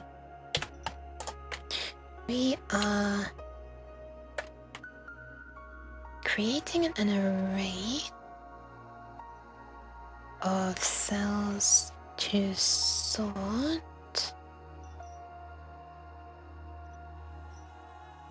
This already looks sus. Cell for sorting is appointed to the cell for sorting, the start of that array. Cell star is appointed to the start of the cells array. And then for as many cells as there are, move on. And inside the cells for sorting of the current index, we set this to this, and inside the same one, but move on to the next one afterwards. Non-possibilities, apostle tiles, sorry. We set that to the current cell, but move on afterwards. Non-possible tiles. This looks like it should work. This is probably where it's not working. We'll come back to that. No, we won't. We'll do it first. Qsort. So we want to let's remind ourselves how Qsort works. Now I need to come back to window capture. I mean screen capture.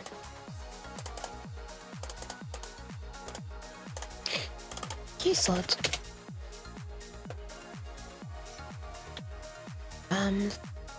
Okay. Void star base.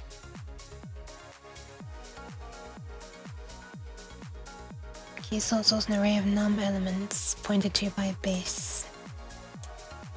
So that's where they are, which is the original.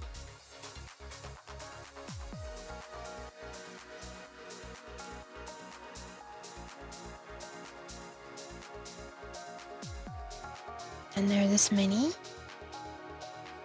And the size of cells for sorting, this is each element in the array is that many bytes.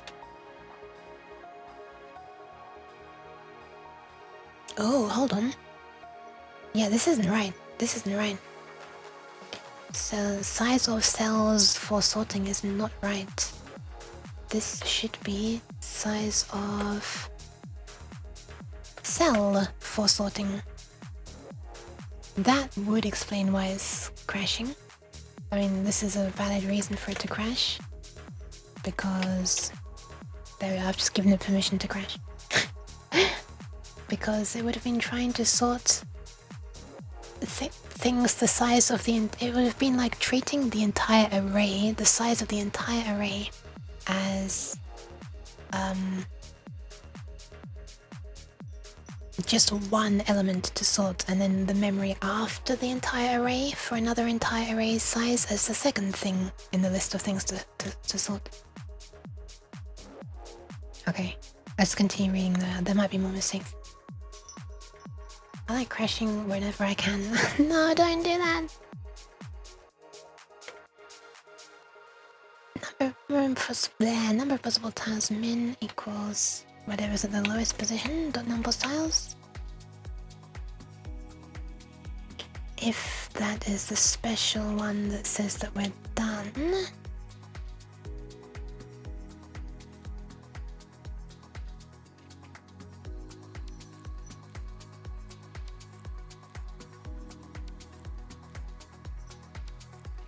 When does that get set to that? Numpos tiles done. Numpos tiles done. I don't think this is why it's fading, but I'm just curious.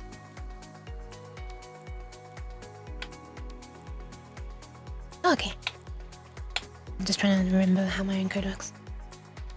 Okay, then we stop. And we return the special value that is for like a cell index. Because this is meant to be returning a cell index, but this is the special value that means that there is no cell index that needs setting because they're all done. Okay, so we set this pointer for a cell for sorting to be this specific one. Start comparing to second lowest index. If the one at this position, moving outwards, is larger than the number of possible tiles. Jeez! Hi, Marine. Welcome. Hi. Oh, jeez. Then break. An end cell is now the number of cells with equal minimum. Yes, that's correct. That makes sense. And if it is equal to 1, then we return that one cell. Otherwise, we return one of the lowest. So many cells. I think that's correct. Okay, I fixed one error which would definitely be making it crash. Let's see if that's enough to let it go further than it did before.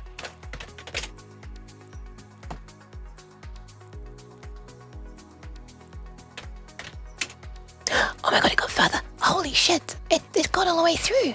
Oh my god, it got all the way through one loop. Well, let's see if pressing escape makes it exit. Nope. It is trying different tiles and stuff. It is setting different tiles, which is very cool.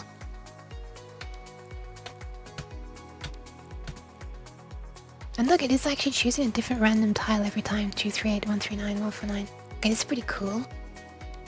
And look, it is setting them to different random tiles as well. Because they're all possible. Okay, I need to figure out how to make this actually exit when I press escape, because I do want it to exit. Yeah, this is big progress actually. I'll put it into graphics mode and see if we see anything. Once I've been able to, you know... Oops. Once I've been able to... you know, exit. So, why are we not exiting? What am I doing?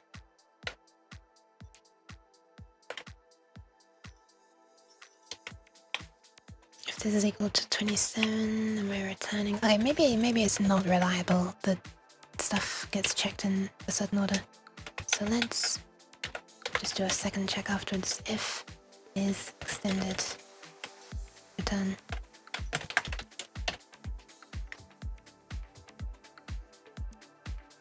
Wait for and get key. Let me double check that I read that function correctly as well.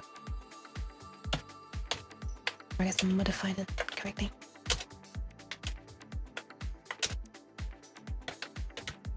And get key. Current key equals get ch. If it's 0, then that means it's extended, and the next call to it will return the real key code. Otherwise it is not extended, and return the key code. Yeah, that makes sense. I mean, I'm assuming putting inline wouldn't break it. Okay, let's see if this allows me to exit by pressing escape.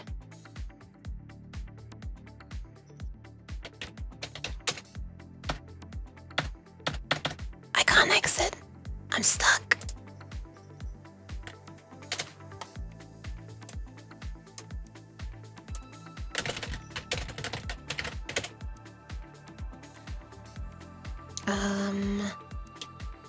I don't know why this is...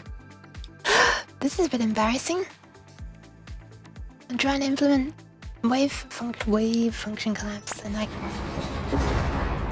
wow, no need to throw me in embarrassment jail, jeez. I'm trying to implement like a really cool thing and I apparently don't even know how to exit.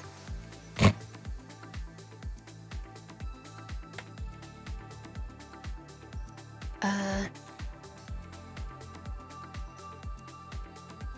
hell am I doing wrong? Cheddar! Why? Your program is so good it doesn't even want to end. Apparently. Why is this silly? This is kind of silly.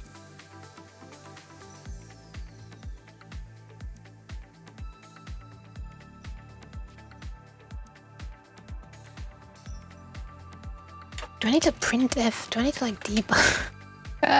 Do I need to debug the wait for and get key? It looks like I do. It's actually important because there's other stuff that depends on this. Not on the wait for and get key, but on this.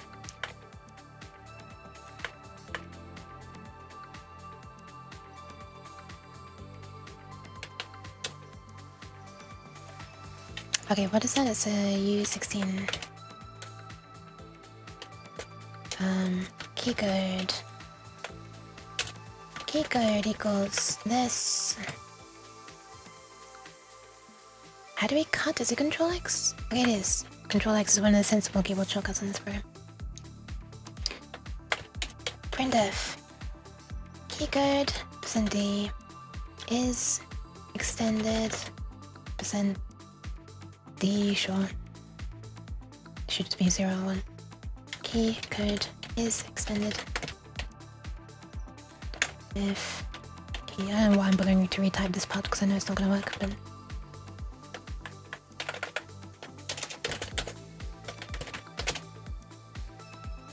reminds me of the how to exit Vim wrong answers only. Thank you for the hydration. Okay, waiting for key press.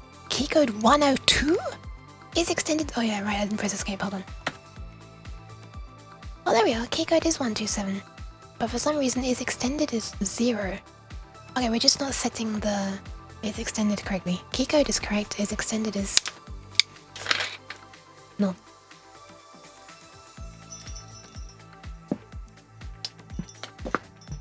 I forgot to do a new line as well.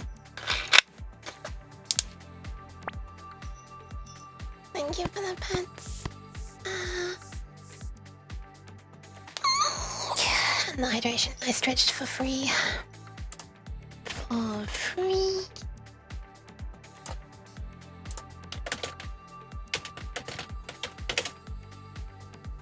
Oops. Alright, let's have a look in here then. Boop.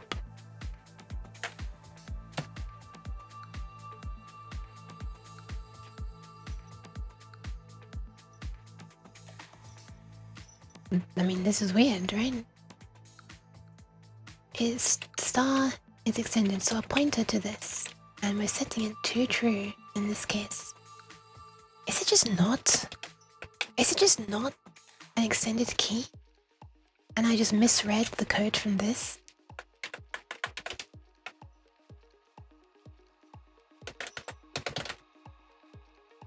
Oh my fucking god. Not is extended.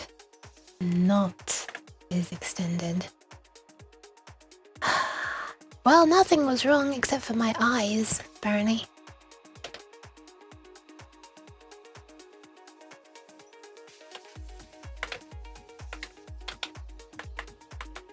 Alright, let's put this all back.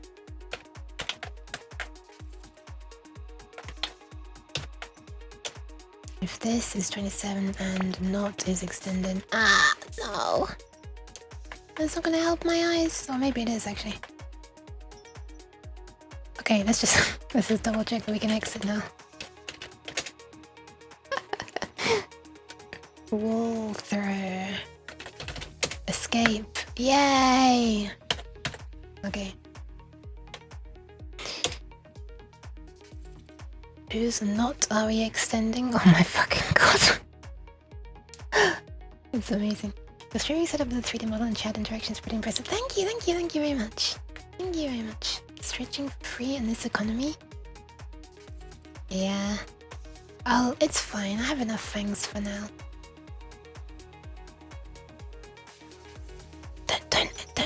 Nobody who's a streamer tell the streamer gets infinite of their own channel points. I have infinite fangs. I feel like I missed some. I did not. There's some more chat. Okay, I want to put this into graphics mode because I want to see stuff, but there is so much I'm printfing now that it's gonna be absolute mess. Look, there's just gonna be text everywhere. I doubt that we'll see anything happening because we might draw a tile and then it's gonna be like, allow me to write you a short novel about everything that just happened. Can you just try it? Oh my god! There is a tile! There is a fucking tile! There's a tile! Look at that! It's put a tile there! At position X3, 0, 1, 2, 3 looks about right. 0, 1, 2, 3, 4, yes, sure, let's pretend that's 7, I guess. I'm gonna press another button and it's gonna draw over the tile. Oh, it only drew over part of it, okay. It's the same tile by the look of it. Oh god, okay, yeah, it's scrolling. But I am seeing different tiles appear. We've got eyes there. Oh my god! Thank you for the bits! Very kind. I'm gonna remove the debugging now because it's actually stopping me from being able to see if it's working or not. Thank you, Jockipper. Okay, let's stop all of this from printing. Even though I'm probably gonna need it again at some point. Seeing if blah blah blah blah blah blah, waiting for key press. Okay, let's just run it with none of that text. I might have forgotten to remove one of them. Let's see. Okay, just the initial stuff. Oh, it just replaced a tile that was already chosen. That's not good.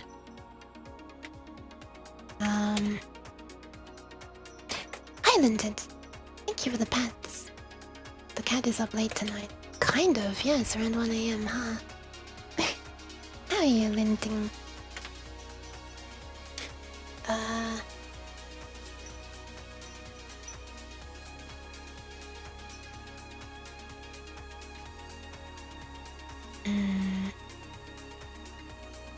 Right, so the problem in where we're choosing a tile...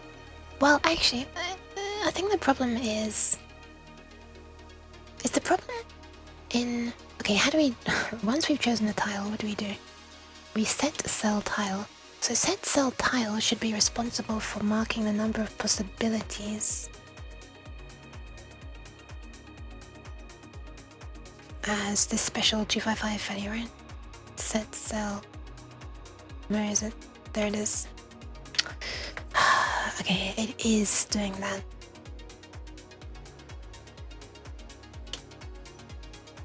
So I'm not sure why that is.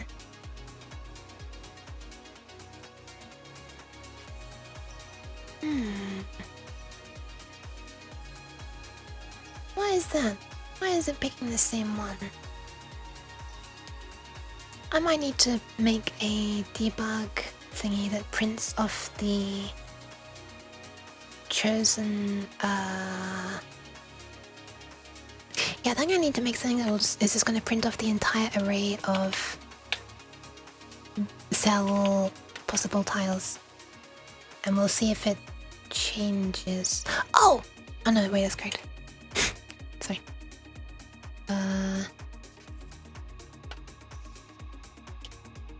Yeah. Yeah, let's do that. We're gonna go out of graphics mode again. And we're gonna start putting in some more printfs. But, like, hopefully useful ones this time. I mean, the other ones were useful as well. It was useful to see where I was getting stuck. Okay, so after we've done this stuff, I think it's, debug,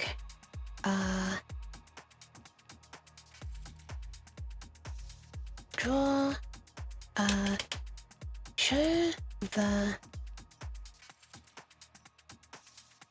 entire, show the number of possibilities for num plus tiles num for all cells. And I also might want to do this in the I might want to print off the entire sorted array as well inside the function where I'm choosing a cell. Yeah, I think I'll do that. This is gonna be a messy, just like one long thing. I'm not even gonna try and make it super neat. But I think I will make it its own function because I'm gonna need to do it for 2 different arrays. Print array, and we're gonna pass it an array of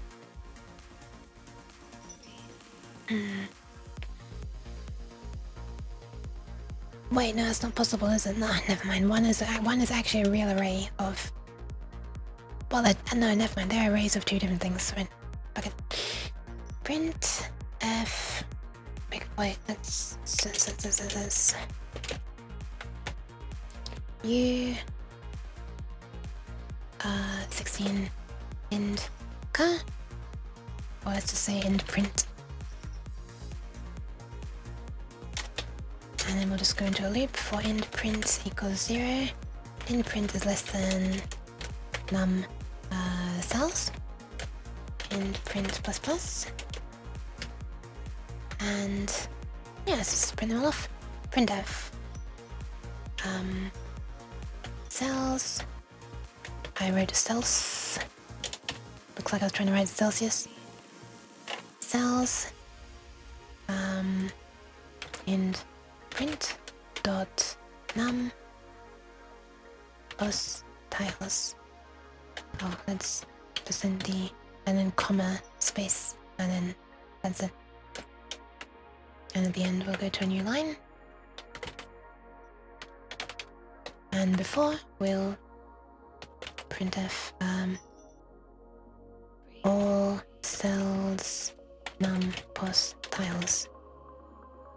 I guess I'll also put the index.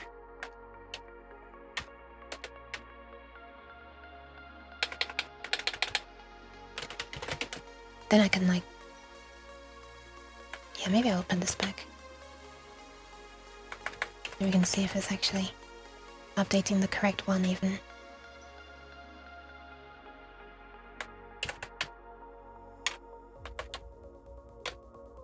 Sure. All cells num plus tiles, new line. Okay, and I want to do the same for inside the bit where we're choosing. Here, after we've sorted, I want to see that we've sorted correctly. Debug. Show the number of possibilities for this for show the sorted full cells. All so this is all sorted cells num plus tiles. D, blah blah blah. This is now called cells for sorting or snorting as I keep reading. Num pos tiles. Okay, let's see if this works. Hopefully this is not too many things to fit on the screen in one go. Can use type def u16 as a variable. 579. Oh my goodness.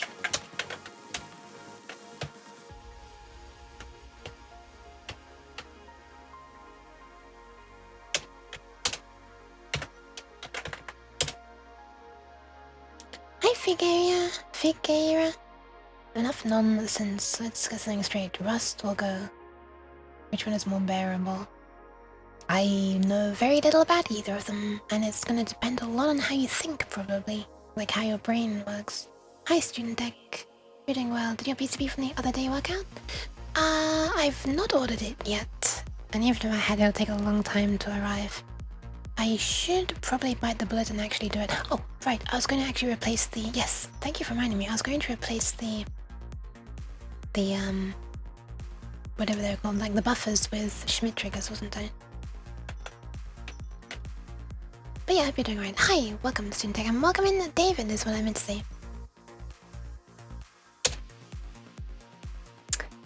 Well, it doesn't all fit on the screen. That's unfortunate. It's a bit unfortunate, isn't it?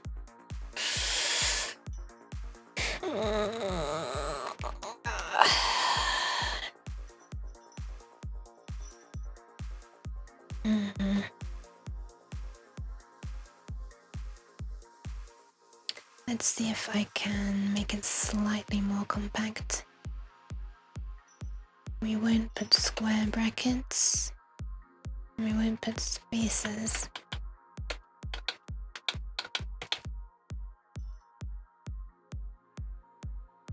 I don't know if that's going to be saving enough characters though. Thank you for the pads. Download more screen. Oh my god, it just fits. Oh, thank god. Okay, all cells, num-pos tiles. Oh, actually, it would have just printed another whole set before. Anyway, so cell 67. So 67 is still marked as having 10 possibilities. Well, that's why it chose tile 67 again. Okay, there's a problem. This cell should be not marked as having 10 possibilities. It's the one, not the only one, but most awesome, but never. You can't. VT. Hi, Zipisaurus, welcome.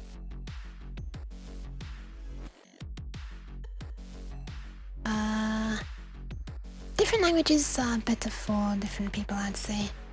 I have been meaning to try Rust. Well, not meaning to try Rust. I'm realizing that I'll want to try Rust at some point. Cell 6710. But I do really much prefer being able to access the memory and work with stuff myself. Which is why I don't like the C#. One of the reasons why I don't like C#.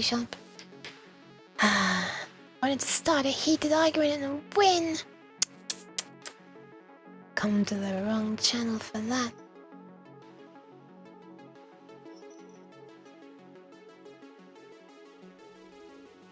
Okay, so why the hell is this still marked as... Love to... Oh my. I would love to stick around, but unfortunately I only came by to say goodnight and enjoy your stream, as I have managed to get ill once again, and it's going to take 5 hours to get to sleep. Okay, I hope you were able to get some sleep, Zip. I'm very sorry. 5 hours is not going to be fun.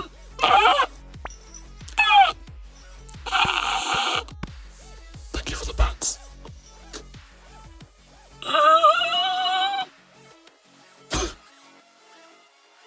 I'm gonna wake someone up. Hi, Maysaka. How are you? How's the May? You would sleep with that voice. Sleep. Oh my god. Sleep.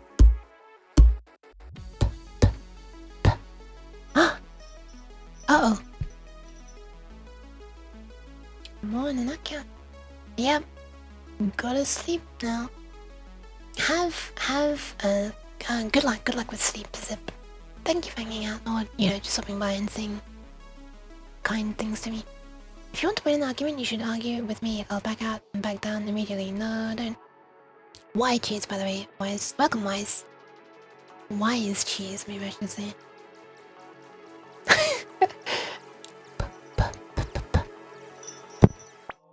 Uh-oh. Uh-oh. I was stuck.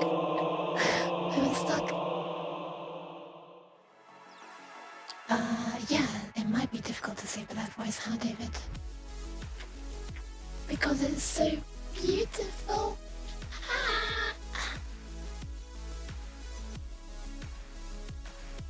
Okay.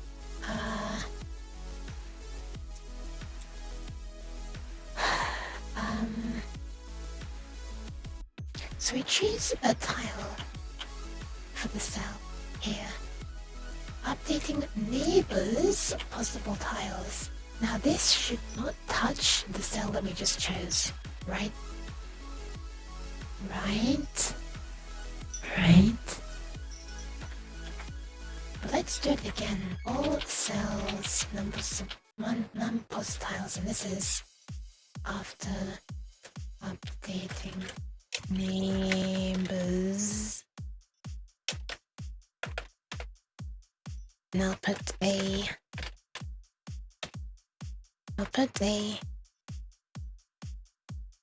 another one just right after this. Before updating neighbors. Yes, this is disgusting, it's just for debugging, I'll get rid of it afterwards. What the skibidi heck is that? It is fed. FED, like Foxtrot, Echo Delta. Standing for folding editor. Oh, I forgot to put a... I was meaning to put a... Oh my god, please stop. I was meaning to put a... wait for key thingy in there.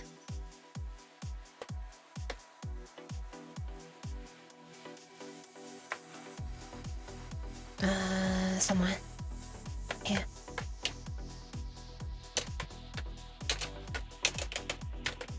Why can't I type a capital W?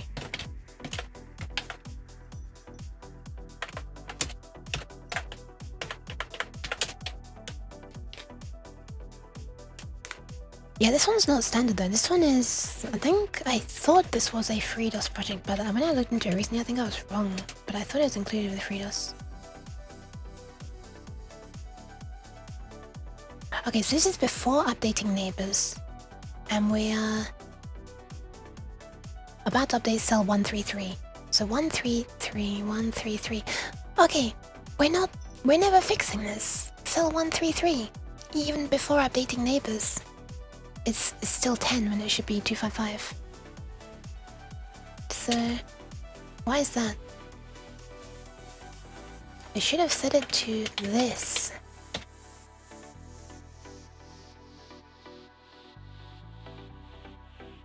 So it's not the fault of updating the neighbors' possibilities. Look at this. We should be doing this. When we do set cell tile. I wonder if there's a problem with this. I should also be naming this world, cell X and cell Y. World X and world Y is stupid and it's left over from when I had more stupid names. Why don't I just world cell? Okay.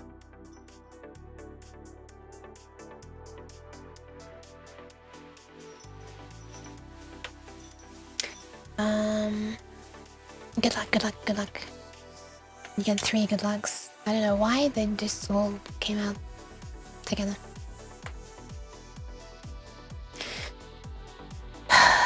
End tile equals end tile new. The current cell, well, this is a pointer, is a pointer to the cell and X and Y. Let me double check this macro. Get cell end by XY.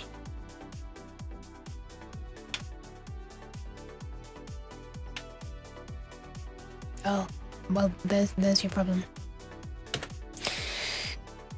Let's try that again.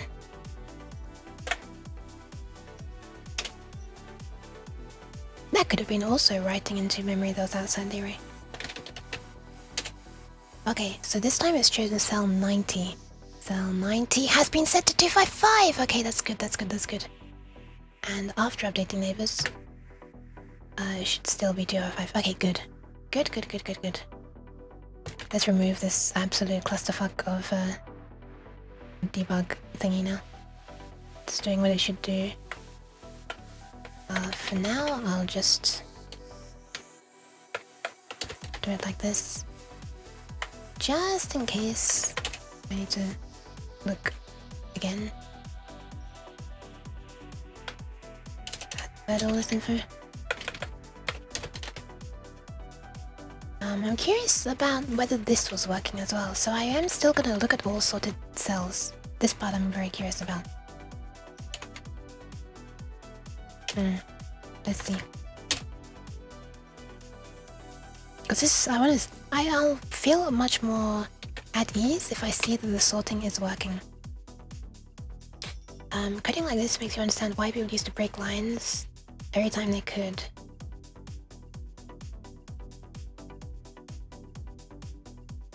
I'm breaking lines when I can. Okay, this is sorted, but they're all equal to 10, so yeah, this is not a useful test. Updating cell to tile. So cell 199 to tile 8. So next time around, 199 should show up as 255, and some 4 other ones should have their number reduced. Okay, let's have a look.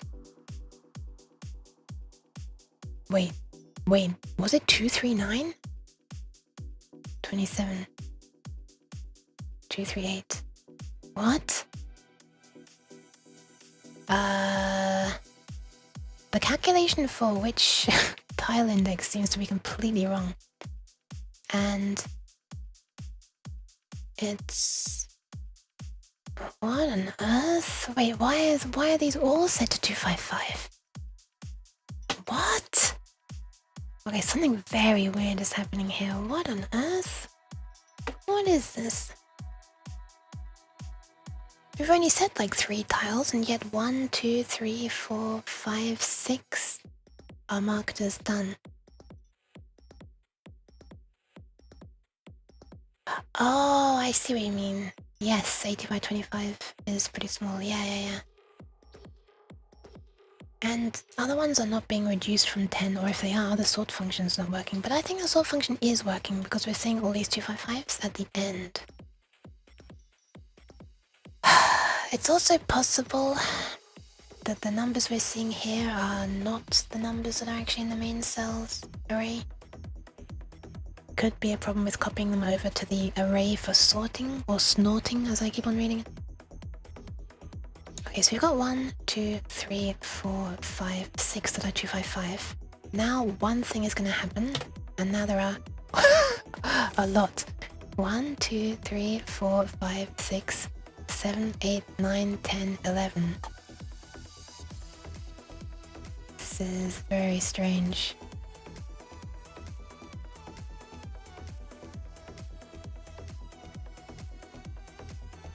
I'm just keeping on pressing it.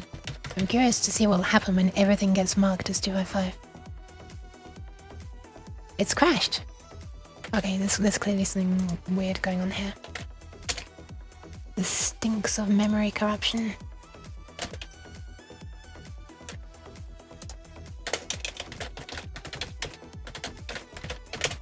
Let's see. I think it's safe for me to come out of screen capture now. And we can go back to just this. I guess I should also do wait for key after printing this one, wherever it was. Here.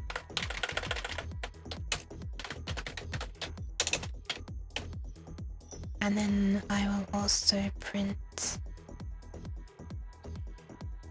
this.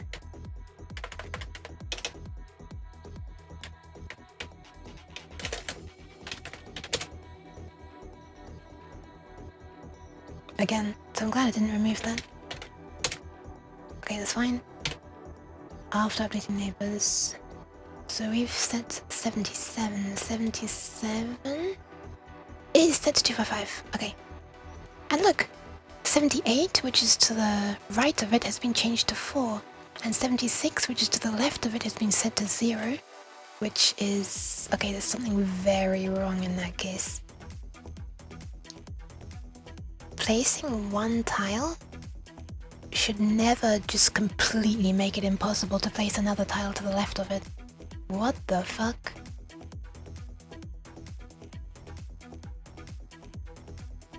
Well, I guess that could explain why... I guess that could explain why there was some weirdness going on with the...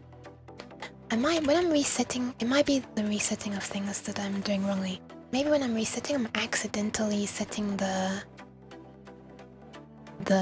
number of tiles to be 255 instead of 10. Let's see. More progress? I don't know. I'm feeling pretty burnt out on this at the moment. I think I might need to stop. It's not a great place to stop. It's a very confusing place to stop. Like, confusing for future Yuke. But I kind of want to stop. It's 1:21 AM and my head hurts! And I've been going for 5 hours. Holy crap, it feels like 3 hours. Reset cell and neighbors. Reset cell and neighbors. So how do we reset it? Set cell tile to end tile empty. End tile empty. So when we set it to end tile empty...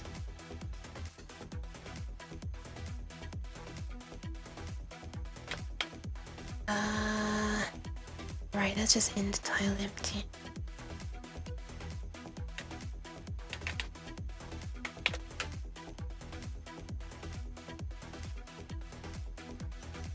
And when we update the possibilities, let me start with this. If the cell centers none possible tiles is none possible tiles done, then we don't change none possible tiles, which is correct. I think I might stop for now. I can feel my head turning off. It's happening. It's happening. It's happening.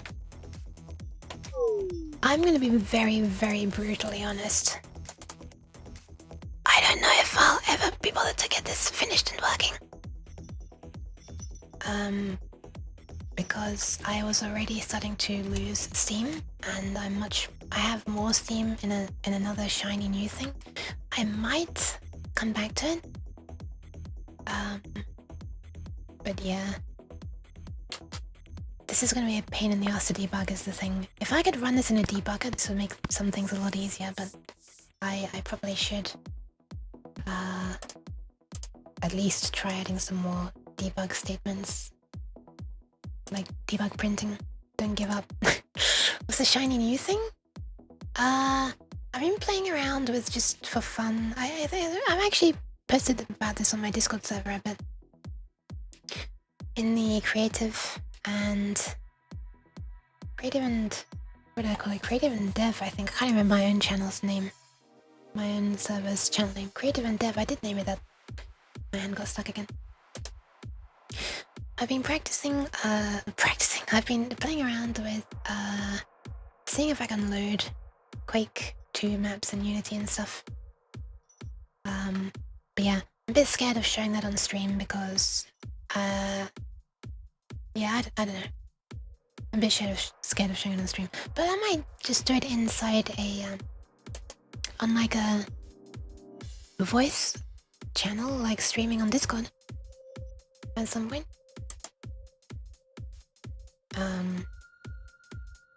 But yeah, I'm gonna stop it for now. Is it still hot in your room even after summer? Yep, it's always gonna be hot in my room when I'm streaming, I'm afraid.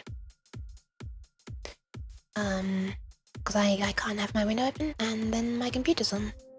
And I'm underneath my desk. And the heat's getting trapped under here as well, so yeah. But even if it wasn't, there's like... my room's still hot, so... yeah. Watch me burn out on distance soon. That's a pretty good pun, actually. I don't know if that was meant to be a pun. But like, you know, burn out car... we'll go with something. Hope you guys some rest and feel better. Thanks. Thank you, dear. Yeah, I sort of got a little bit tired of this distance for a while. I said Discord, and I don't know. A few weeks passed, and I was like, I want to play something.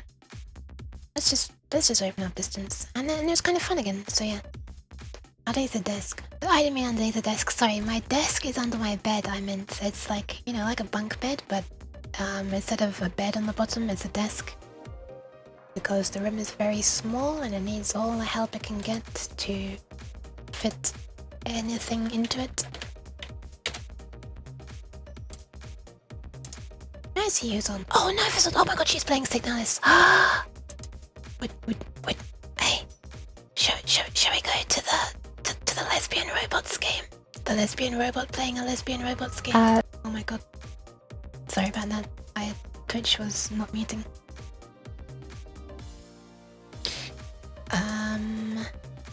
But yeah, so I've said that before. I've made that same mistake before, saying that I'm under my desk. It sounds very sus. Oh, she's stuck on that water puzzle thingy. It's the thing where everybody forgets to read the note that's somewhere else. Anyway, I'm gonna pass you on to Nova, I think, because she's been doing a whole bunch of streams recently, like Halloween-themed games streaming. She usually does coding stuff. Oh, I guess it's about 50-50, I suppose. She often does some stuff in Godot. But right now she's not. And she's been doing some like more horror-y streams for Halloween. Somehow she manages to keep them somewhat comfy because that's just how she is. I don't know. She's magic. Thank you for the positive checks to you and the hydration. I will save the knees of the kids as well. Oh my god, that hand is going crazy. You're already being fed? I'm not feeding you again. I haven't been fed. Actually, okay, I have actually. Wait, what did I have for dinner even? I can't remember. I have fish fingers. But that was 12, 11, 10, 9, 8, 7, 6, 7 hours ago? Wait, no, 12, 11, 10, 9, 8, 7, 6. Yeah, 7 hours ago. Okay, not a crazy time ago, but, you know, I'm getting a bit hungry again. So I will eat a thing, and I'm gonna leave you in the capable hands of Nova, who's currently not doing coding, but is playing Signalis. And, yeah, that's all. She's been doing these more horror things for Halloween, is what I've been trying to say. She's got incredibly, fancy gloves on, fingerless gloves. I don't understand how that's Halloween related because it's not scary, it's just pretty. But anyway, here's where we're going. Nova, let me know. I will kidney as well. I will also hydrate. Wait, I don't know. I gotta hold this first. Here's where we're going. We're going to the Nove. Look at. How can you? Okay, it looks a bit scary if I hold it like that. But anyway, how could you not pat? And this is what she's playing. And wait, my hands. Yeah, something like that. Sorry. Oh my god, she's playing for 5.5 hours? I hope she's not going to end soon. Oh my god, I only just noticed that. I think she started at like the same time as me as well, unfortunately. I mean, it's unfortunate because I didn't want to be streaming at the same time as her. But, I also don't want to keep on only doing 2 streams a week and stuff. And I probably won't be able to stream tomorrow because there's another thingy that I have obligations for. Okay, that's what's gonna be all for now. Thank you all very much for being here. Why am I looking off to the side all the time? What's my calibration doing? There we are. There you are. Okay, that's all for now. Thanks all for being here. I will hopefully finish off the circuit board stuff and maybe finally order it and bite the bullet and all that stuff. But yeah, I'll play to off the stream because it's not very interesting. Okay, bye. Thanks for being here. Pew.